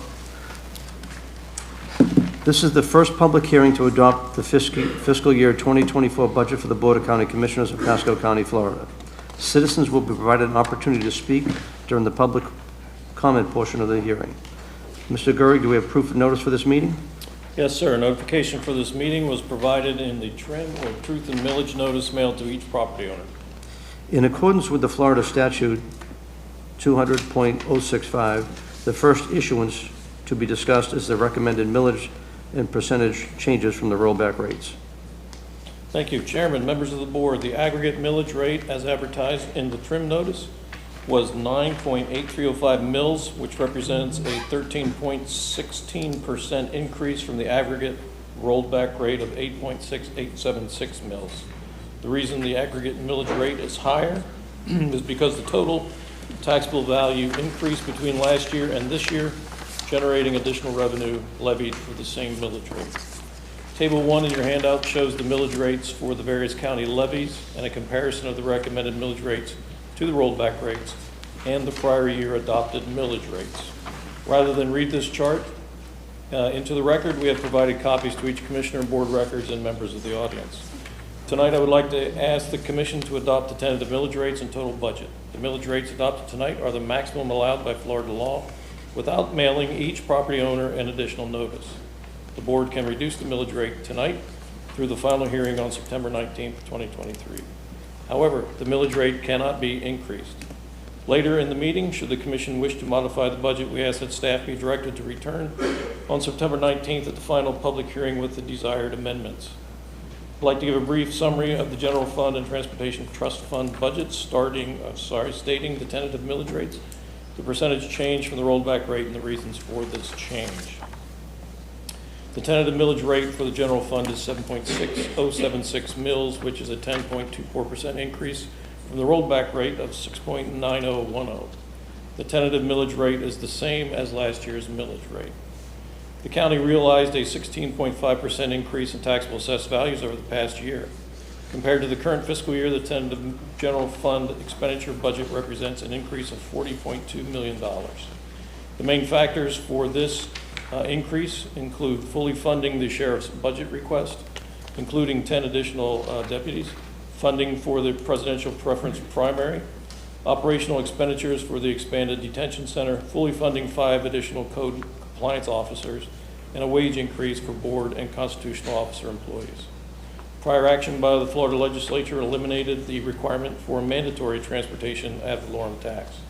No transportation millage was levied last year, and we propose no millage be assessed this year for the Transportation Trust Fund.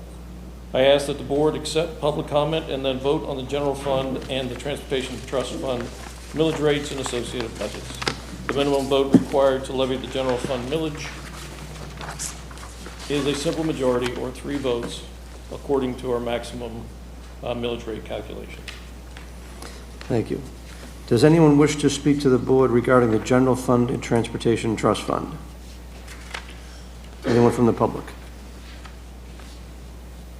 We have persons signed up, but we're not sure as to what fund they may be wanting to speak to. Okay. Rick Crocker.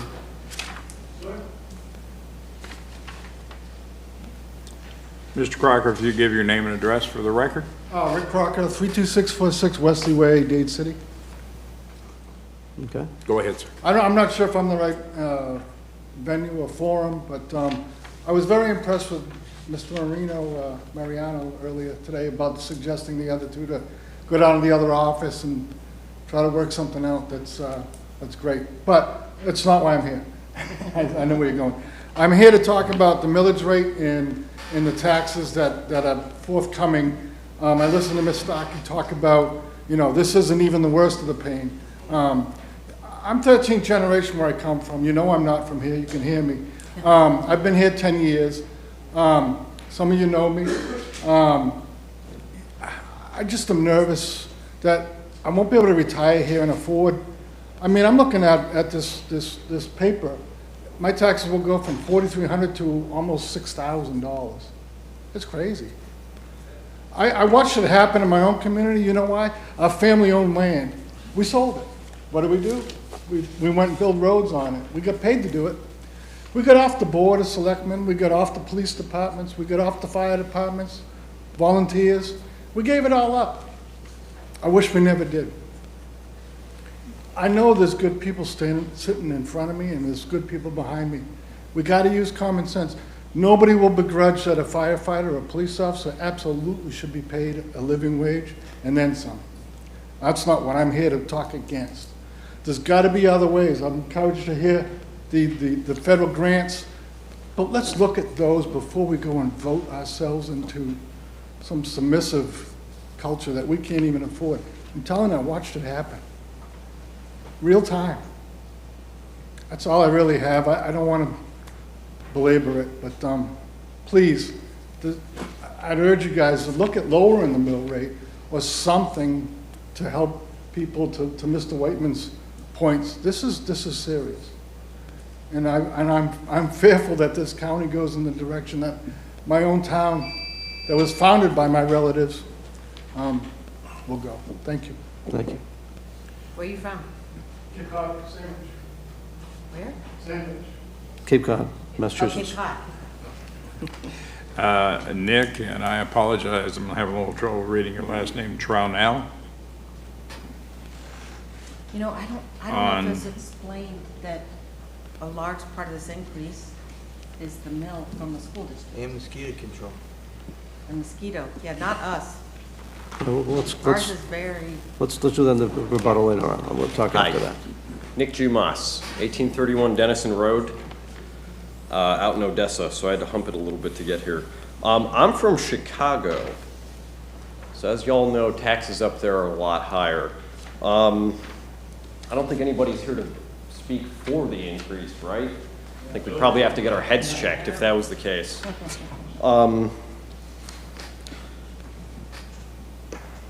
Y'all have a difficult job. Staff has a difficult job. I don't envy you at all. I ran for office myself once. Thankfully, I lost. But y'all have difficult jobs to do.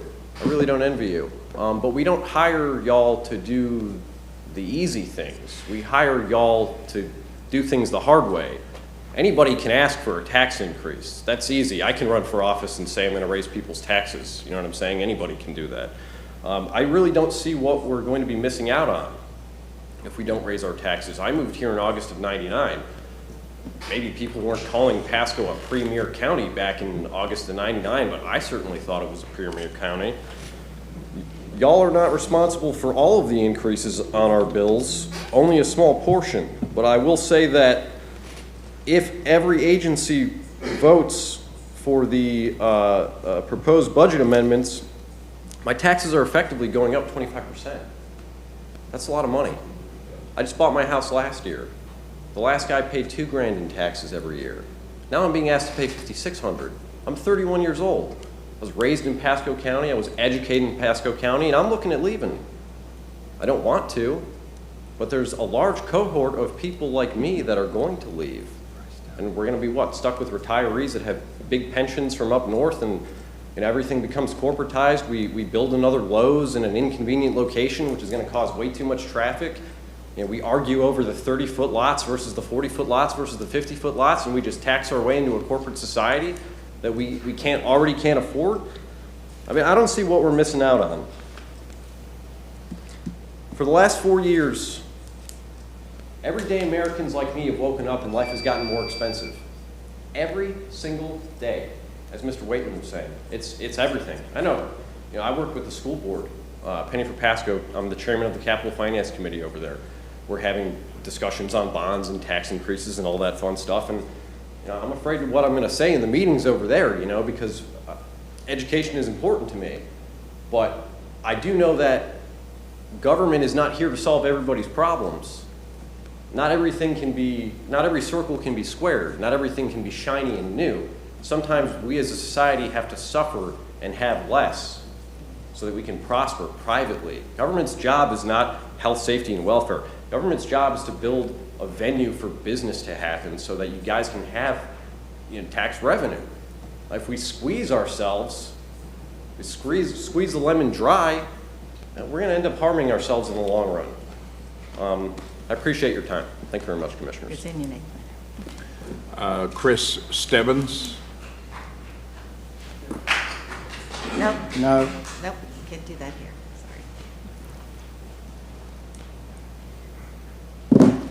My name is Chris Stebbins. I live at 41243 Nipper Road, Zephyr Hills, Florida.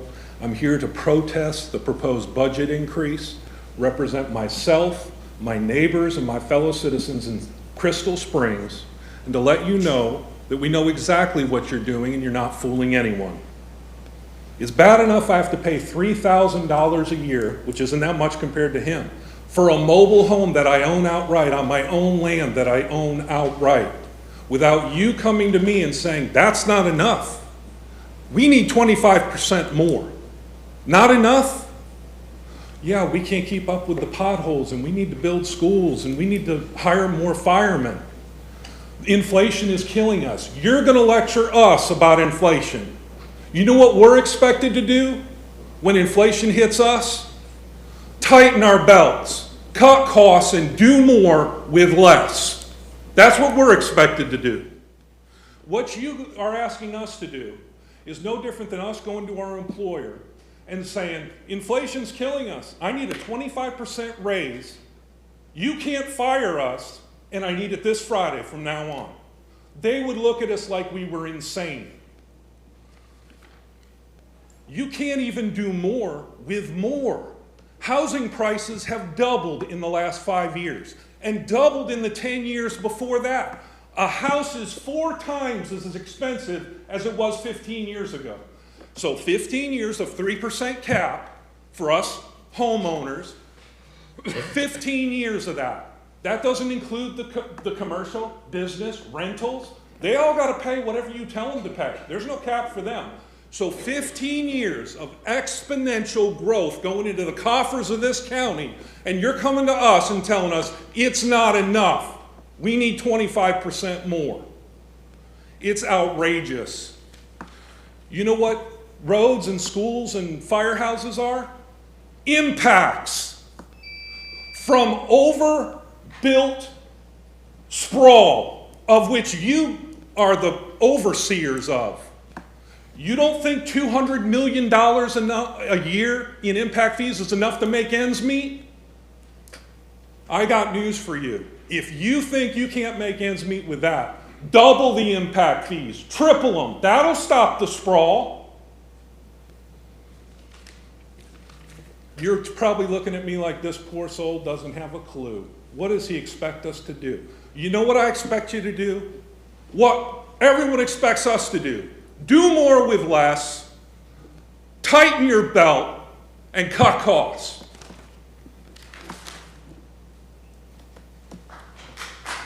Please don't applaud. Please don't applaud. Next person. Joseph Lissick.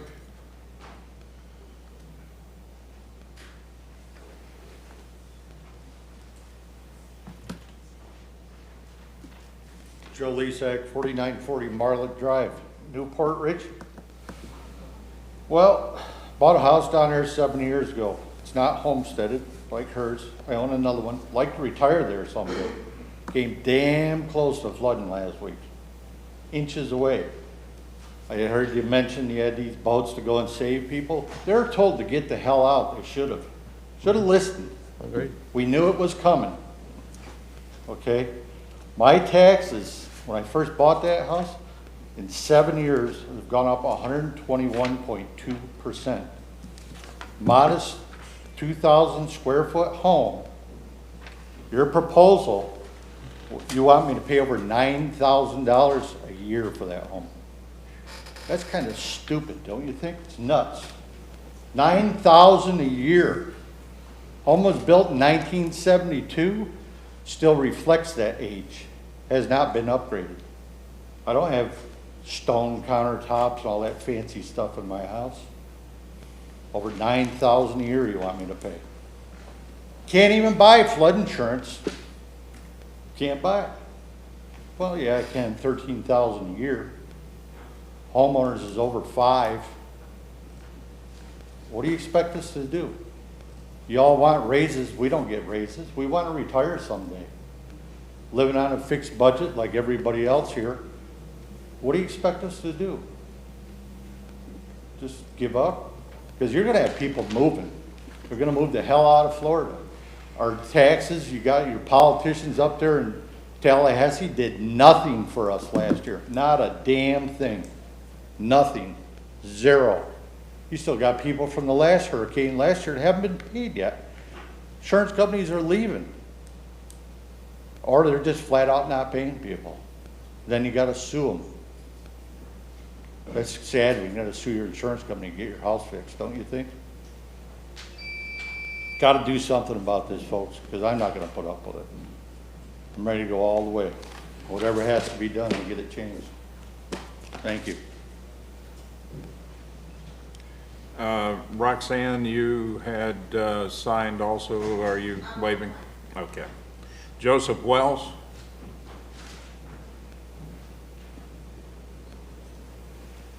Good evening, Commissioner, Commissioner, Commissioner, Commissioner, Commissioner, Madam Commissioner.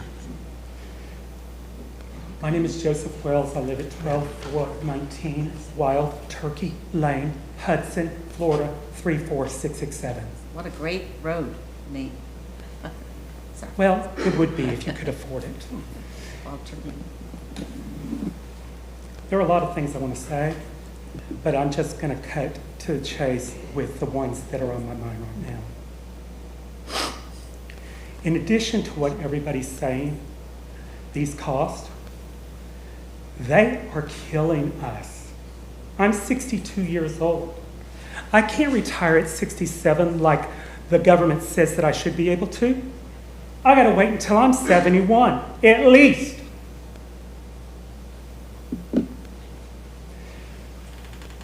You said that we, Madam, you said that we need to pay our people so that they don't go to another county. Well, that happens no matter what you do. They move to the cheaper county no matter what it is. Because guess what? Whenever you're charging us this much more every single year, and beyond that, usually I see this in a election. Ad valorem taxes in an election. So the people get to vote on it. The people don't get to vote on this here. We get to say a few minutes worth of things, and then we have to live with whatever decision is made. And a couple of the commissioners haven't even spoken. But the ones who have, the only one who has said that it's too much is Commissioner Waitman. Nobody else is looking out for the small person in this county. And this county was nice because I moved here because it was cheaper than Pinellas County, where I lived more than 15 years. My family's been in Florida for more than 55 years. My father was a cracker from Florida, near Brandon. My brother was born in Florida. My baby brother, we call him a mistake. He was born in Florida when we moved here in 1968. And we moved here because Florida was so much better than California with the Summer of Love and the Mansons the next year. You know, my father said, no, I'm from Florida. We're going back to where I started. So even though both of my parents are deceased, my mother decided not to go back to her home and her family in California. She stayed in Hardy County for 50 years before she died. She worked until she was 75 and a half in banking. 75 and a half. She only lived another year and a half after she took retirement. So that was a bad bet on her part. But I heard her father say, Phyllis, you need to take your retirement at 62 so that you can make enough money that you don't have to wait until, you don't have to live to be 75 to get that money back. Can you wrap Nobody it up? has the Sir? choice of Sir? retiring at 62. Sir, your time's over. Can you wrap it up, please? Yes, of course I can. Thank you. You guys are being paid 95% of what Hillsborough County is being paid. Okay? So you guys are getting a bump, and we're getting the shaft. Also, our so-called representative in Congress, Mr. Bill Baracus, he's voted against every single thing for the people since he's gotten there. All right, sir, we got to wrap it up. Thank you. Okay, no, I have one more thing to say. There's been $4 million requested for this very thing alone through his office. Thank you, sir. Richard Piggott.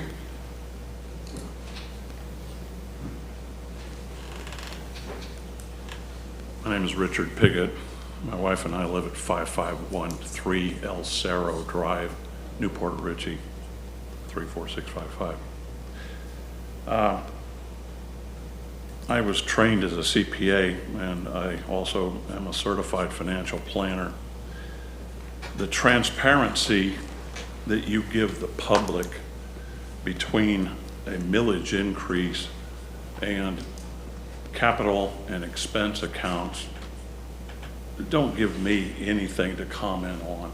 They really don't. I would have to dig into the books right alongside of the gentleman sitting back here. So really all I can do is look at one line item, and I take, of course, you have a restatement this year on this do not pay. And I'm afraid people look at this and it says do not pay, so they put it in the round file. But anyway, there's a restatement on here. It says MS Fire. Last year, my property taxes didn't have that restatement, but I went through everything related to fire, and I find that the millage is up 26%. Now I hear, well, this year we're going to look forward 10 years, and Mr. Waitman was the only one that bit back on that dog. As far as I'm concerned, the other excuse is inflation. I would like for you to look at inflation as it's expected to be in the new fiscal year as opposed to the prior fiscal year. We all are combating inflation, and our Federal Reserve is doing a pretty good job of combating it. And so I'm afraid that inflation is a talking point. I want to close so that the sheriff doesn't take me out too by saying Still got 2 minutes. I really didn't. 1 minute. I really didn't see commentary from y'all that was balanced.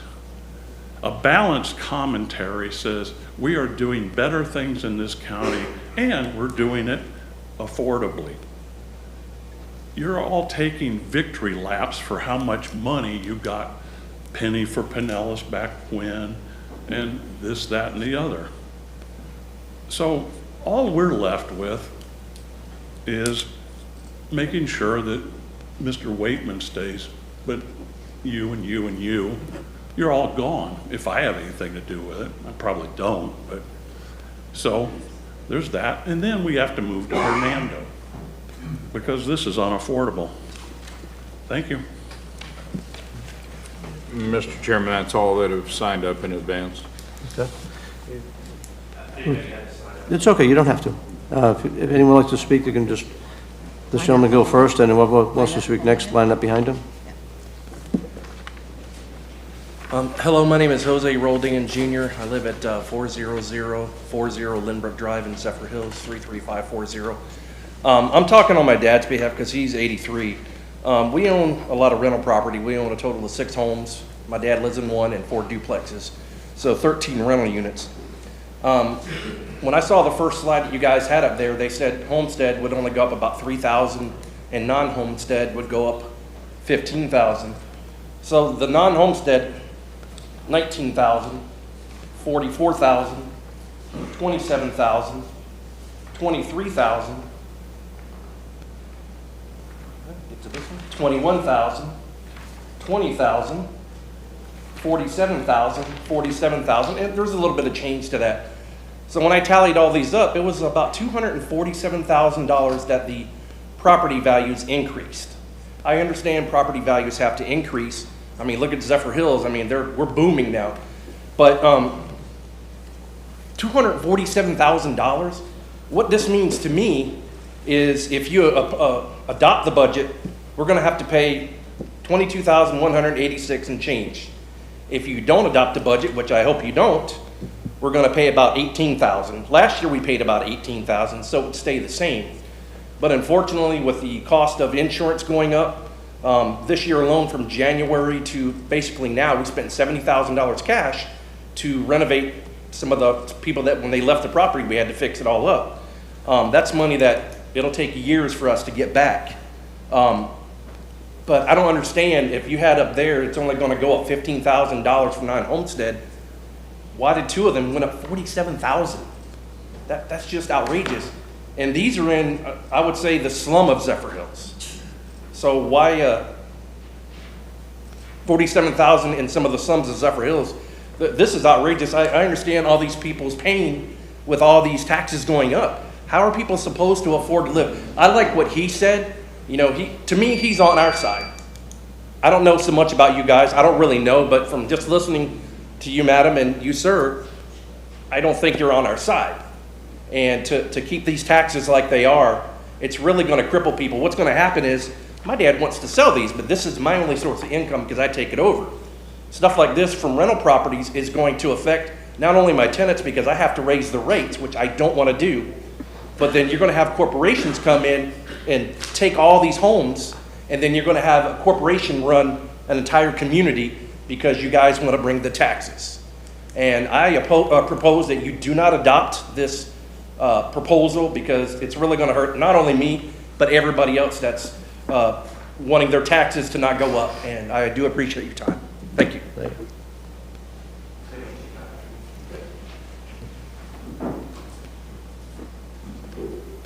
Hi, my name is Ed Grunwalds. I live at 12882 Palapa Loop, Spring Hill, Florida. I recently moved from Minnesota here, bought a home last year, Pasco County. Now, I expected a bump in taxes because of the value of the home went up tremendously. But I didn't expect a bump, a huge bump in taxes this year. Now, my total tax bill is 84.5% higher this year as opposed to last year. Okay, that's the total. That's all the line items on our do not pay this bill. This is not a bill. However, the 2 line items that you guys have control over, and what this meeting is all about, is something just called county, and something called MS Fire. The county went up 73%. Now, you can talk about inflation, which was 9%, now down to 4%, but 73%, that's outrageous. It's outrageous. Now, the fire is 121% more last year to this year. 121%. That's over double. That's also ridiculous, folks. And again, the only two people were silent. 3 talked that this is great, and only 1 talked against it.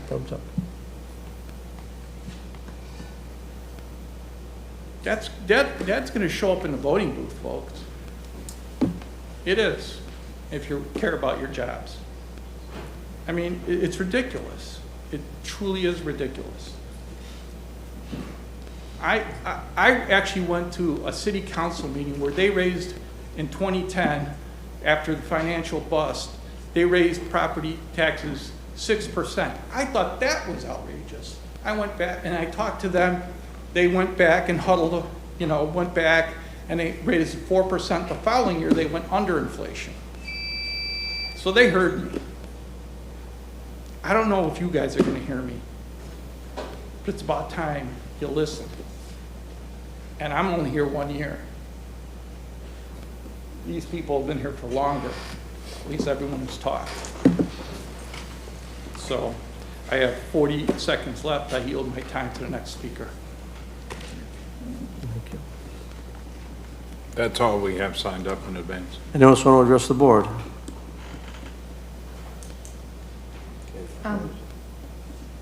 Yeah, just for clarification, this is our county attorney, and that's our clerk of court. Well, he's sitting in for our clerk of court. She's not here today, so they're not elected. They really don't want me to talk. We're non-voting. But we're glad they're sitting here with us. Okay. Are we going to close public comment for in here? Is there anyone on WebEx? No, sir. Okay. Discussion by the board. Commissioner Starkey. Could you address some of the comments? Because I think we need to clarify what it is we're doing versus other bills that show up on people's tax bill. And then go over again what is statutorily allowed as far as an increase in property value. Absolutely. So most of the increase on people's tax bills that you're talking about are from the school board. So last year... Can you speak up a little bit? Can't hear. Can you guys hear? So the biggest increase is from the school board. So last year it went to the voters. The voters agreed to raise the school board millage by 1 mil in order to give the Pasco County teachers a raise. And so 75% of most tax bills is around that millage for the schools. The other 25% is generally around the fire millage increase. So what exactly, can you go over again what we are proposing and maybe put that slide up? Okay, sure. For the fire. And why, and county administrator, maybe you need to talk about it a little more. So we did not raise our regular millage. It's the fire MSTU, and why you felt as 5 Republicans, well, 4 tonight, but normally 5 conservative Republicans, why you are bringing this to us and what it means to the county. Certainly, I'll make some brief remarks. With regards to the fire MSTU, what convinced me in May was the fact that the fund was insolvent. The expense in the red. In the red, correct. The expenses exceeded. The county had gone 8 years without an increase, I believe, yes. in that fund. And the exponential rate of growth and the demand of services, the need to outfit new fire stations with firefighters and equipment, it's simply at a point where it's not sustainable. So in conjunction with the previous fire chief, we outlined a plan that kind of spelled out how we could provide some continuity and stability within the fire service. There's a lot of external factors as well going on in that industry. We lose firefighters to Hillsborough, City of Tampa. It's highly, highly competitive. We are the 3rd busiest ambulatory agency in the state of Florida. And our response times are suffering, and we are playing a lot of catch up due to the growth. So the recommendation was made to take a higher millage, recognizing that the only other way to fund it would be from your general revenue. And so if we took from general revenue, that essentially would cut into other things and services that are provided by the local government. So we felt that raising the millage, a modest amount would help solve those problems. We hired, in the meantime, the new fire chief. And Chief Perez takes a very conservative approach as well. And I think you saw that up there where, he looked at large equipment reductions, looked at reducing non-combat personnel, looked to committing to operating expense growth reductions. And as such, was actually able to stretch that 2.3 mils out to a longer planning period. Now, I will say this, obviously we, as a result of these hearings, we can look at alternative planning horizons, which would probably correspond to lower millage rates on the fire MSTU. And so we're taking all this into account, to move forward to the final adoption hearing. I will further say that we, even within the general fund, we recognize insolvency balances as well. Demands for services are increasing. And I went back with each of the assistant county administrators across all funds in the county and had them re-scrub their budgets back within their targets.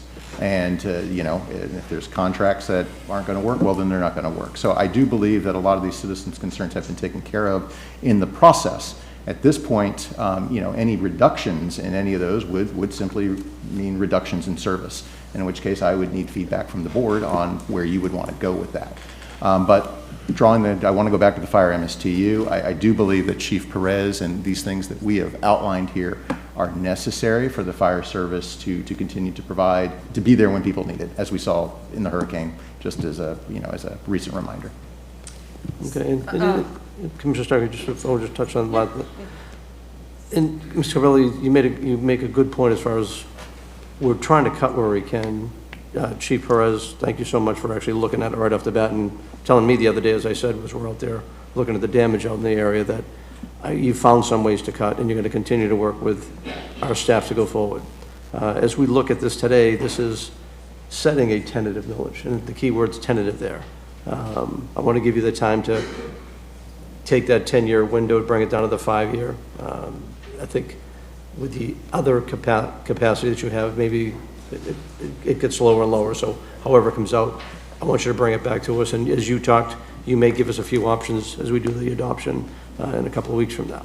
So I think we all agree want to see that. So, but again, our firefighters, I'm proud to say that from the conditions they worked on from years ago, they're better treated as far as safety goes. Those hot zones, cold zones, so they can get into safe equipment so they can live longer lives, reduce cancer rates.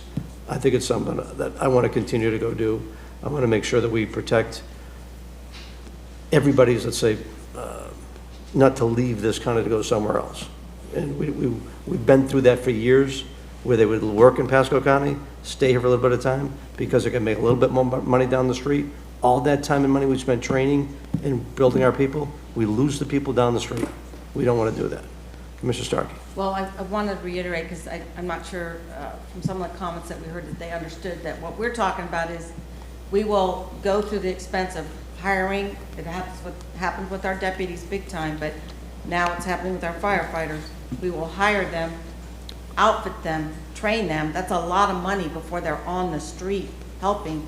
And in their third year, they can leave and go somewhere else. And I remember the deputies showing me their paychecks.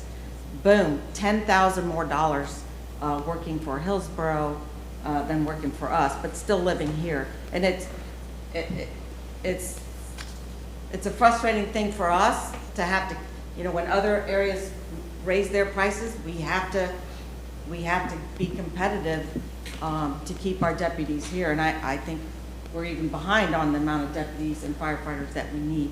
But can you go over what the cost, what this millage cost is? People leave every day for better jobs. Please, sir. Sir. It costs us a lot of money. Yeah, it's very, very expensive for us to train people for other counties. That's all.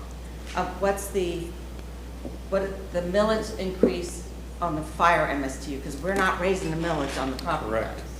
So the millage increase on the fire is from 1.8036 to 2.3 mils. That's what we're recommending? So what does that mean in numbers? Values? Yes, well, I got you. So that is an increase of $49 for the typical $100,000 home. Okay, So- and this does not get us out of the red yet, Oh, correct, correct? right. Would you So talk, if we were to lower that sum, what does that mean? I mean, what happens to us? If we were to lower the fire MSTU, or even at the current level that it's set at, we will begin to eat into our reserves this year, and the fund will be completely insolvent by the following. And I don't even know if that's legal. Looking at alternative ways to fund the fire service, which Chairman. come from general revenue, would be the next step, if that really. If that's legal. I don't think that's legal. We have to keep, what, 16% in reserves? What is the amount? 16.7%. 16.7% in reserves, which is, I believe, 2 months Yes. of pay. It's 2 months operating. 2 months of operating budget. So we have not been facing the bullet on our responsibilities in the fire arena, so stinks, but. okay. Commissioner Whately? Thank you, Chair. So, Mr. Kabala, based on that statement, after our robust dialogue, that's not the message I heard. If we don't go with the 2.3, it's not the message that we talked about. That's when we talk about. We talked about that we could still work through some things, and we get 2 to 3 years if we land on a certain number. So I want there to be some accuracy, because it's what you agreed to Commissioner Starkey's statement. Kind of contradicts what the exercise that we're actively working on. I don't think it does. I think what Commissioner Starkey was asking, what happens if we don't do anything? And if we don't do anything, we go into the red. And I think we've been very consistent as to why action is. My apologies, Yeah. and I misheard. And we, And this is a 10-year plan, correct? in the recession, I don't Right. think I was here in the recession. I think I was on the school board in the recession, when we were cutting everything. Cut. But I know what happened, because I had young children at the time, is the county went into their general fund and cut the parks and the libraries 30%. and 30%, which is what we would be doing, because that's that's where the general fund money goes, and we'd be shutting those down. And then I remember when I first got elected, we tried doing fees for people going to the park, and we had fare boxes in the parks. There's no easy answer for this, and I understand. We're coming out of COVID with stuff, and now we have this inflation, and that's hitting all of us. But we do really have empathy. We really do. I have family members that are struggling too, so I understand. And it's something to keep in mind too, over the years, and 5 years ago, the vote was made. People reached out as we put these projects forward for the GO bonds, for jail projects, fire rescue, parks and rec, libraries. People voted those in. We didn't make the decision. They made the decision, we want these services. We don't want Pasco to be like it was with like no reserves, bare bones. They wanted a better quality of life. And they voted themselves to be taxed on these things. That wasn't a factor. The school board just did the same thing, where they couldn't hire bus drivers and teachers needed raises. I mean, they put it out there and was voted on. The people voted it through. So you may think we're just raising taxes. I think we're listening to what our people have said they wanted. Do I think we want to keep on cutting whatever we can? I do, and I think we're working on it. And I think we're also looking at creating whatever opportunities we can to get other monies to come in there to help us balance our budget. So as far as to listen to our people, I think when they tell us they want these things, it's our duty to try to find a way to make it happen. It's unfortunate. Inflation's gone through the roof. Things we don't control. Insurance rates we don't control. We're trying to work with our state people to get them to kind of look at what's going on. I mean, my district's on the water, and frankly, for someone to own their own house and have to go buy, if they're gonna get citizen insurance, to have to get flood insurance, to pay a federal agency that's letting people stay in a Four Seasons hotel, different game. So we are looking at what we can control every step of the way. And Commissioner Waitman, I don't think anybody's bashed you for, pushing to go try to get us to cut where we can cut. At the same time, I think, and I'm bashing Mr. Carbella to say, look, we're losing money for 8 years. We haven't raised anything. We need to get these things done. We got to get them done. So it's not an easy process. And again, we do have another meeting coming in 2 weeks to finally make a decision. But we had to put in the highest number that was there. We can always bring it down. Commissioner Oakley. When we went through the referendum before and they figured we needed, the different things, we were 20 years behind in Parks and Rec. We had to bring that up, but the citizens voted to bring that up. We put it in there in the referendum where they could do that. We were going to build 1,000-bed, because we needed 1,000-bed detention center. We put the bonds out and got the money, and because of inflation, we only end up with a little over 500 beds, because inflation and the cost of it hit us so drastically at that time. Did you see in our budget, in our approvals today, we approved giving Hernando County 2 point something? How much? 2.7. Approximately 2.7 million? That's the $2.7 housing. million. $2.7 million. Because we don't have room in our jail, we got to send them up to Hernando County. That's to house those inmates. extra inmates that we can't house. So, but a lot of this it keeps going on. That's the fact of it is, I'd like to see us not raise any taxes and be good. But as soon as we don't do what we're supposed to do to keep things going the right way for our citizens, as soon as we stop getting that money that we need to provide these services, our phones they ring off the hook now, and we are providing services. Just think what it'd do if we didn't have the funds to do the services we need here and now and in the future. We're looking out in the future of what you're going to need. And we're still a cheaper neighborhood and county here than we are some of our neighboring counties. They're much more expensive. But it takes money to do some of this, and I have to pay it too. I pay it in my taxes, and I have to pay more at the grocery store. Everybody does. I wish there was something that would change that. But we're, I think, 5th in the nation of the fastest growing counties in the whole nation of the United States right now. There's a lot happening right here. So our job is to make sure we have these services. You wait till someone has a burning house and a fire truck doesn't show up, whether it be 15 or 20 minutes. If it doesn't show up, you really got a problem. And that person that's having a heart attack and you don't get there within that 5 or 10 minutes, that person's gone.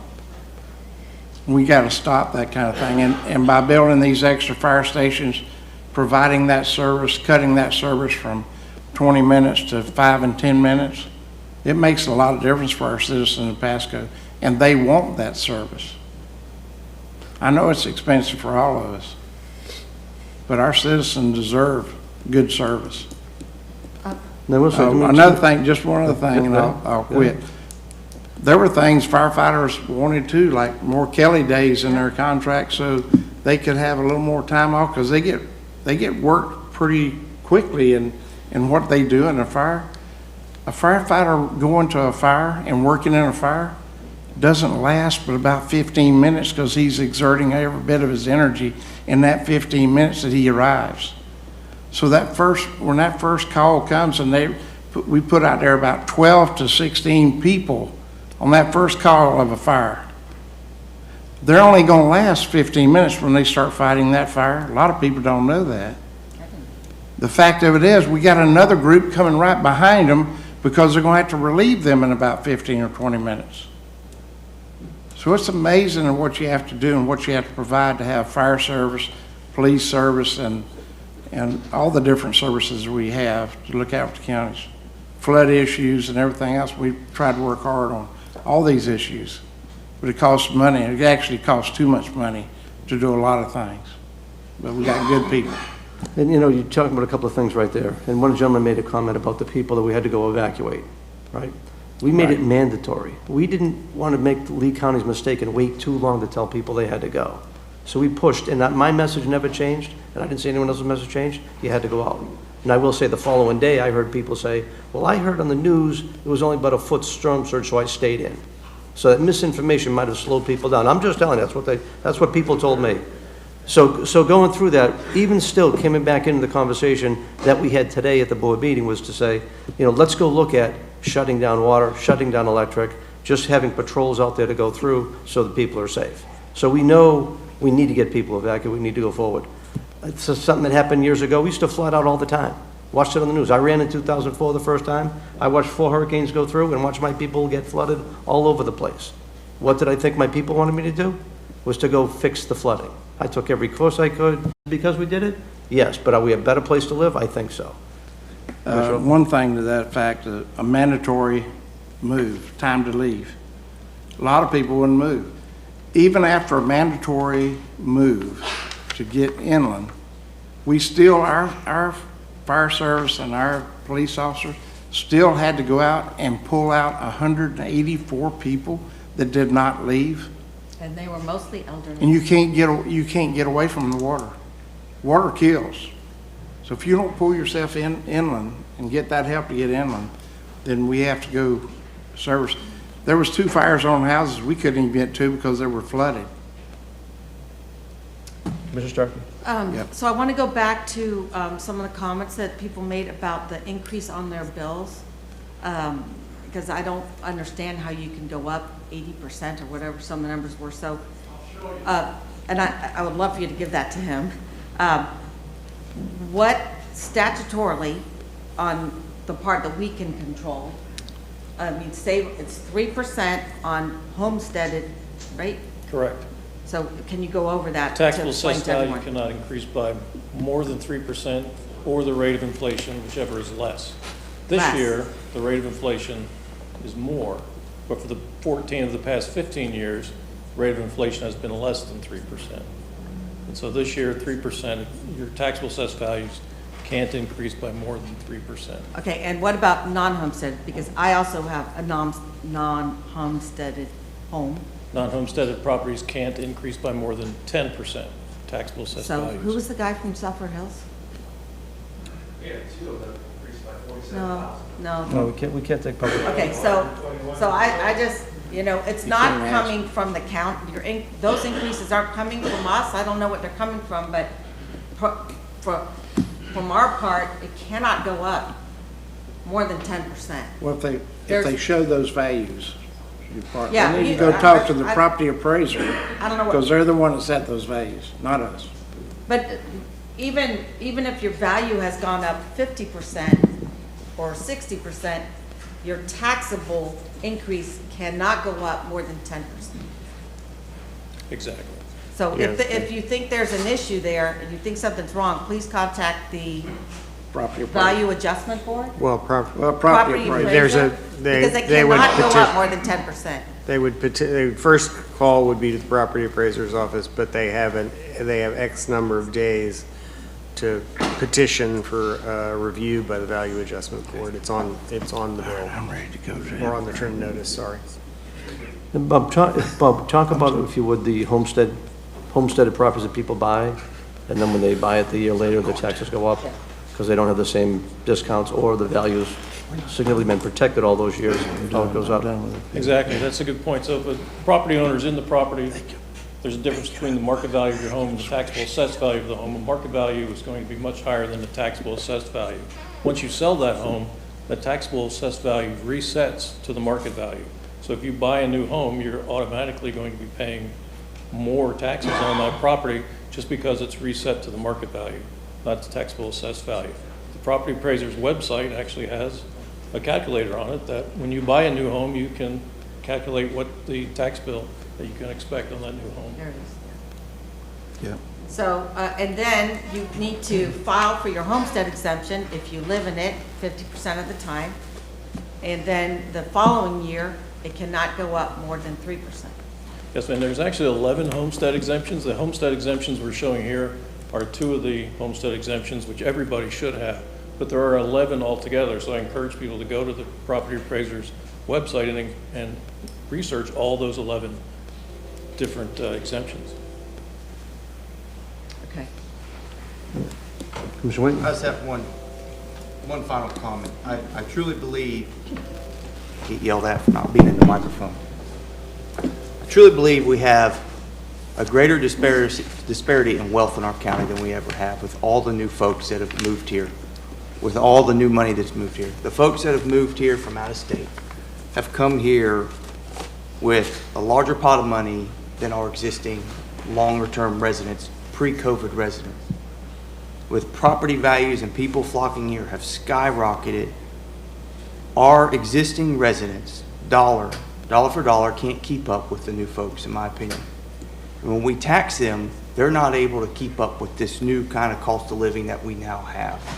And I'm very sensitive to that. That compounded with insurance hikes and everything else, and your properties jumping. You got our existing businesses jumping 10% year over year over year. Look at your values. They jump up pretty quick. I know they're capped, but when your revenues and the money in the bank isn't keeping up with the new value of Pasco County, it squeezes out all the folks that have been here for a long time. We've all been here a long time. Yeah, so I am very sensitive to that in this decision making. So I listen to you guys, and there's a new fella here. He's kind of sticker shocked, right? I was like, oh, I just make that statement, and I appreciate you, Chairman, for giving me the time. Well said. All right. Any further discussion? Okay. Is there a motion to adopt the tentative millage rate for the general fund of 7.6076 mils? I move. And I'll second. All in favor, say. We can always change it at the next meeting. Yeah, you still have another meeting. Keywords tentative. All in favor, say aye. Aye. Opposed? Any opposed? No, I'm calling you. We got one more game, don't we? One more round. Is there a motion to adopt the tentative millage rate for the Transportation Trust Fund of 0 mils? I make that motion. Do you have a second? Gotta have a second for 0 taxes. Let's go. 0 mils. Oh, I'll second it. For 0 mils. You got a pro on that one. Figured you would. All right, so we have a motion and a second. All in favor, say aye. Aye. Okay. Mr. Chair, I'd now like to provide a summary of the Fire Municipal Services Taxing Unit budget stating the tentative millage rate, the percentage change from the rollback rate, and the reasons for that change. The Fire Municipal Services Taxing Unit has a recommended tax levy of 2.3 mils.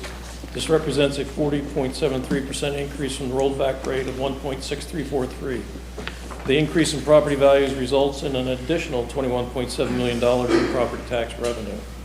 The budget includes a negotiated firefighter wage increase, software equipment and technology upgrades, as well as a first responder mental health program. I would ask the board to accept public comment and then vote on the Fire Municipal Services Taxing Unit Fund millage rate and associated budget. The minimum vote for this tentative hearing is a simple majority or 3 votes. Okay. And before I call for public comment, I just want to discuss this just a little bit, Mike, because I think you've heard pretty good direction from us. I know initially we're going to take a look at a 10-year plan. I think we need to shelve it down to a 5-year plan. I think 5 years good planning. I want you to continue to work with the chief on this to find out what cuts. I mean, he's got some great ideas already, so keep working that through so when it does come back to us that we can bring the number down. But for right now, it is a tentative situation so far. We can present the board with options, of course. Okay, this is time for public comment. Does anyone wish to speak to the board regarding the Fire Municipal Service Taxing Unit? Can I ask a question, please? You can speak, but we're gonna take people in order, so hang on. You'll have your 3 minutes as soon as this gentleman's done first. You're first. My name's Paul Totten. My address is protected. I'm a firefighter in the county. I serve on the local Z board. I'll try to be brief. I've been here all day like you. I think it's worthwhile to point out that I recognize that raising taxes is a big deal, and I recognize that a lot of people are having a tough time right now. But it occurs to me that had this millage rate been adjusted, even in the most modest amount 5 years ago, what a much better financial position we would be in now, and how much of that growth that's come to this county of people, of wealth, of means from other areas that are buying these expensive homes, the portion that they could have been paying into our tax rolls to build our fire department to what it should be. Florida Tax Watch, I assume you're all aware of it. Their comparison of the 67 counties in Florida, the 2023 publication places Pasco at 57th out of 67 counties for public safety expenditures. That's unbelievably low, and it's a testament to the work that the men and women that work for your fire department have been putting in to make it function as well as it has. It's time to adjust the millage for the fire department to bring us to the area that we need to be. And one of the things you'll appreciate, I live in Clearwater. My fire department's ISO rating is 1. I appreciate insurance savings because of that ISO rating. You mean your property values, and you save money on your property value because there's a fire station close to No, I save money on my homeowner's insurance. That's what I mean. And the businesses save money on their insurance. Because there's a fire station closer by. And there's fire hydrants every 500 feet, and the effective response force, which I don't even believe is measured in this county, is you can get 50 firefighters in front of a burning building in a matter of 15 minutes down there, and it's just not a reality here. We're behind, and we need to get some momentum to catch up. One of the interesting things about the Tax Watch document is that if you've been following it over the years, it's a per cap measurement, right?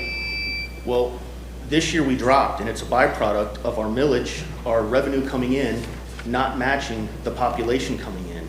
So the per cap dollars were somewhere in the 600s last year. It's down in the 500s this year because of the population increase and the fire service not growing to match the population.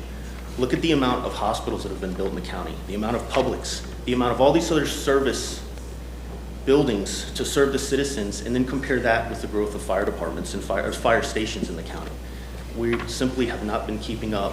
I'll quote Commissioner Bradford at the last meeting, "It's time to pay for the party we've been having." The millage needs to be adjusted up. It's time. It's well past time. And the deeper any of you dig into this, you'll make a very strong case for the millage adjustment that's being asked for. Thank you. Thank you. T as in Tom, O-T-T-E-N. So as he's walking up, if you don't mind, Good. the document that he's speaking to, I would encourage all of you to go see it, because you can see where Pasco County compares to every other county in the state over multiple areas. It shows where your tax dollars goes, and it's called Florida Tax Watch, How Florida Counties Compare. And yeah, we're playing catch up. Go ahead, sir. Name and address? Richard Piggott, you need the address again? Yes, please. 5513 El Cerro Drive, Newport Richey, Florida, 34655. I have a financial question. Does the millage cover fixed expenses such as new firehouses? You want me to? Is that your only question, or do you want to go further? Well, he's commenting. Hang on. Yeah, that's a simple question. No, I'll get to the answer, but do you want to continue on with your public comment, or just? I want to ask another question once I find out the answer to this Okay. question. No, I'll allow it. Let's go. The short answer is no. It's not included. Doesn't cover the construction costs of new fire stations. Okay.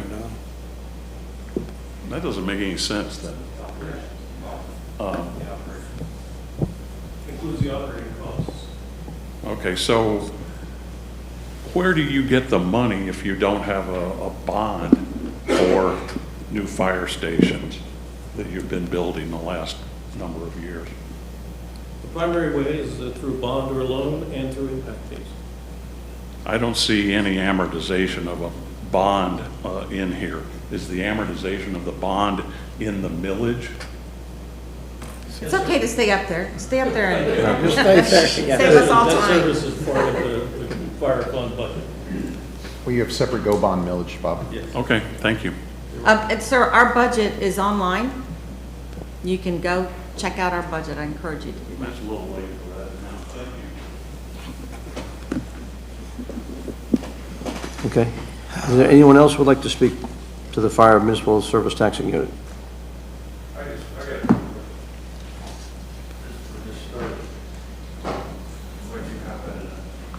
You got a house like I got. My name's Joe Lesak, 4940 Marlin Drive, Newport Richey. My wife and I went to the tax assessors or the guys that put the values on our house over here. Property last appraiser year. in Florida. Property appraisers. Spent a lot of time with them. Brought all kinds of different scenarios from around our area on what houses sold for, what conditions they were in and so forth. Basically, we got, oh, well, if we don't like it, bring us to court, but we never lost. And I want to know why in 7 years, my taxes have gone up 121%. It's over 17% a year. Where's the 10% cap for non-homestead homes? Where is it? Can somebody answer that question? State law. What's that? State law. State law, 10% cap. Mine's above that. So is his gonna be. It's not from us. There's So who other do we go people to? that put, The property appraiser is a separate constitutionally elected officer. He is in charge of setting valuation. Tax collector is in charge of collecting. Yeah, I understand that. but But we got nowhere when we went there and asked them And the did you question. file a petition to have your taxes reviewed with a VAB, like it says on the bottom of your trim notice? We got past the deadline on that last year. We weren't really up on it. This year, we definitely will. The other question is, they got our house assessed at this value.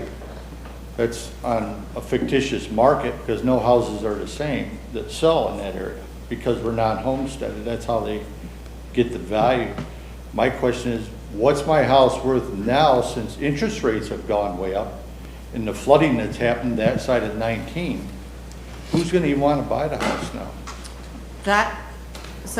our taxes are collected a year, the values are set and then we First set on follow January 1st. a year later. January 1st, I So understand if there is if homes on the water are devalued, then that will show next year, but I don't think you'll see any difference because it's still going up. I mean, They've my never- house value in Gulf Harbor is, thank God I have Save Our Homes on it.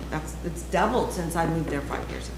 So, It's going to be harder to sell it now with the insurance problems though. I agree with my that. neighbor bought her house cash from New York. They think it's so cheap to live here if you live up there. Yeah, it is compared Oh, I'm to New telling York. you, We're they from New think York. it's I like a understand what picnic. taxes are in New York. So, Let me ask but a there are question. other things on your tax bill besides our levies. And maybe you're seeing some of that, but you have an opportunity with the Value Adjustment Board to have your, Thank you for your time. But and I'm gonna question, sir, that might help you with your answer. So when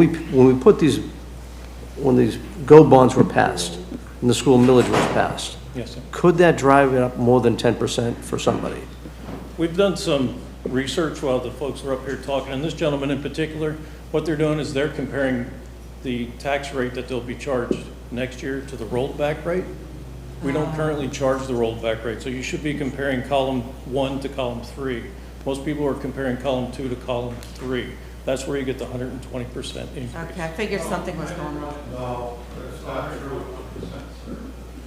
So you probably got a minute left. You want to make a comment? I'll let you come up. That's not true. Do you have your bill with you? Just speak into the mic though, please. Only column I'm comparing is what I paid this year to the next year, to the next year, to the next year. That's where I'm getting the 121%. Not by any kind of fictitious value, it's what I have to pay out of pocket. It's gone up 121%. Or you just look you up on the line. Yeah, If you would, later on, would you guys get together, just go through that? All right. we can see it all online at the tax, All right. property And appraiser. it's 10% of the taxable value. It's not a 10% increase in taxes. That's correct. So it's, Okay. yeah. So those GO bonds could drive it All right, up well, more. that's a little different. All right, so your taxable value can't go up more than 10%, but the other taxes, like that were voted in, can drive it up. Yeah, if there's a new bond.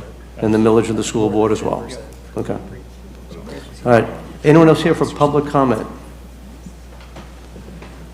Seeing no one, I'll close public comment here. Anyone on WebEx? No, sir. Okay. Commissioner Overby. You back? Okay. Somehow I think I might need you. Can you change this to rain? So we are Taking on a to shot. the, getting the fire department out of the red now? That's the one we're on? The, Yes. We're on the fire municipal service tax and unit. And the next, now the public comment is closed. Is there a motion to adopt a millage rate of 2.3 mils for the fire municipal move. service taxing unit? I move. second. All in favor, say aye. Aye. Opposed to the 2.3 millage rate. Any opposed? Opposed.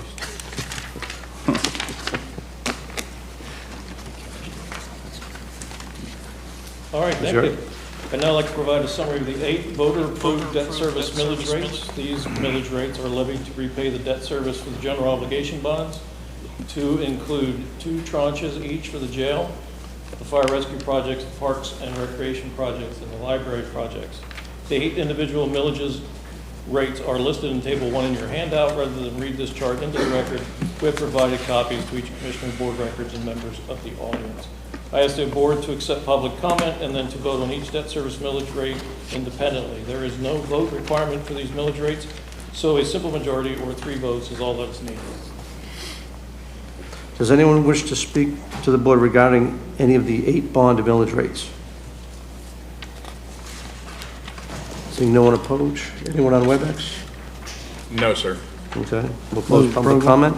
Is there a motion to approve? Move To approval. adopt a millage, I need to Let finish. him- Let me finish.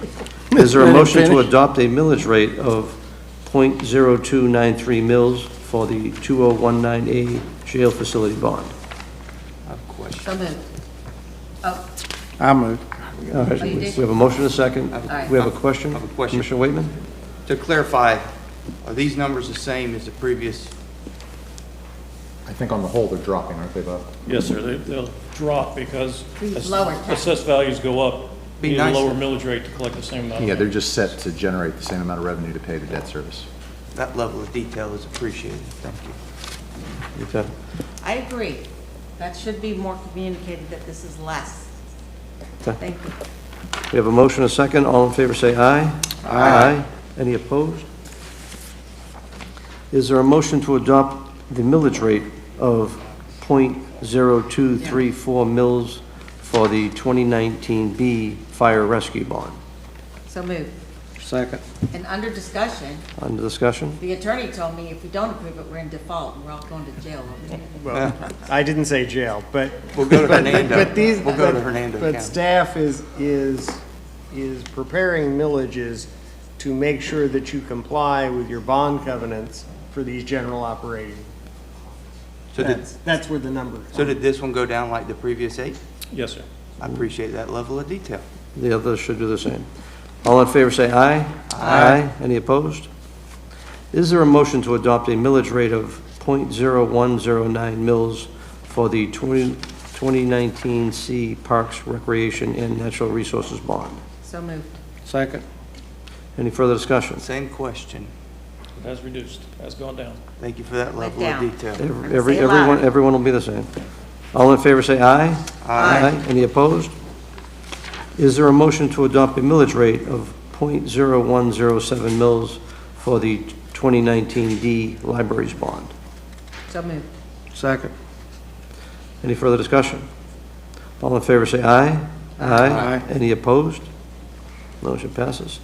Is there a motion to adopt a millage rate of .0526 mils for the 2020A Fire Rescue This Bond? one's for you, Seth. I move. No, I was gonna let Seth make the motion. Did it go down? Yes, it went down. Yeah. So you're lowering. I'll let y'all keep the pattern here. He needs a I second. need a second. Second. All in favor, say aye. Aye. Any opposed? Passes. Is there a motion to adopt a millage rate of .0098 mils for the 2021A libraries bond? So moved. Second. Did it also go down? That went down as well, ma'am. Thank you. All in favor, say aye. Aye. Any opposed? Is there a motion to adopt a millage rate of .1228 mils for the 2021B jail bond? Was this also lowered? I move. This millage rate increased only because in the first year of a bond, we paid debt service only. Second year, we're paying debt service and principal. Okay. I have a motion and a second. Second. Further discussion? I'm curious to know, how much should we go up? It went up from .11 mils to .12. I know we're obligated to say yes, but I'm just curious. All right. Okay. All in favor, say aye. Aye. Any opposed? Motion passes. Is there a motion to adopt a millage rate of .0122 mils for the 2022A Parks, Recreation, and Natural Resources bond? So moved. Second. All in favor, say aye. Wait, Aye. did it go down? This is a new bond, so it wasn't on the tax bill last year. Increase. Okay. Aye. All in favor, say aye. Aye. Any opposed? Thank you. Now like to provide a summary of the remainder of the budget. If you refer to Table 2 in your handout, you will see the revenue sources and allocations identified by type without regard to individual funds prior to any action taken by the board tonight. The budget totals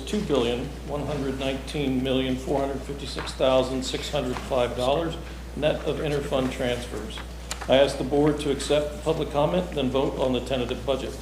There is no vote requirement for the budget, so a simple majority or 3 votes is all that's needed. Okay. We will now receive public comment on the tentative budget. Anyone from the public like to comment? Seeing no one, we'll close public comment here. Do we have anything on WebEx? Move approval. No, sir. Okay. I have a motion. Second. Actually, wait a second. I gotta. Okay. So, all in favor, say aye. Aye. Any opposed? Opposed. Okay. Thank you. The actions you have taken here today has set the tentative aggregate millage rate at 9.8305 mils, which reflects an increase of 13.16% above the rollback rate. I will now read the resolution adopting the millage rates by title only. A resolution of the Board of County Commissioners of Pasco County, Florida, adopting the tentative levying of ad valorem taxes for Pasco County for fiscal year 2024, providing for an effective date. Is there a motion for the approval of the resolution adopting the tentative levying of ad valorem taxes for Pasco County for fiscal year 2024? Aye. I'll make that motion. Second. Any further discussion? All in favor, say aye. Aye. So Any just to understand. let me finish. Oh, Any opposed? Well, Okay. I guess if I oppose the budget, I oppose this, right? Kind of the two same This opposed. is, does say tentative. so this is tentative. the same millage that we've had for 8 years? This includes the increased fire millage up to 2.3. We have the same millage for 8 years plus an increase Correct. of what was it? 2.3. Yes, ma'am. To the fire MSTU. Yeah. Okay, so I'm going to call the Not our motion. millage. I'm going to call the motion again. All in favor, say aye. Aye. Any opposed? Opposed. Okay. Thank you. I'd now like to read a resolution adopting the budget by title only. A resolution of the Board of County Commissioners of Pasco County, Florida, adopting the tentative budget for fiscal year 2024, providing for an effective date. Is there a motion for the approval of the resolution adopting the tentative budget for Pasco County for fiscal year 2024? I move. Second. All in favor, say aye. Aye. Any opposed? Opposed. Thank you. Any changes made between now and the final public hearing will be detailed in a memorandum which will be provided to you with your agenda for the regular meeting of September 19th, 2023. Okay. Staff recommends the board provide direction prior to the final public hearing regarding any additional amendments to the tentative budget as a result of the memorandum mentioned above and any other amendments the board so desires. These changes can then be incorporated into the resolution for the public hearing on the evening of September 19th, 2023 at 5:15 p.m. Okay. So I know Mr. Garbella is going to be looking at the budget, especially the MSTU, as far as what we can do there, if there's any other savings as well that we can pass on. So I want to thank you all for participating. This concludes the tentative public hearing. Now we're going to go back to an item we had on the hearing before. If those people are still here, Chairman, they deserve an award.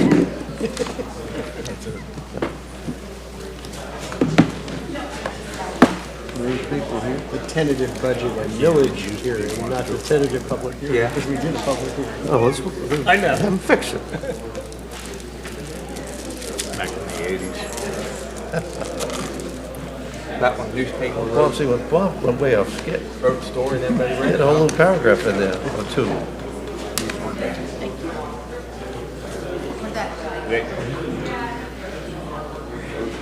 So are those other people here? I got a thing from Elizabeth that they had.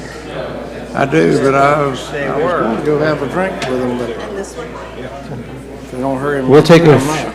5-minute recess till we find out what's going on.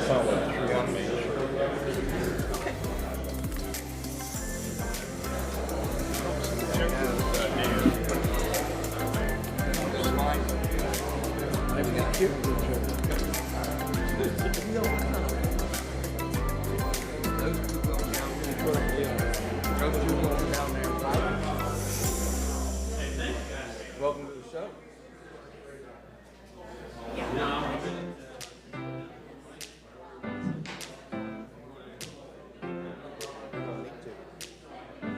know what?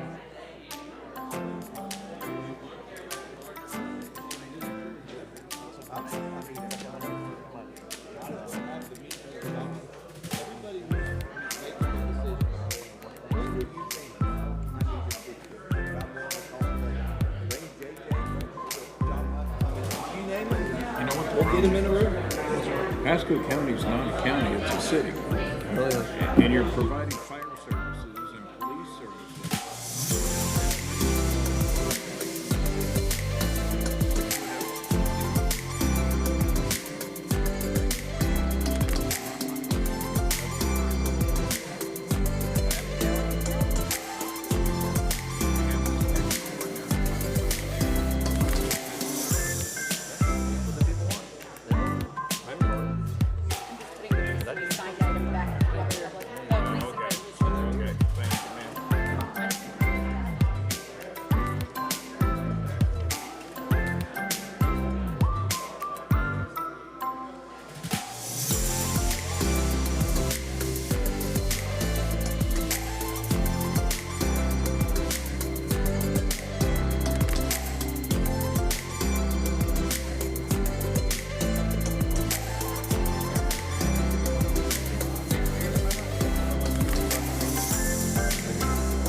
Please, if you have other business you want to talk about, we're going to clear.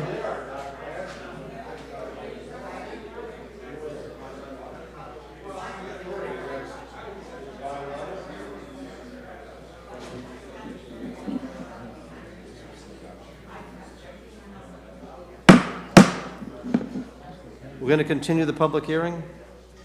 Do you want to come forward and speak?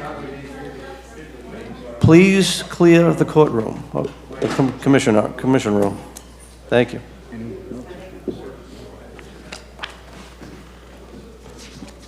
So my name is Patrick Plummer. I work for Soho Builders Residential Commercial Projects, Inc., and I reside at 2801 Durant Road, Valrico, Florida. We did negotiate with the homeowner on the right, and he's welcome to come up. I'm going to let you speak first, and Okay. I may bring him. So we did negotiate, and so we are asking for the appeal to be granted as is, without modification, based on what we've done to appease the neighbor, and with the condition of adding the culvert, which we've promised, the gutters, and landscaping. And that's based on the substantial negotiations we did with the neighbor we feel that they were very fruitful. Would you state that again? Yes, we negotiated with the neighbor, and so we're asking for the appeal to be approved with the sides and the front approved, with the conditions that we fulfill our obligation to the neighbor, what was negotiated, the culvert to be added in the driveway, the gutters and downspouts and underground bubblers to direct the water flow to the street, and a landscaping package. Okay, and what about the setback from the garage? As we negotiated with the neighbor, they indicated, we offered them two plans. One was substantially higher to completely remodel their kitchen in its entirety. I'm not worried about that. I'm worried about the garage and the setback intrusion of 5 feet. We would ask that if you are not inclined to approve it as is and grant us the setback with the conditions I just stated, then there's an alternate request we're making where we are granted the side setbacks with the condition we modify the front of the garage back 5 feet. Okay. Commissioner Whitman. Thank you, Chair. I appreciate the neighbor here working, but bigger picture with the HOA representative. What's with your community? We kind of want to be in compliant with what your community and everybody as a whole here. That's the point of an HOA CDD. So we'll make sure whatever we all kind of collectively agree upon, everybody's aligned without any more negative impact. Yeah, I have questions. Name and address for, thank you. Just for the record, I can't approve anything. That's for the board of directors. Unfortunately, I'm like the county administrator. I am the tool belt that makes everything happen. I don't make the decisions. Right. Yeah. I believe if he comes to the board meeting and talks with the board that they might be able to come to an agreement, I think that that is the best possible option for us, is to have that meeting and have that discussion and come to an agreement from there. Because we make that decision today, it's set. I understand So we want to make sure that your community, we're just as close as we can be in compliance with your community standards. So. All right, Commissioner Starkey. And, you know, I need Jeff's guidance on this, and I don't know how far we can take it, but when I look at that house, it doesn't look like any of the other houses in your neighborhood. It doesn't have, and it didn't go through you guys, so it doesn't have the details that the other house has or the quality of landscaping. And so I would even go further and say, I think they need to add some architectural work to that front of that house.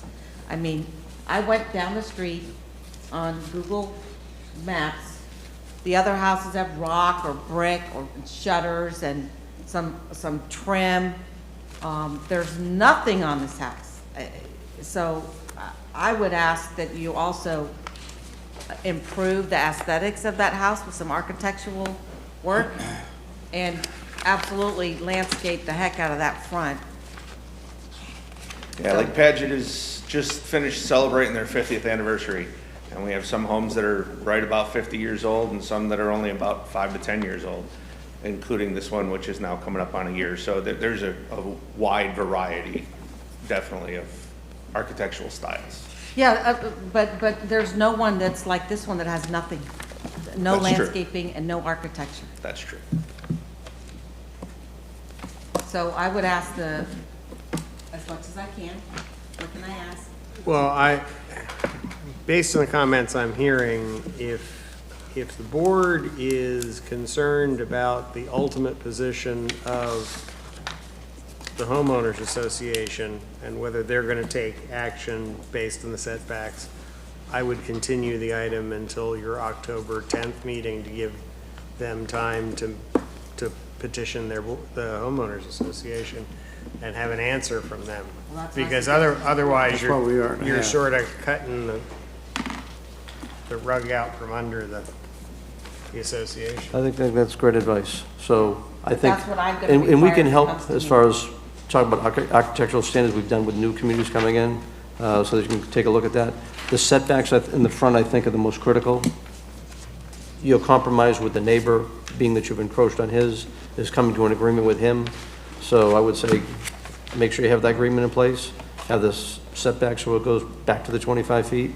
work on the architecture, work on the culverts, work on the landscaping, and bring that to us to what's going to be done. And I think if we continue that with that attempt, We'll hear it come at the back next with meeting. architectural elements also. Commissioner, I'm concerned if they change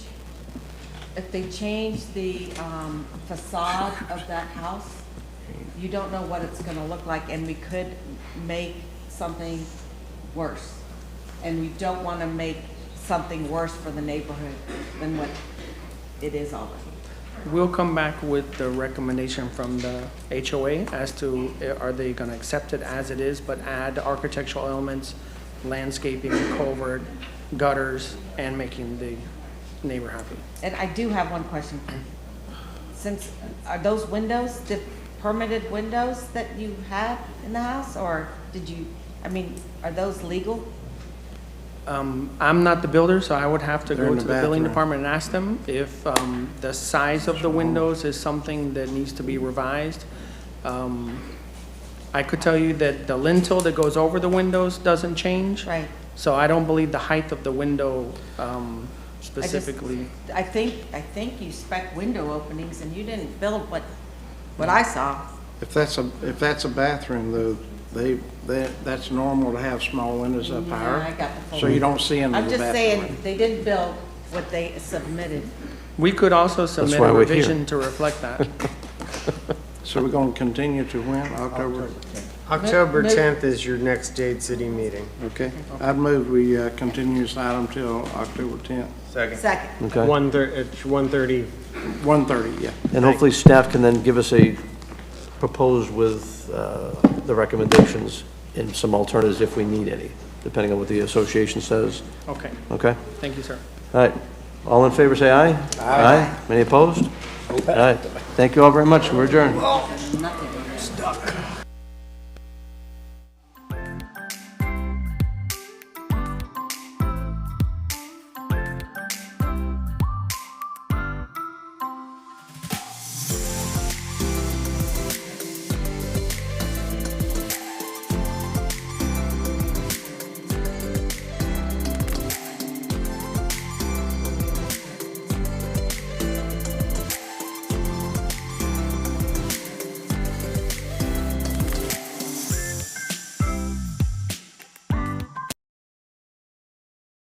County waterways and wildlife depend on you to keep them healthy.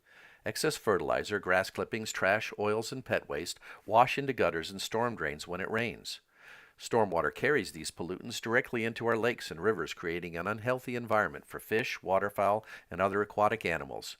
Storm drains are meant for clean rainwater. Most other discharges are illegal. If you suspect an illicit discharge, please contact Pasco County Department of Public Works at 727-834-3611.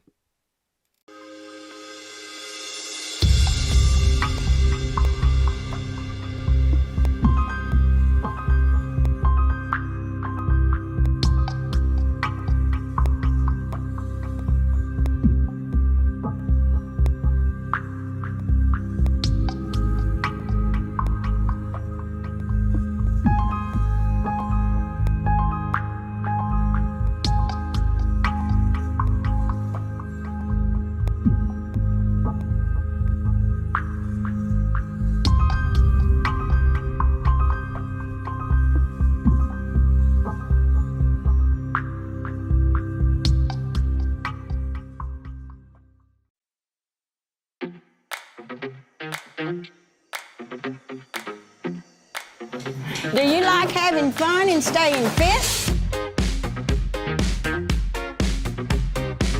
Do you like to be creative?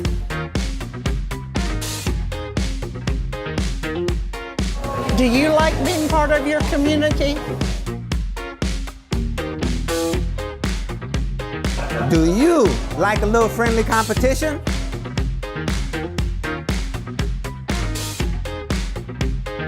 Do you like hanging out with friends?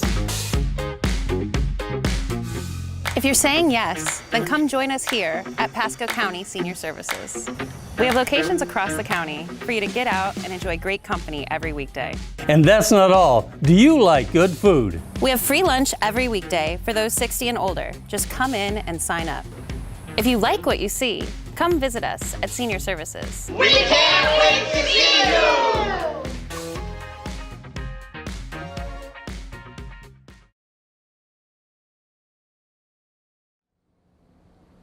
At any given time, 4.8 million people are being sexually exploited across the globe. Men, women, and children of all ages, races, and ethnicities are exploited for profit.